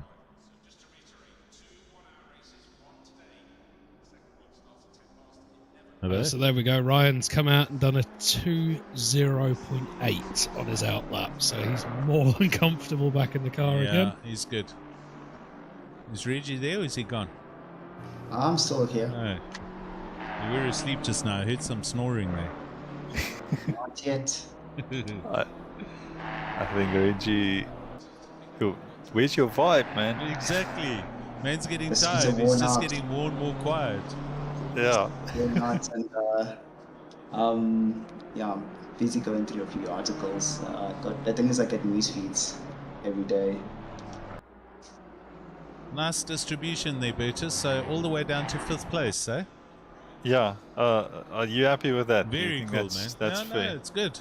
Lekker. Okay, cool. So It works out like there's a 600 rand difference between 1st and 2nd, 500 between 2nd and 3rd, 400 between 3rd and 4th, Yeah. and then 300 between 4th and 5th. So that's all works out nice. But I don't know if you've already mentioned to the stream. yes. Okay, great. Well, then my job here is done. We were just discussing, it's been a pretty stable ride today. We didn't have too many issues. A couple of disconnects. Yeah. Kieran and them, the PWSR guys, had another one that coming out of Durban. And then, Oh no. yeah, another one just now. Who posted that? Said they were in 7th and they had a disconnect. Yeah. Unfortunate. Sorry for your team, Alan. No, it's all good. Tim, fun It's, work. Mechanical failures. Yeah. Ran out of brake fluid or talent or It whatever. happens in real life. It does. Yeah, I mean, you equate it to mechanical failure. At a Ferrari moment. Slightly less fiery. Yeah, but I'm impressed with. We had a grid of 20, which, according to our usual standards, is not that many. We usually have much bigger grids, but yeah, a Saturday 10-hour, it's quite a commitment. So yeah, thanks to everyone who joined in. Grid of 20, but after 9 hours and a bit, we still have 17 cars connected. So I think that's more than what we could have expected. Not only that, 1st and 2nd are separated by less than 8 seconds. Yeah, I told you guys earlier, there's always drama in the last hour, so there's still a lot that can happen. No, true. We've been trying to work out and guess our way through the pit stop strategy. So, Sean Stradham had a spin here just before his changeover to Ryan Berry's in the car, and that lost them a couple of seconds. So, it's brought it down very close. So, you consider 9 hours and some change, and there's 20 seconds apart, huh? Yeah. It's great stuff, man. Well, 8 seconds between 1 and 2, and then 26 it seems like to 3rd. 26 seconds to 3rd. Exactly. So I mean, with 50 minutes left, you know, one moment somewhere for any of them, and it can still change up. Well, it's that ever-present drive-through for track limits. Yeah. Is going to be the deciding factor, because we still don't know how many Barkhazen's sitting with. And Bernard King's on the YouTube channel, he won't tell us. Bernsey, how many drive-throughs, how many track cuts do you have? Be honest. Because we knew Berry's had one. Okay, they're for Saki's pitting now. So they lost off a hybrid now. They won't lose that position, but it's going to enforce 5th place for them. But I'm keen to hear how many cuts Bernard Barkhuizen's driving around with. Put it on the table, Burnsy.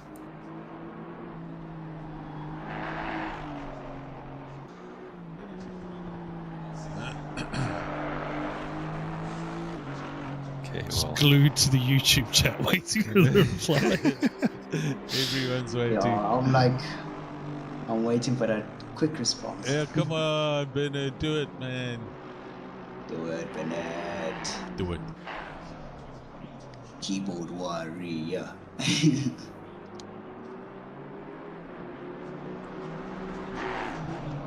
Is it 2, 1, 3, 2? Me, 3. 0 for Alan. Okay. Yeah, we know that, sure. But because they had one. Yeah. They got that just now. Okay. That's Well, what. it seems like Berries is extending the lead. Yeah. Well, not by much. It was 7, 7, 6, 8, 7. So he is, agreed. Yeah. He is, A bit. yeah. So. Well, he's also just done a 1:59.9, so. Yeah. Bernard King. Dot. He's at least managing the gap. So, Come on, Bernsey. We can't avoid the subject. Okay. Berries. Brandon is on at 20. It's 26 seconds, so he's also staying in the hunt. But yeah, the gaps was. We're not sure if Brandon has to pit again. Yeah, that's I think possible. he came in with 1 hour 15 to go, so it's going to be very tight. Oof, yeah. You'll have to either fuel save a lot, or he shouldn't have to take tires again. No. So you'll have to. He could come in for a splash and dash. But what we calculated is as 1 liter of fuel at Suzuka. If you come into the pit lane, stop, take 1 liter, and go out, it takes 36 seconds. So, and then you add 0.2 of a second for every liter thereafter. So if you have to take 10 liters, that could easily, that's about 38, 42 seconds. Yeah. So yeah, it's about 40 seconds if you take 10 liters or 15 liters of fuel. So 40 seconds, I mean, he might need to, I'm not sure how far he is ahead of Basson, but if he needs to splash and dash, then he'll need to make sure he's got He's a about, gap. looks about half a lap looking at the track now. Okay, well, half a lap is, that's a minute. Yeah, I'd say maybe 50 seconds. So Yeah, it's got a bit of wiggle room. Yeah, should be okay. As long as it doesn't take tires, because then you'll definitely come out behind him. Or very close.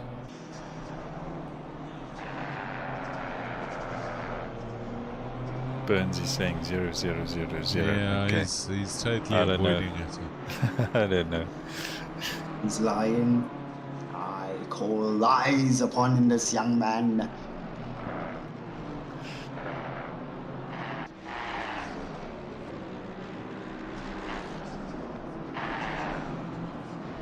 Okay, Basson still needs to put. Okay, thanks, Jason.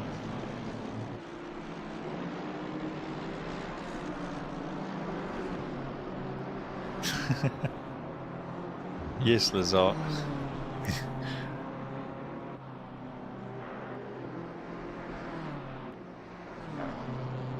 I mean, we found out that Ryan and Sean were carrying 3 track cuts, and then they got the drive-through, so that was all part of that part. But we didn't know how many Bernard King was driving with, or how many Barkhuizen has. So I haven't seen them in the pits for a drive-through yet, so they must be. That's what I'm saying. They're close. either on 3 or 2, Yeah. or maybe they don't have any. I don't know, but After 10 hours, it's been an awesome race. Yeah. So 45 minutes left. We're down to sprint territory here, people.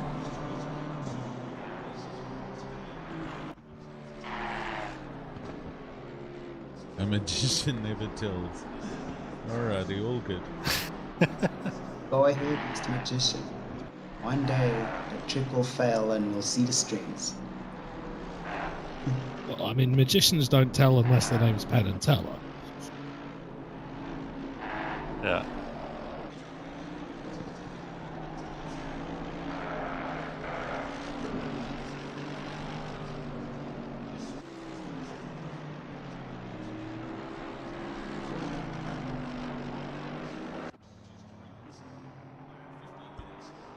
Yo, Chris.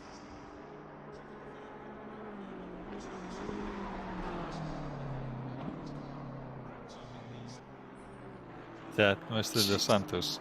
That's Mr. 5 Dos Santos. thousandths of a second between Barrington and Barkhazen on that last lap. Look at that. 2.000.585 and 580. Super close, both of them pushing, but the gap's slowly increasing Berries' way. Looks like LNR are gonna get this one. Sean Buck, are you still there somewhere?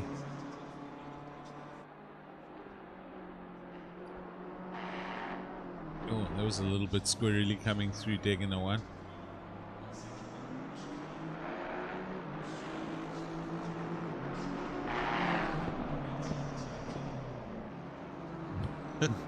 Thanks, Chris. This is long time past my bedtime, guys. It's like, Bertus, here's my remote IP address. I'm going to leave the camera work up to you. I didn't know that you had a bedtime. I do. Just put it on auto. Let it roll. Oh, Bassan in from 4th. Oh, Mr. Buck is here. Sean, it's sad not having you on the track today.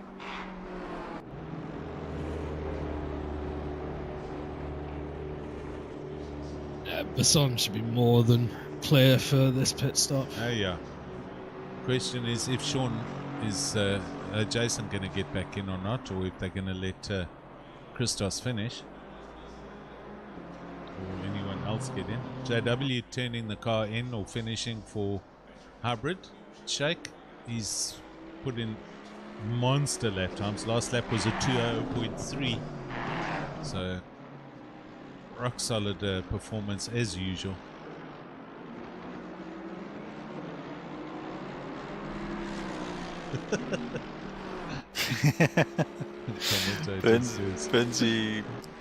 Benji is hoping you play your curse on LNR.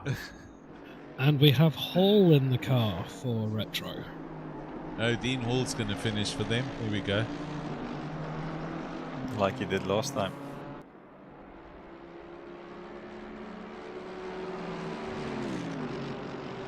And Hannes van Beek is in the Black Widow racing car now. So they've also done very well, like the Retro Esports Ninjas. These guys also fly under the radar and then they just appear near the top 5. So they've done super good.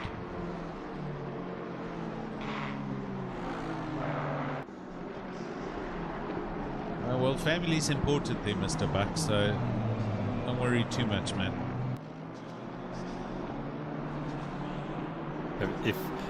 If your family really loves you, they would have let you race. Jason, yes. Not like last time. Yeah, Jason, I'm not surprised you feel that way. Game over, family problem.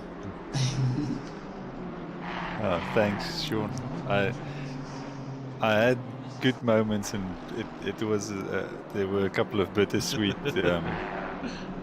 I'm still in two minds about my stints. I had good moments and some not so good moments, but thanks, appreciate it.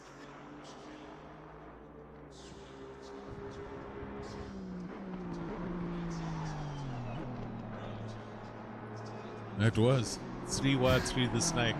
I was like, yo, Bertus. Shit. I'll go and watch the replay. You'll have to find that part somewhere. We were like all going berserk. It just was going mental. All three of you all of a sudden next to each other.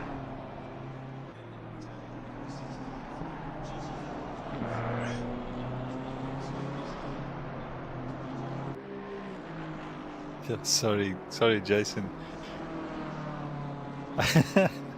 Yeah, what happened is that when I so after that moment where I unfortunately turned when you ran out of talent. When I ran out of talent, going up Dunlop, I let Quinten Jans van Rensburg through, and that's it. I slotted in right behind him, Yeah. but then right in front of Jason. I missed the issue with, and then he flashed me. So, but I let him through at the hairpin then. But I think that was just a moment where I thought that I had enough space there to slot in again, and I think there was, but he could have let him through as well. But there was just enough. There was just enough. But, I understand the flashing. Yeah.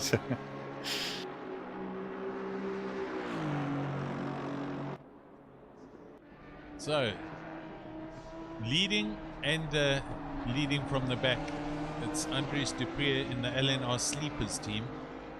They're also leading. Guys have been chugging along at the back of the grid.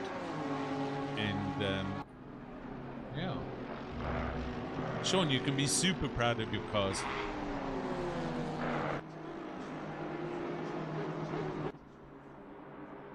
Yeah, I think this is the first time we've seen du Preez. I haven't seen him yet. His last lap was a 2:01.4, so he's not exactly going slow. Yeah, and he did well in qualifying, from what I remember. But I think they just had some bad luck. I think I saw him spin out in the first couple of in the first couple of turns.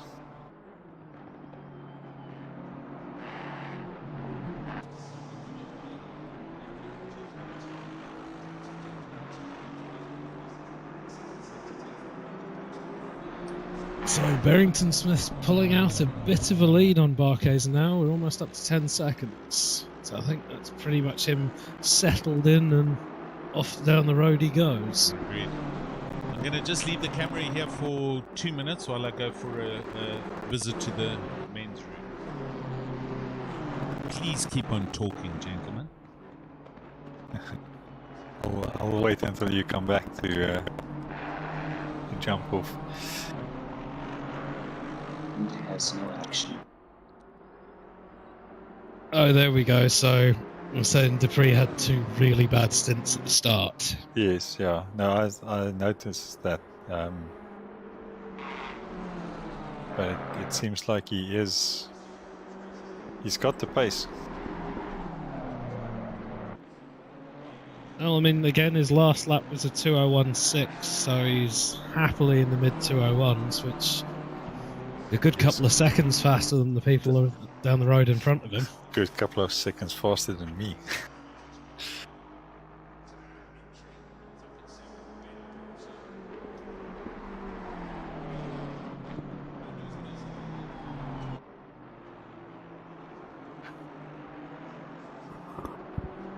But it comes and goes. We've all had our fair share of bad luck. Well, if you didn't have bad luck, you'd have no luck at all. Yeah.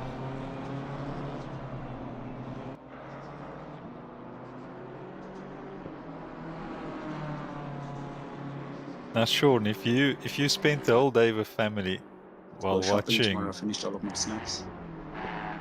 Sorry, what's that, Reggie? So, Mr. Buck, if you spent the whole day watching the race while at family, then you might as well have raced.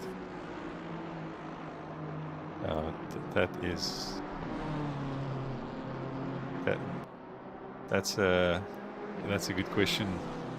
Pego? Pardon?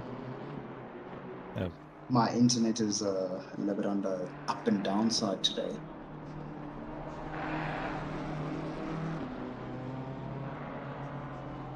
You should just do like that guy with a Lamborghini did. Projector plugged into the onboard computer in the car, and he just uses his car as a sim rig. Yeah. You can always go to a scrapyard and buy a rolling chassis. Bago asked you if I have talent, so I mean I definitely don't have enough talent to do overtake, so that's why I just defend. Yeah, just make the car go wide until you run out of spoiler.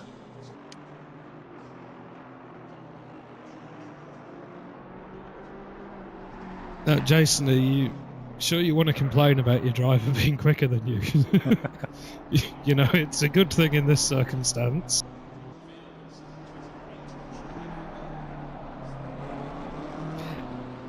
His Wolfskank and Hannes van Wijk have just set exactly the same last lap. 2:00.442.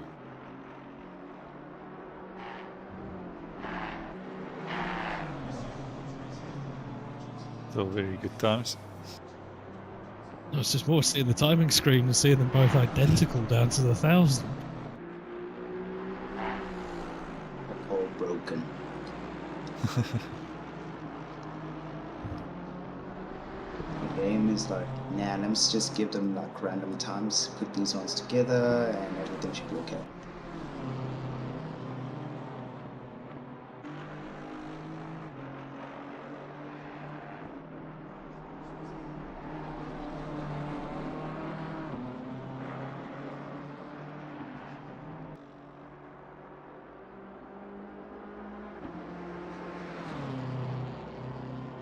Okay, so I think let's run through the order quickly. So in first we have Ryan Barrington-Smith with a lead of about 9 seconds, 9.5 over Bernard Barkhuizen, who is I think about 18 seconds ahead of Brandon Creer.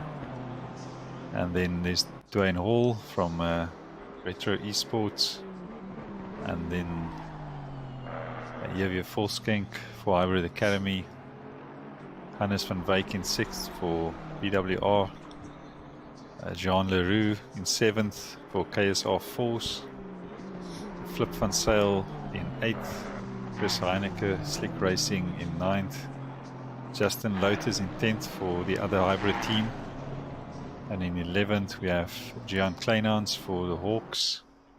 Number 12 we have Bernard Renner for the Vibe Squad. 13th, Hansi Meiberg in for TTH. And then in 14th we have Stander.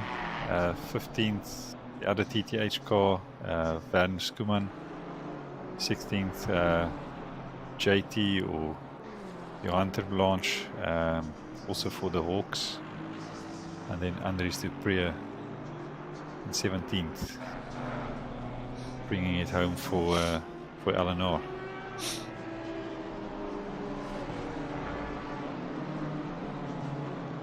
So, who do we think has a pit stop left? I mean, Kruger possibly, but he should be clear of 4th.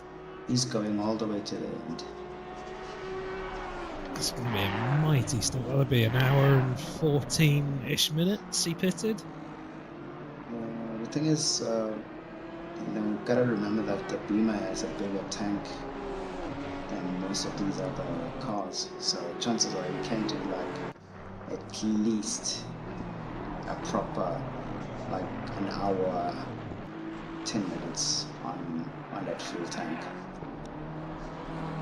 Yeah, you can do an hour 10 to an hour 13 at a good pace with the BMW.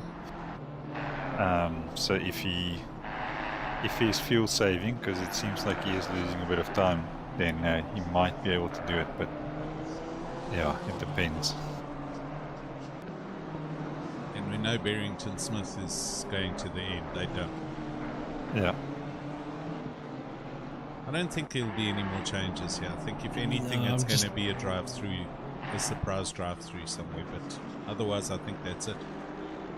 I mean, Kruger is behind Hall on track, so he's got essentially an entire lap in hand. Exactly. So if he does need to splash and dash, he should be more than fine. Yeah. JW hauling, you know what, in the hybrid car, but they're also an entire lap back from Dwayne, so they're not going to close in, and they're a far ways ahead of Hannes van Beek.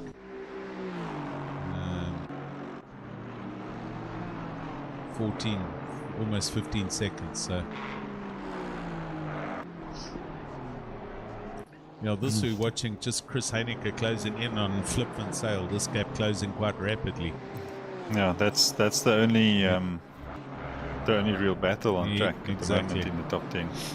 I think LaRue is also 18 seconds ahead of Van Sale with 29 minutes left.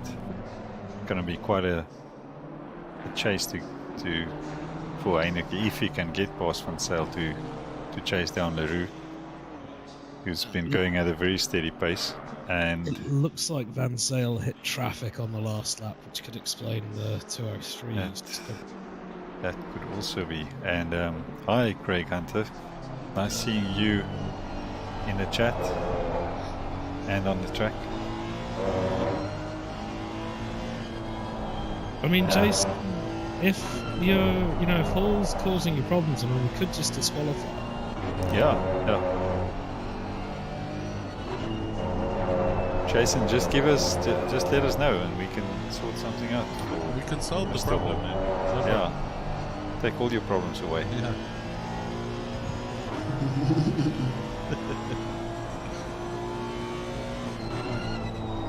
Chris Heineke is coming.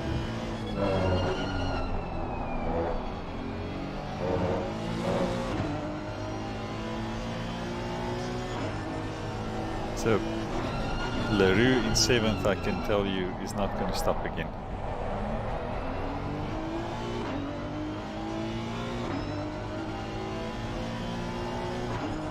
I'm not too sure about these two teams, but I almost think I don't think Heineke is going to stop again either. I think everyone has stopped now, as far as we can work out. I don't think there's anyone apart from Kruger that we've noticed that may need a splash and dash. Yeah. Jason, just give us the word, man. We're here to serve. Let's sort it out.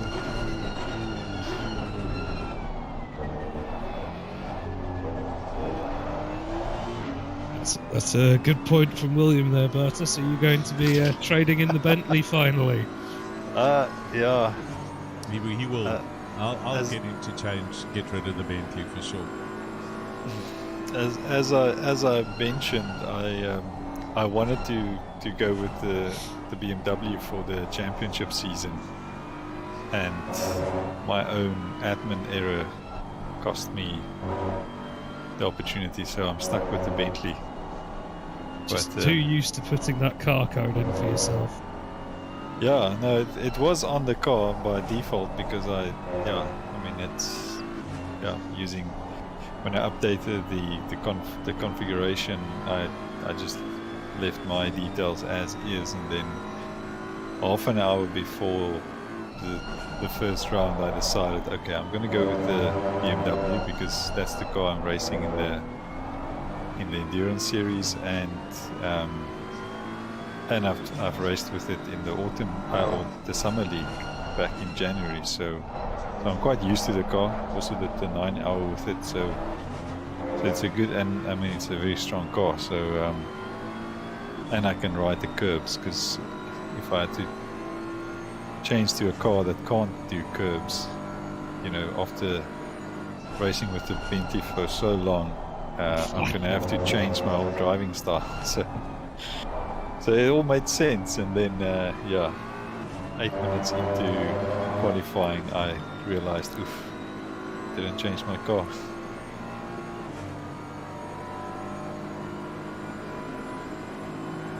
Hey, Heineke is very close. He is. He's well in the draft here with 25 minutes to go.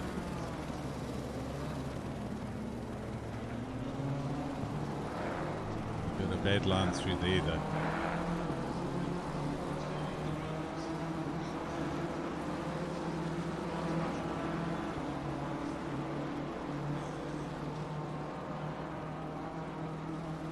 Lazar, I've done the Fezza before. It's the only car that I've driven outside of the Bentley through a whole season, and it was it was pain. So yeah, pain.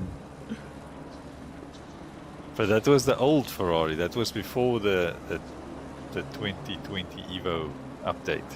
That was, yeah. I drove it in season 4. So, and after the second race, I realized, oof, I made a mistake. I was stuck with it for the next. We had 9 races in that season, and yeah, so I was stuck with it for the whole season.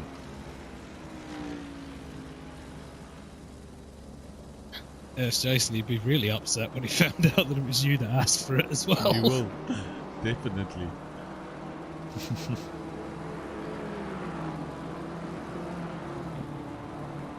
Okay, 23 minutes. Only a tenth of a second in it between Van Zyl and Heineke at the moment. This is a proper battle. The last thing on my Bentley, at least I can say I'll win the Bentley Cup. Here comes the pass. That's a very, very lonely group, though.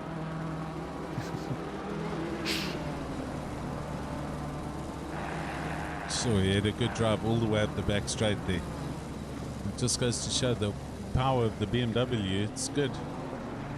Oh, there Chris gets a good drive. There's it. Oh!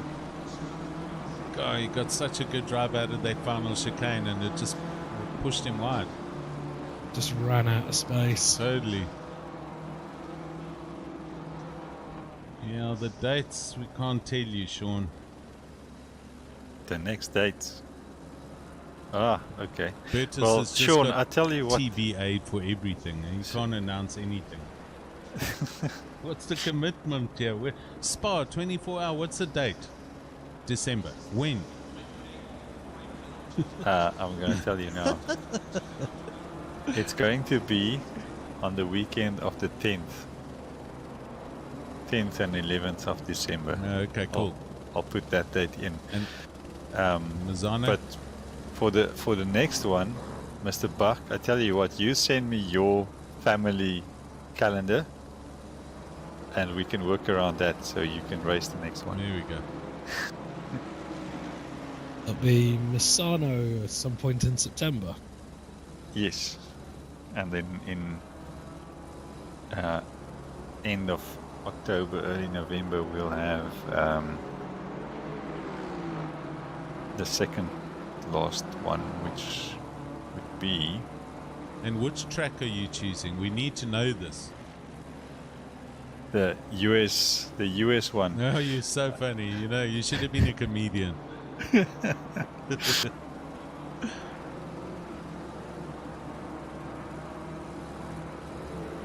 comes Chris. Side by side for 130R. And the pass is done before they get there. Sure.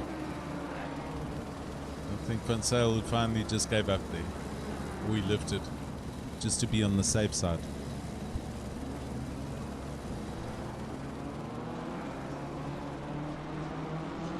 Oh, he's just given up now. Shame. Must be hammered. Well, he's going to get pushed along by his teammate now because they're back in formation again. He's had enough of that. So, pass done and dusted, and Chris goes on.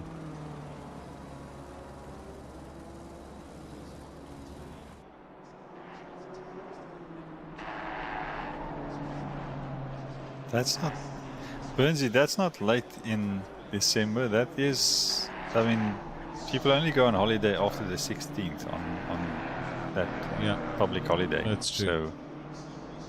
So that second weekend is still good. And plus, we're trying to source and scrape a lot of funds together for the final round. So yeah, we're going to do crowdfund. That should hopefully have some decent money for the prize giving.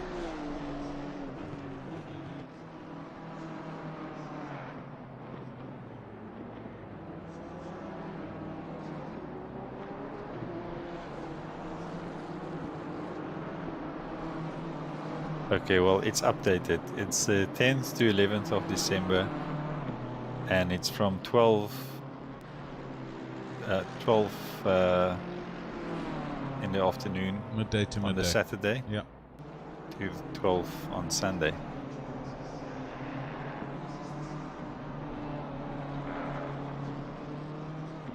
And then you still have time for a Sunday afternoon braai.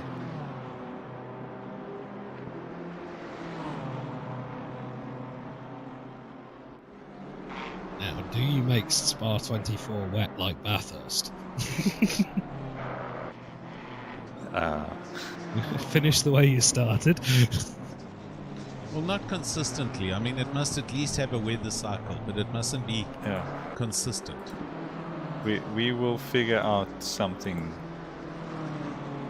I agree. As long as it's not like every half an hour, every 40 minutes. Yeah. Start, stop. No, I mean, it's a 24-hour event, so... Yeah. There will need to be some kind of weather, but hopefully it would be like maybe a 2-hour rain and then stop for 5-6 hours, that kind of thing. Yes. So we'll figure it out and test it, and though there are no guarantees with ACC's weather system, but we'll try our best. Yes, and unfortunately the distinct lack of information on server setup doesn't help things. Yeah, I mean there's information, but even if you use that information, there's no guarantees.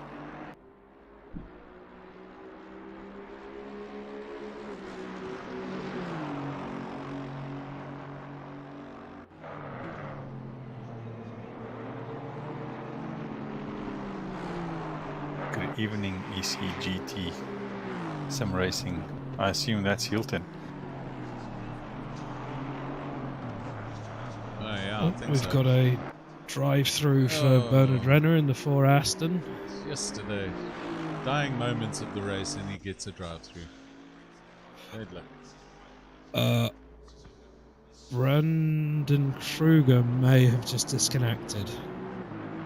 Oh no, I think it's an internet hiccup. He just drove straight through a barrier and then walked back onto track. Sure. Oh, he's gone? He has gone. Oh no. 17 minutes to go. He's bad luck. Sure. But if he can rejoin quickly, well, Renner will need to rejoin. It's 2 minutes. They might still end up in the top 10.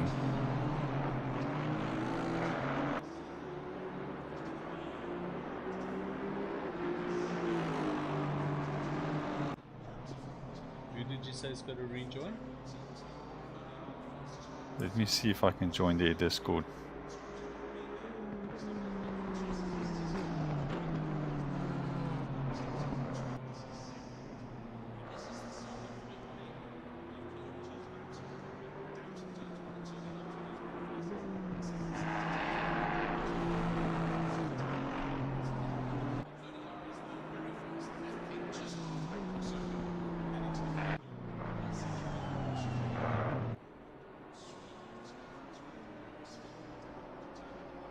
There, they're back. Who was it that has to join? Honestly, I'm not sure. I can't see who the number one driver is. He's in the pit lane. So he's back on in third place still, but he's obviously got his 2-minute waiting there, so he can't do anything yet. Dwayne Hall is just coming out of T2 going into the S curves. Yeah, so they're going to drop back to 4th place, but they should be able to go. So Brandon Kruger must just hang in there. I mean, it's 2 minutes 30 seconds, I think, the reconnect time waiting. Yes, I think it's the same as recovering directly off the track. And JW Volkswagen's just going through this first sector, the snake. So it's going to be close. Let's see what happens here. So we're going to have 3 cars very close to each other when the limiter lets them go. How long have they been here for? About a minute now. So Hall is just coming up through 130 now. Yeah, Hall will go through.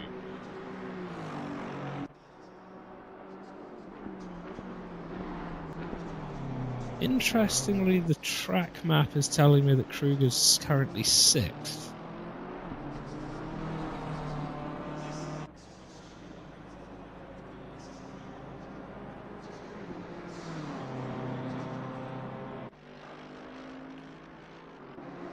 Okay, JW's gone through Spoon and he's heading up to 130R.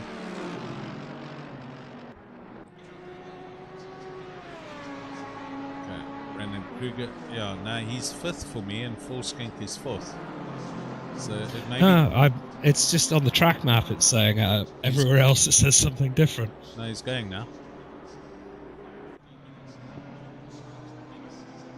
And for me, it says he's 6th. So let's just wait for it to all update. But he is out on the track and rolling. But JW Volkswagen is behind him on the track physically. So they've started 283, so Brandon Kruger's 282 laps. So he is that lap down in 6th place.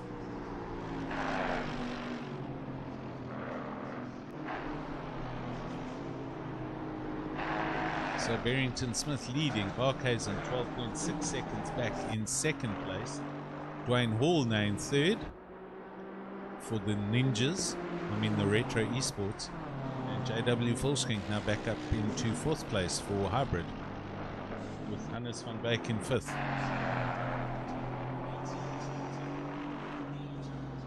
With 12 minutes to go.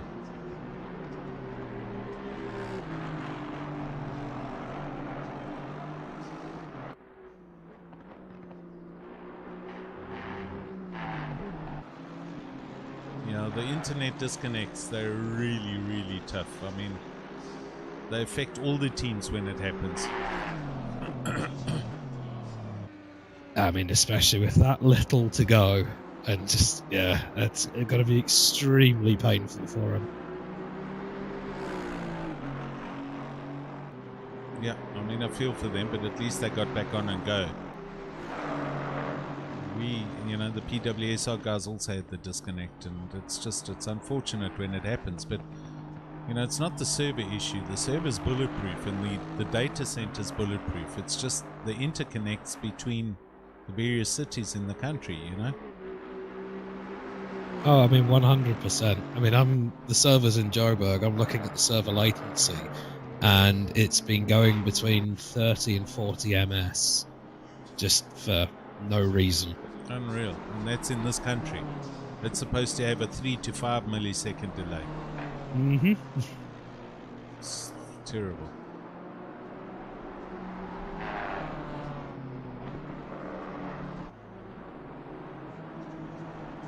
Yeah, so they are obviously gutted. I'm sure they are. It's very bad luck. From P3 to out of the out of the positions, but yeah. Just waiting for him to finish his first lap so we can see what his angry lap time is. Oh, that's Arena. Yeah, so the disconnect cost them their last lap was 4 minutes 15 seconds. Yeah. it's 2 minutes 30 for the reconnect in total. That's the time you wait. Yeah, and then the time you drive and then out a of the lap pits. time. Yeah, which a 2 minute lap time. So, no, it's bad luck, man.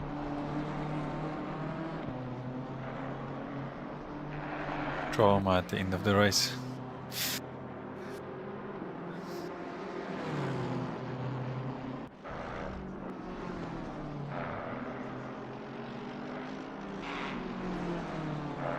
$10 minutes to go, and I think that should be it now. Hopefully, touch wood.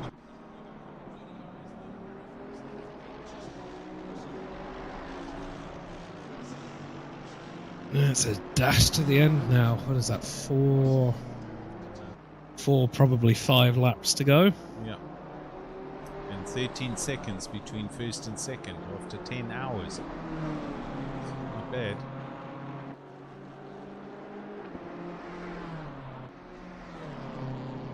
Yeah, Brendan, I hear you, man. It's a daft thing, really. The disconnect, it's heartbreaking, man. And it happened to our guys, so trust me, I know how it feels. We were also up in third. It's the cursed position of the day.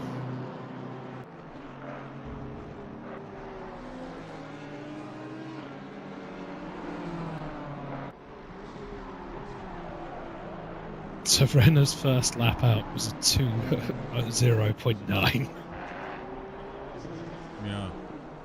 I mean, that's a good point. You know, at some point, surely somebody's got hold of Kunos or the developers and said, you know, what's with the 2 minute delay when you reconnect? What's that for? You know, the reconnect is an internet issue. It's not. Yeah. Don't give us another 120-second penalty.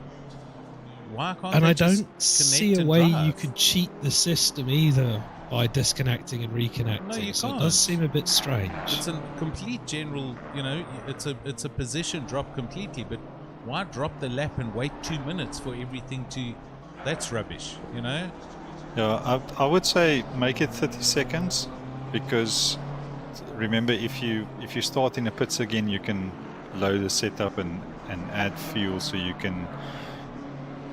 So the only exploit that I can see is if you start your lap and immediately disconnect and then start in the pits again.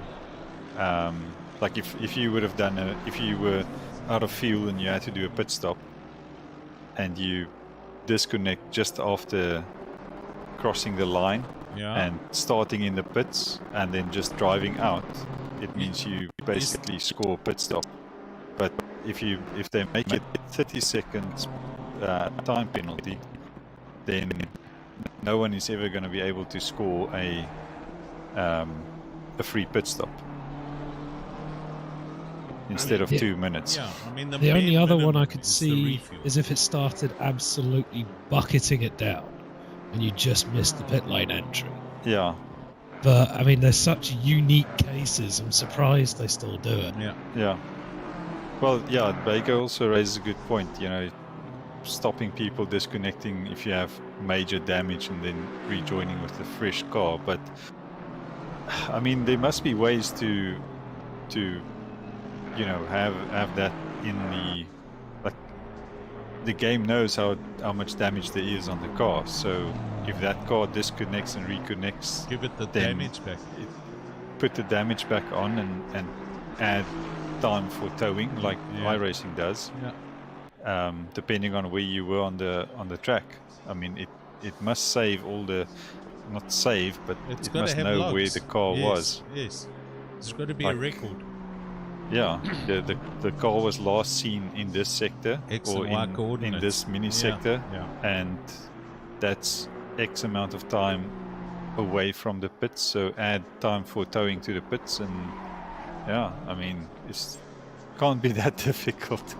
I'm sure in this community there are enough developers that if we say to Kunos, hey, let us help you, it'll be sorted within 2 weeks. All these little niggles and bugs and issues that we've been struggling with for about 3 years now.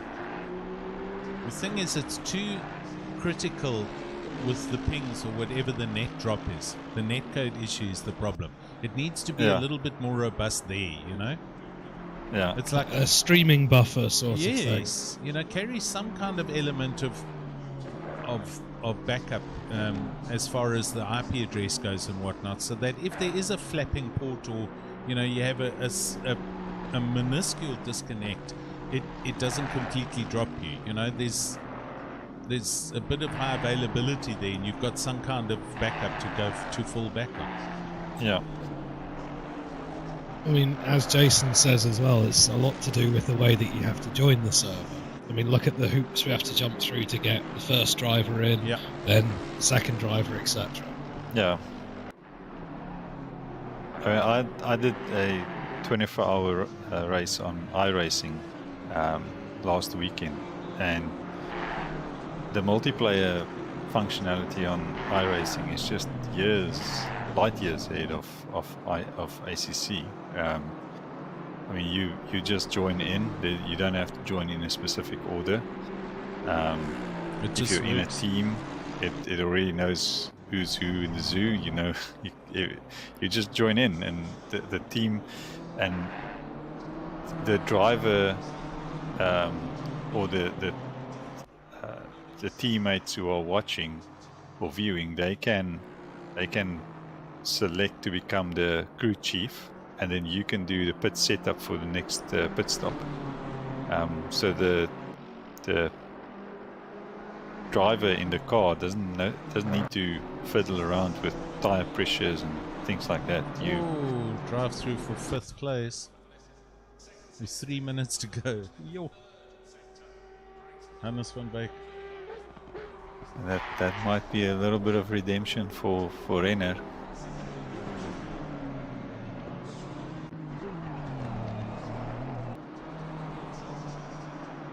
Okay, gents, I think I'm going to jump off. I'm going to leave you guys to handle the last 3 minutes. All good. But thanks so much, Alan, Russ, Reggie. Reggie's asleep by now. He's asleep. He's gone. But guys, Cool. thanks so much for all the hard work and all the effort you put in again, and thanks to everyone joining in on the race. Congratulations to for everyone who finishes the race firstly, and then all the great podium and prize winners. And gents, we'll catch you at the next one. Cheers, bitches. Cheers.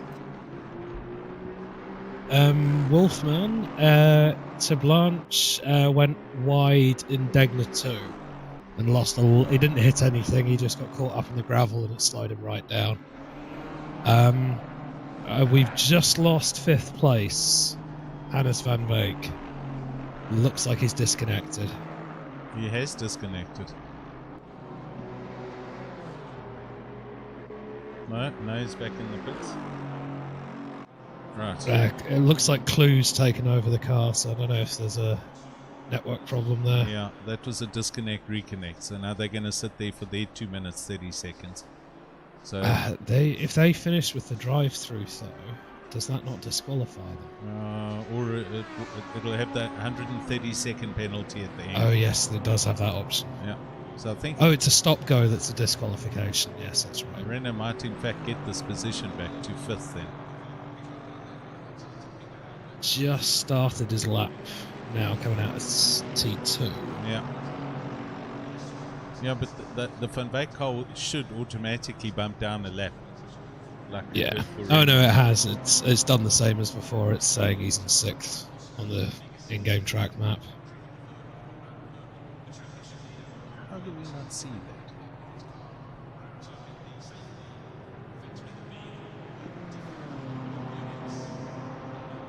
So. Oh, there it goes. Right, so 30 seconds left.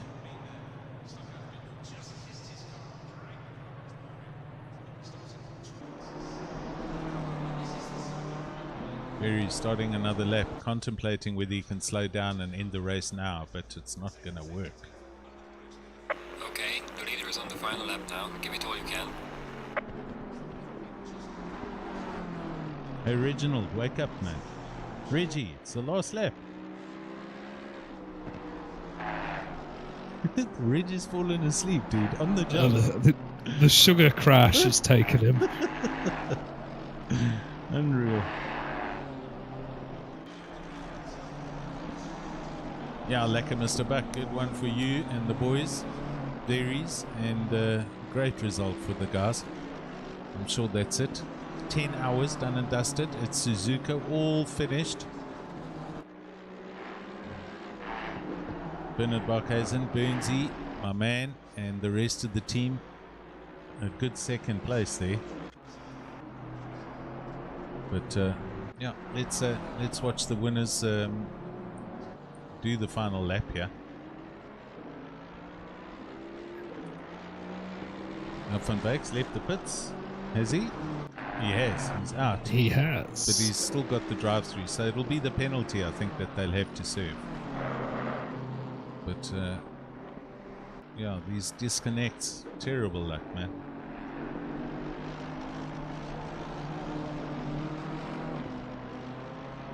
Yeah, it looks like Barkhuizen's just eased off ever so slightly and just resigned to keeping second. We're up to 18 seconds now, which, I mean, after 10 hours, that's really nothing. It is. Till Berries, he must flash his lights, put his hazards on, put everything on.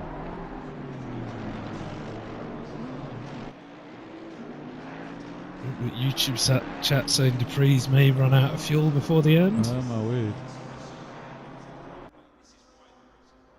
He's got about just over half the lap to go. The leader has finished the race. There we go, Berries over the line. Well done to you guys.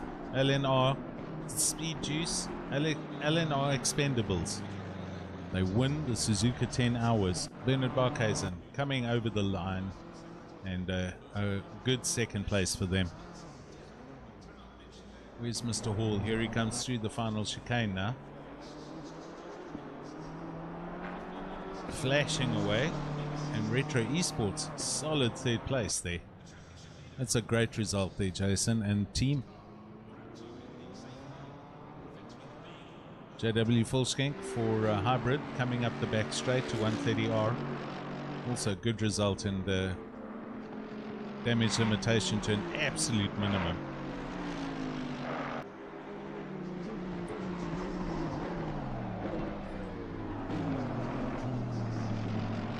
Oh, the fireworks looks awesome at night.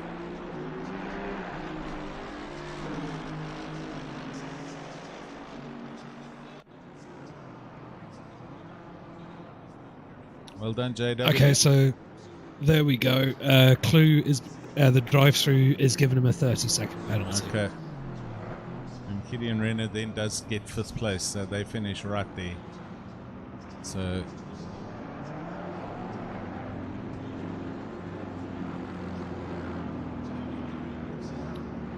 well, there we go. Russ, it's been a long 10 hours, but we finally got there, buddy. All right. Thanks very much once again, Alan. Thank you, sir. Been a pleasurable day. And thanks for the company in the box. I must say, after all the dramas that we've had, it turned out pretty good for 98% of all the teams that entered, except for a couple.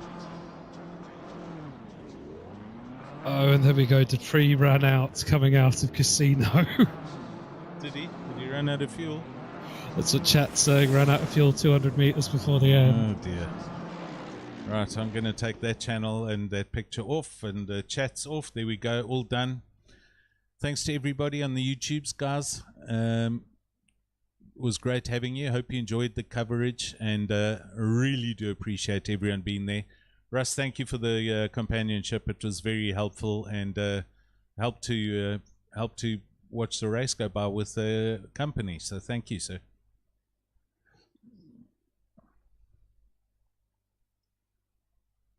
Here we go. Thanks, everyone, and we'll see you soon.